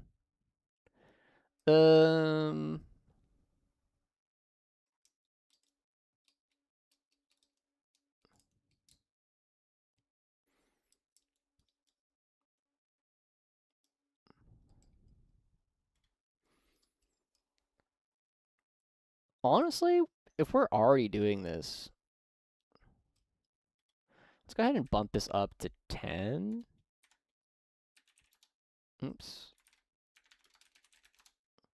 And then we kind of figure out what we want to do after this. I am kind of a... Oh yeah, the Graves car is pretty good. The Graves mobile is 125 now. LRBT, I don't think LRBT really makes the cut here in Armored Infantry plus Bridgehead. And then I like the Engine Seer with 5 Feel No Pain thing. What is it called? It is called Omniscient Unguents. Copy. For 35. And then 1835. And then kind of what else? Hydras? Sure. We'll put in some Hydras and see what it looks like. Hydra, 90, and no tax. So it's just one. How do we get a second one in there? 15 points. Where can we shave? 2-man armored sentinels. I am very unimpressed with Armored Sentinels in general. Ugh. How much is that? It's 120?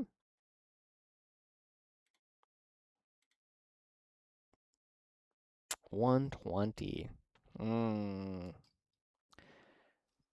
Drop the Chimera. I really want the Chimera for Yarick in particular. Because he's going to hop in and out of it. 215. Or 2015. Yeah, things just going up a little bit of points. What's going inside the Chimera? 5 Suns and Yarick.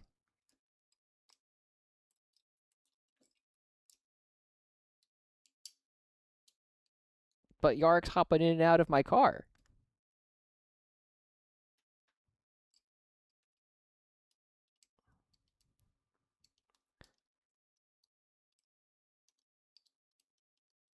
Maybe we can drop 1 Unisons here. So that means our other Unisons cost less. Oh, this is going to be annoying to deal with later. Like mentally, just like doing all these where you have to be like, oh, this changes my breakpoint.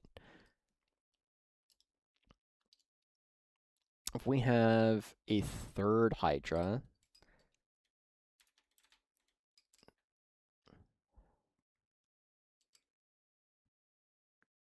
yeah, if we do this though, if we have these Hydras, then we need more orders.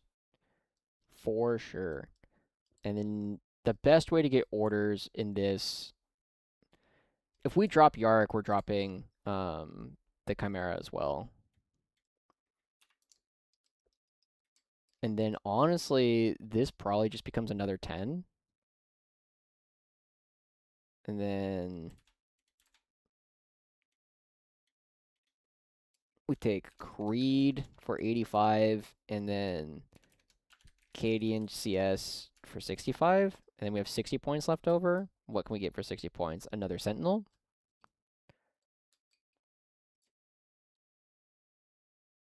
Schleimarbo.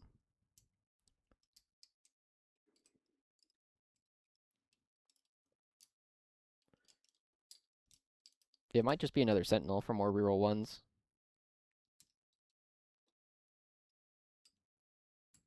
Yeah, sure, try that. So this gives us a really, really high unit count. And it doesn't really want to play take and hold, but priority assets where you can just kind of run around and do things is pretty cool. Because we have...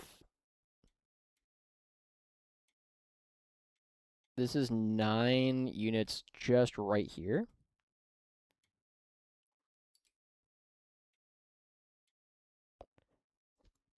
So it's 9, 10, 11. Yeah, grouping things like this is going to be more useful. So 1, 2, 3, 4, 5, 6. So this is 16 activations just coming through, right?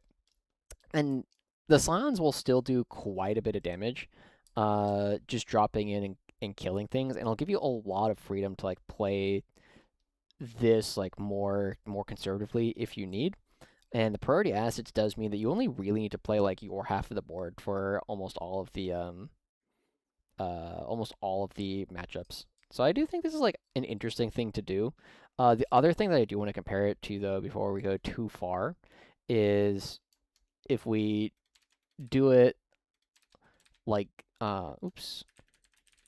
designation force for the recon, and this is more of a teams focus with this kind of thing because recon I think right now is going to be tough to play in singles a lot of the time, but there is going to be a lot of opportunities to play it in teams where you do need to find a recon player who can dodge like the purge quite a bit. I'm not impressed with the cannon on the hippos, David. have been liking the Meltas most of the time. Because again, just like the Vigilator Cannon kills a Marine on average, which is just not, and it doesn't do anything else. Whereas the Meltas still kill a Marine on average, but they also can pop transports, which is a pretty big deal. But if we were to do this here in Designation Force, we still start with this for sure. But the big thing about the Designation Force that it gives us is we don't even really care about anything that Designation Force does in terms of like the core rules, but we do really like the reactive move that it gives. Las Cannon, it's just one shot though. Like maybe you could do one of them with 2 Las Cannons. Yeah. I tried the Las Cannons and was like, wow, I just didn't hit because they're hitting on 4s most of the time. And so you just end up you're overspending a lot for the move shoot move, and the fact that it is still T8 3-up save. So I felt like I was overpaying for the las cannons by a significant amount. And then it doesn't really do anything later on, right? Like if I'm going to keep the unit alive for a long time, and if it shoots 10 las cannons over the course of the game, maybe it makes its points back, but it's like, eh. I can't add Lord Solar to a command squad. Guard Master Vox is now impossible to add to characters.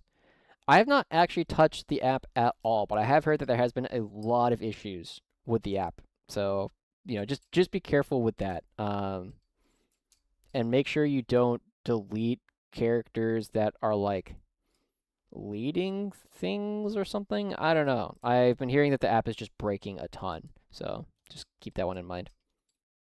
But we're doing this, and this is definitely one where we're going to be looking at including the chimeras because they can just actually do things. These could probably be Tauroxes if we need to adjust like our points later. But one of these we definitely want Yarok for. And then Scion Command Squad. So we do this, and then Tempestus Scions, 75, then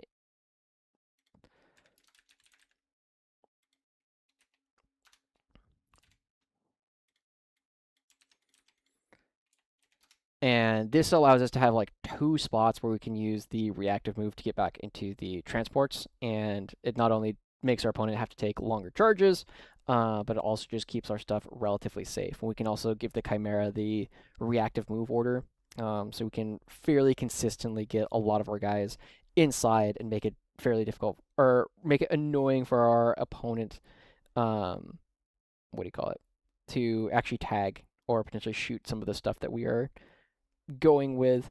After this, we do still need to have some opportunity to do other things. I think we take the Graves Mobile, but by the time we're here, we have to make sure we're bringing tools or cutting the stuff that is like just cute, mostly. So we still want 10 Cadians. We basically always want 10, just like stand around and do things. And we kind of decide from here like what else we want to do with the rest of the board. You only pay tax on the 3rd unit of Scions. You're right. So we can save 5 points here. Or 10 points here. And then we have like almost 600 points. What else have I been doing? What else have I been liking? Oh, I do really like the Cadian Recon in this. Gaunt's Ghost is just kind of always necessary, because you just need some of that, some of those orders. And then this has been kind of like the big thing about trying to play this in general, is you just kind of, like, your order economy is tough in Armored Infantry. So I kind of just want to put this back in there. And we have 260 points, which honestly could just be 2 Hellhounds. Or is the second one taxed? I think it's the 3rd one that becomes taxed.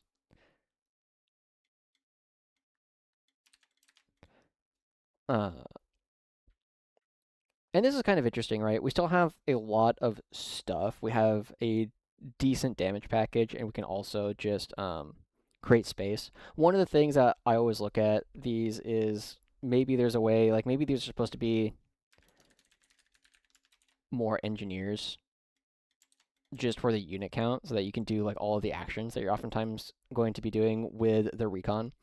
But this is something that where I would look at and just be like, yeah, this can do the actions that are necessary. I would want to avoid playing this into Purge because Consecrate is so much easier to do than Triangulate. But if the if the Recon player goes first, you still get to play a game. But if the Purge player goes first, it's really really tough. Let's see. Is there anything else that I kind of want to build or like look at some early lists for some early ideas?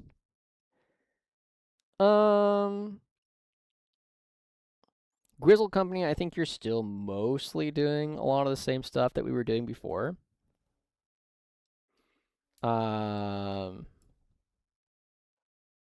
Which is always going to be, fine. You can still play, like, you can just come over to this combined list that we built at the very beginning and just say, hey, this is actually in, what do you call it? Grizzled, and you can just, like, save these points. You maybe take the second, did I put a second Dorn in here? No, but then like the Dorn commander can do other things. 110 points. What do we do with those points? It's just not enough in order to take another unit of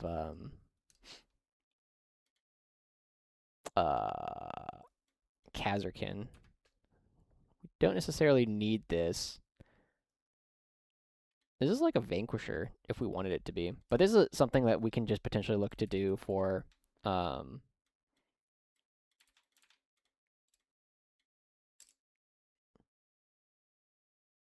if you just wanted to play like something in Grizzled. Bridge Siege Maximum Mortals. I don't know if I would ever play that. Like even for fun. That doesn't even sound like something that would be silly to do. Or perhaps too silly.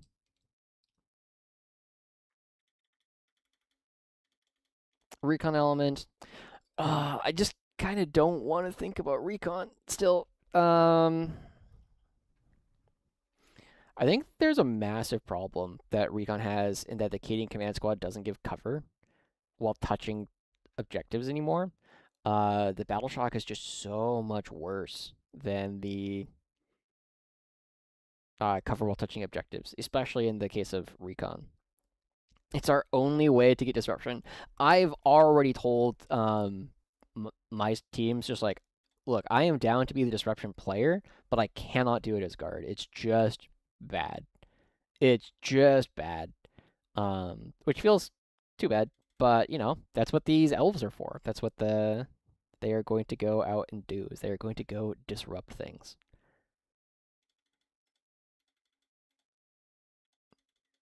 Yeah. I'm actually really curious what people who are like looking at team stuff are thinking about for disruption because we were looking at Eldar. We're not super thrilled on how Eldar is playing right now in terms of like the power that it has. We're kind of looking at like Demonic Incursion or like Plague Legion as things that you could potentially do. I had a whole like list of everything that was like disruption. Don't remember where I put it. Is it here?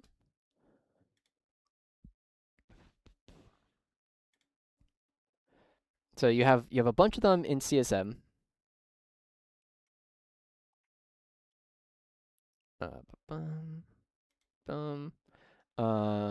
Bunch of them in CSM that are like okay. World Leaders doesn't want to do it. Emperor's Children doesn't really want to do it. Death Guard could probably do it. Like Taliban, fairly similar to the Plague Legion. T-Suns, like there's kind of like two ways to play Disruption right now, I think. And the first one is you play like Giga Rat. Like you just kind of hide from your opponent for most of the game and send out the minimum number of things in order to score all the points that you need to. The other one is you can just play like T-Sun's Warpforged Cabal and just go kill them and say, I'm not going to score a ton of points, but neither are you because you're going to be dead. Kickers, what do you think about the change for the ability of the Cadian Command Squad? Awful. That is just, it's so much weaker now. Yeah, I don't. It's just so much weaker because one, you can't like res in order to get the. I guess you can because it started command phase and then you do the battle shock. But it's just like whatever. It's just so much less powerful. Do wish we had another disruption detachment. I agree. I thought I was very confident that like mechanized assault was going to be disruption. But you know, then it became Purge to Foe. I thought Disruption looked the most fun to play, so I'll force it in Siege for now. Good luck, sir. I hope that does go well for you. But going back to the things, T-Suns, you can just go maybe kill them. I think this, like, Orcs has a very real disruption play in Cult of Speed, just because you have a lot of stuff that's hard to remove. Windrider Host, we've been unimpressed with. Aspect Host seems okay. Kabalite Cartel might be able to do it just because they have so many small units. GSC not having it except for like a 1-pointer is very surprising. Necrons doesn't want to do it. Votann doesn't want to do it. Tau can like splash this into like Crisis suits and play it with like Retaliation Cadre as like a 2-1. You don't really take it for the Ox Cadre. You just take a Ox Cadre to put Retaliation Cadre in Disruption, which might be good. Sisters doesn't love it. Admech might be able to do it by like splashing this into something else. Knights doesn't really want to do it. Custodes is another one of those like T-Sun says just go kill them, which could be pretty good. But you know, we're looking at a lot of different things. It might be Orcs, it might be Eldar, it might be Custodes. There's just a lot of choices to make. Anyway, as you guys can see, I'm kind of slowing down in terms of things to talk about. I've looked at all of the rules. Somebody's messaging me about rules questions. So debate has been whether a Necron bodyguard can res after a character has been brought back to life via a strat. Because they are no longer separate units in 11th, because you attach them at list building, and bodyguard is no longer a thing. You can resurrect that character and then bring back the bodyguard afterwards. Other events are ruling it the same way, and it makes sense to me, rules as written. Sure, I mean, if that is what other people are doing, then it is what it is. But yeah, I am kind of hoping that... I think the big thing with Disruption is partly it just has not great missions. I think it's the one that has the worst mission spread. And the big thing right now is like you need to have a decent matchup into Purge, just because it's going to be kind of everywhere. And so it makes Disruption really hard to play. And I think it's priority assets and Take and Hold are the ones that can play into Purge right now. So I think that's going to be informing a lot of list building decisions.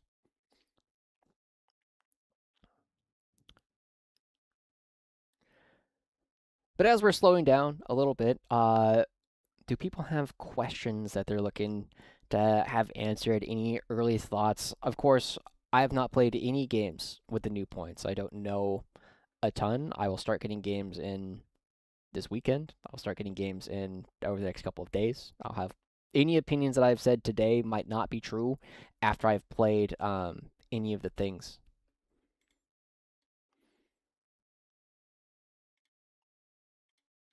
Oh. Oh, looks like Barely Battle Ready is getting ready for a 24-hour streamathon, which does seem like a lot of things to do over there.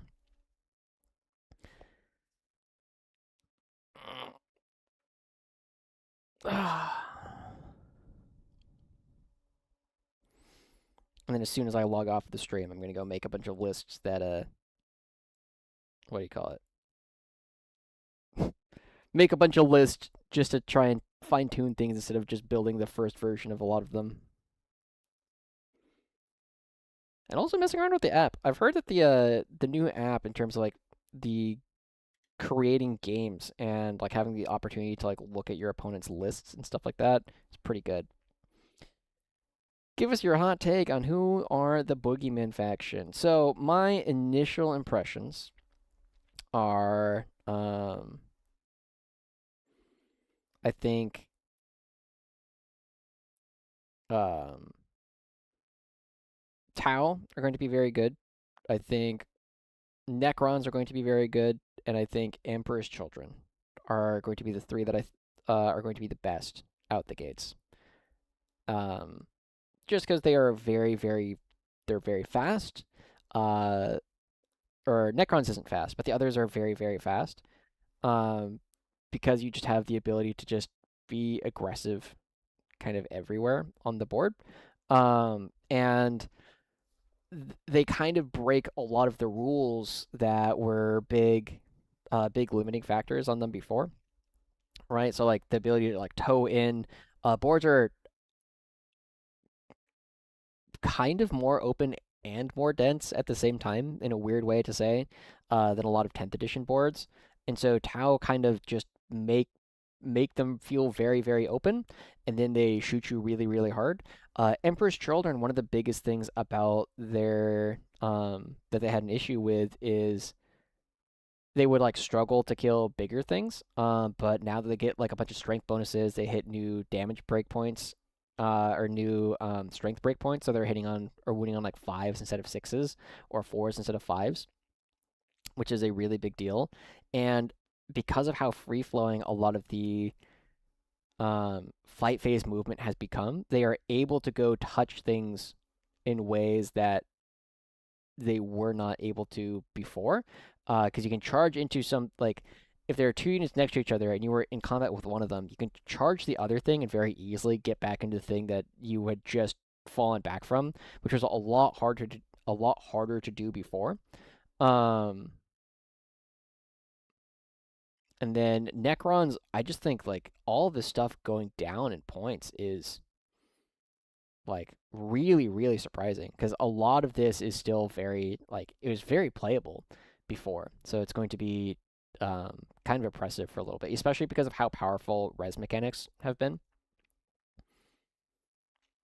So yeah, those are my initial takes. I think Emperor's Children, Necrons, and Tau are going to be the three big ones out the gate. And then I think we're going to be like solidly in the, second or third tier.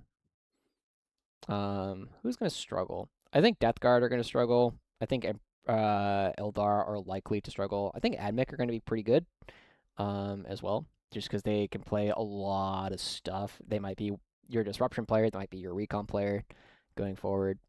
Yeah, but those are going to be my initial takes. Anyway, it looks like I'm not the only one slowing down. I think a lot of people are starting to wind down for the night. I know that a lot of the Europeans have gotten off for the evening. So I think that's probably a fairly good time for us to call it today. I hope you guys have enjoyed. It's been fun rambling about this for the past 4 or 5 hours at this point. Almost 5 hours. It's a pretty good stream for us. If you guys are interested, of course, there are opportunities to do like coaching and stuff. I would recommend give me a couple of days. But if you want to start talking about 11th edition and how to get good at it and how to get better at all the primary stuff, let me know. That's something I can do. Also, I put a link to the Discord up in the chat earlier today. So if that is something you're interested in, go check that out there. For now, though, like I said, I've got judging coming up this weekend. I've got judging coming up next weekend. And after that, I'm getting prepared for Tacoma Open. So if you're going to be up in Tacoma for the big Games Workshop event, make sure to come.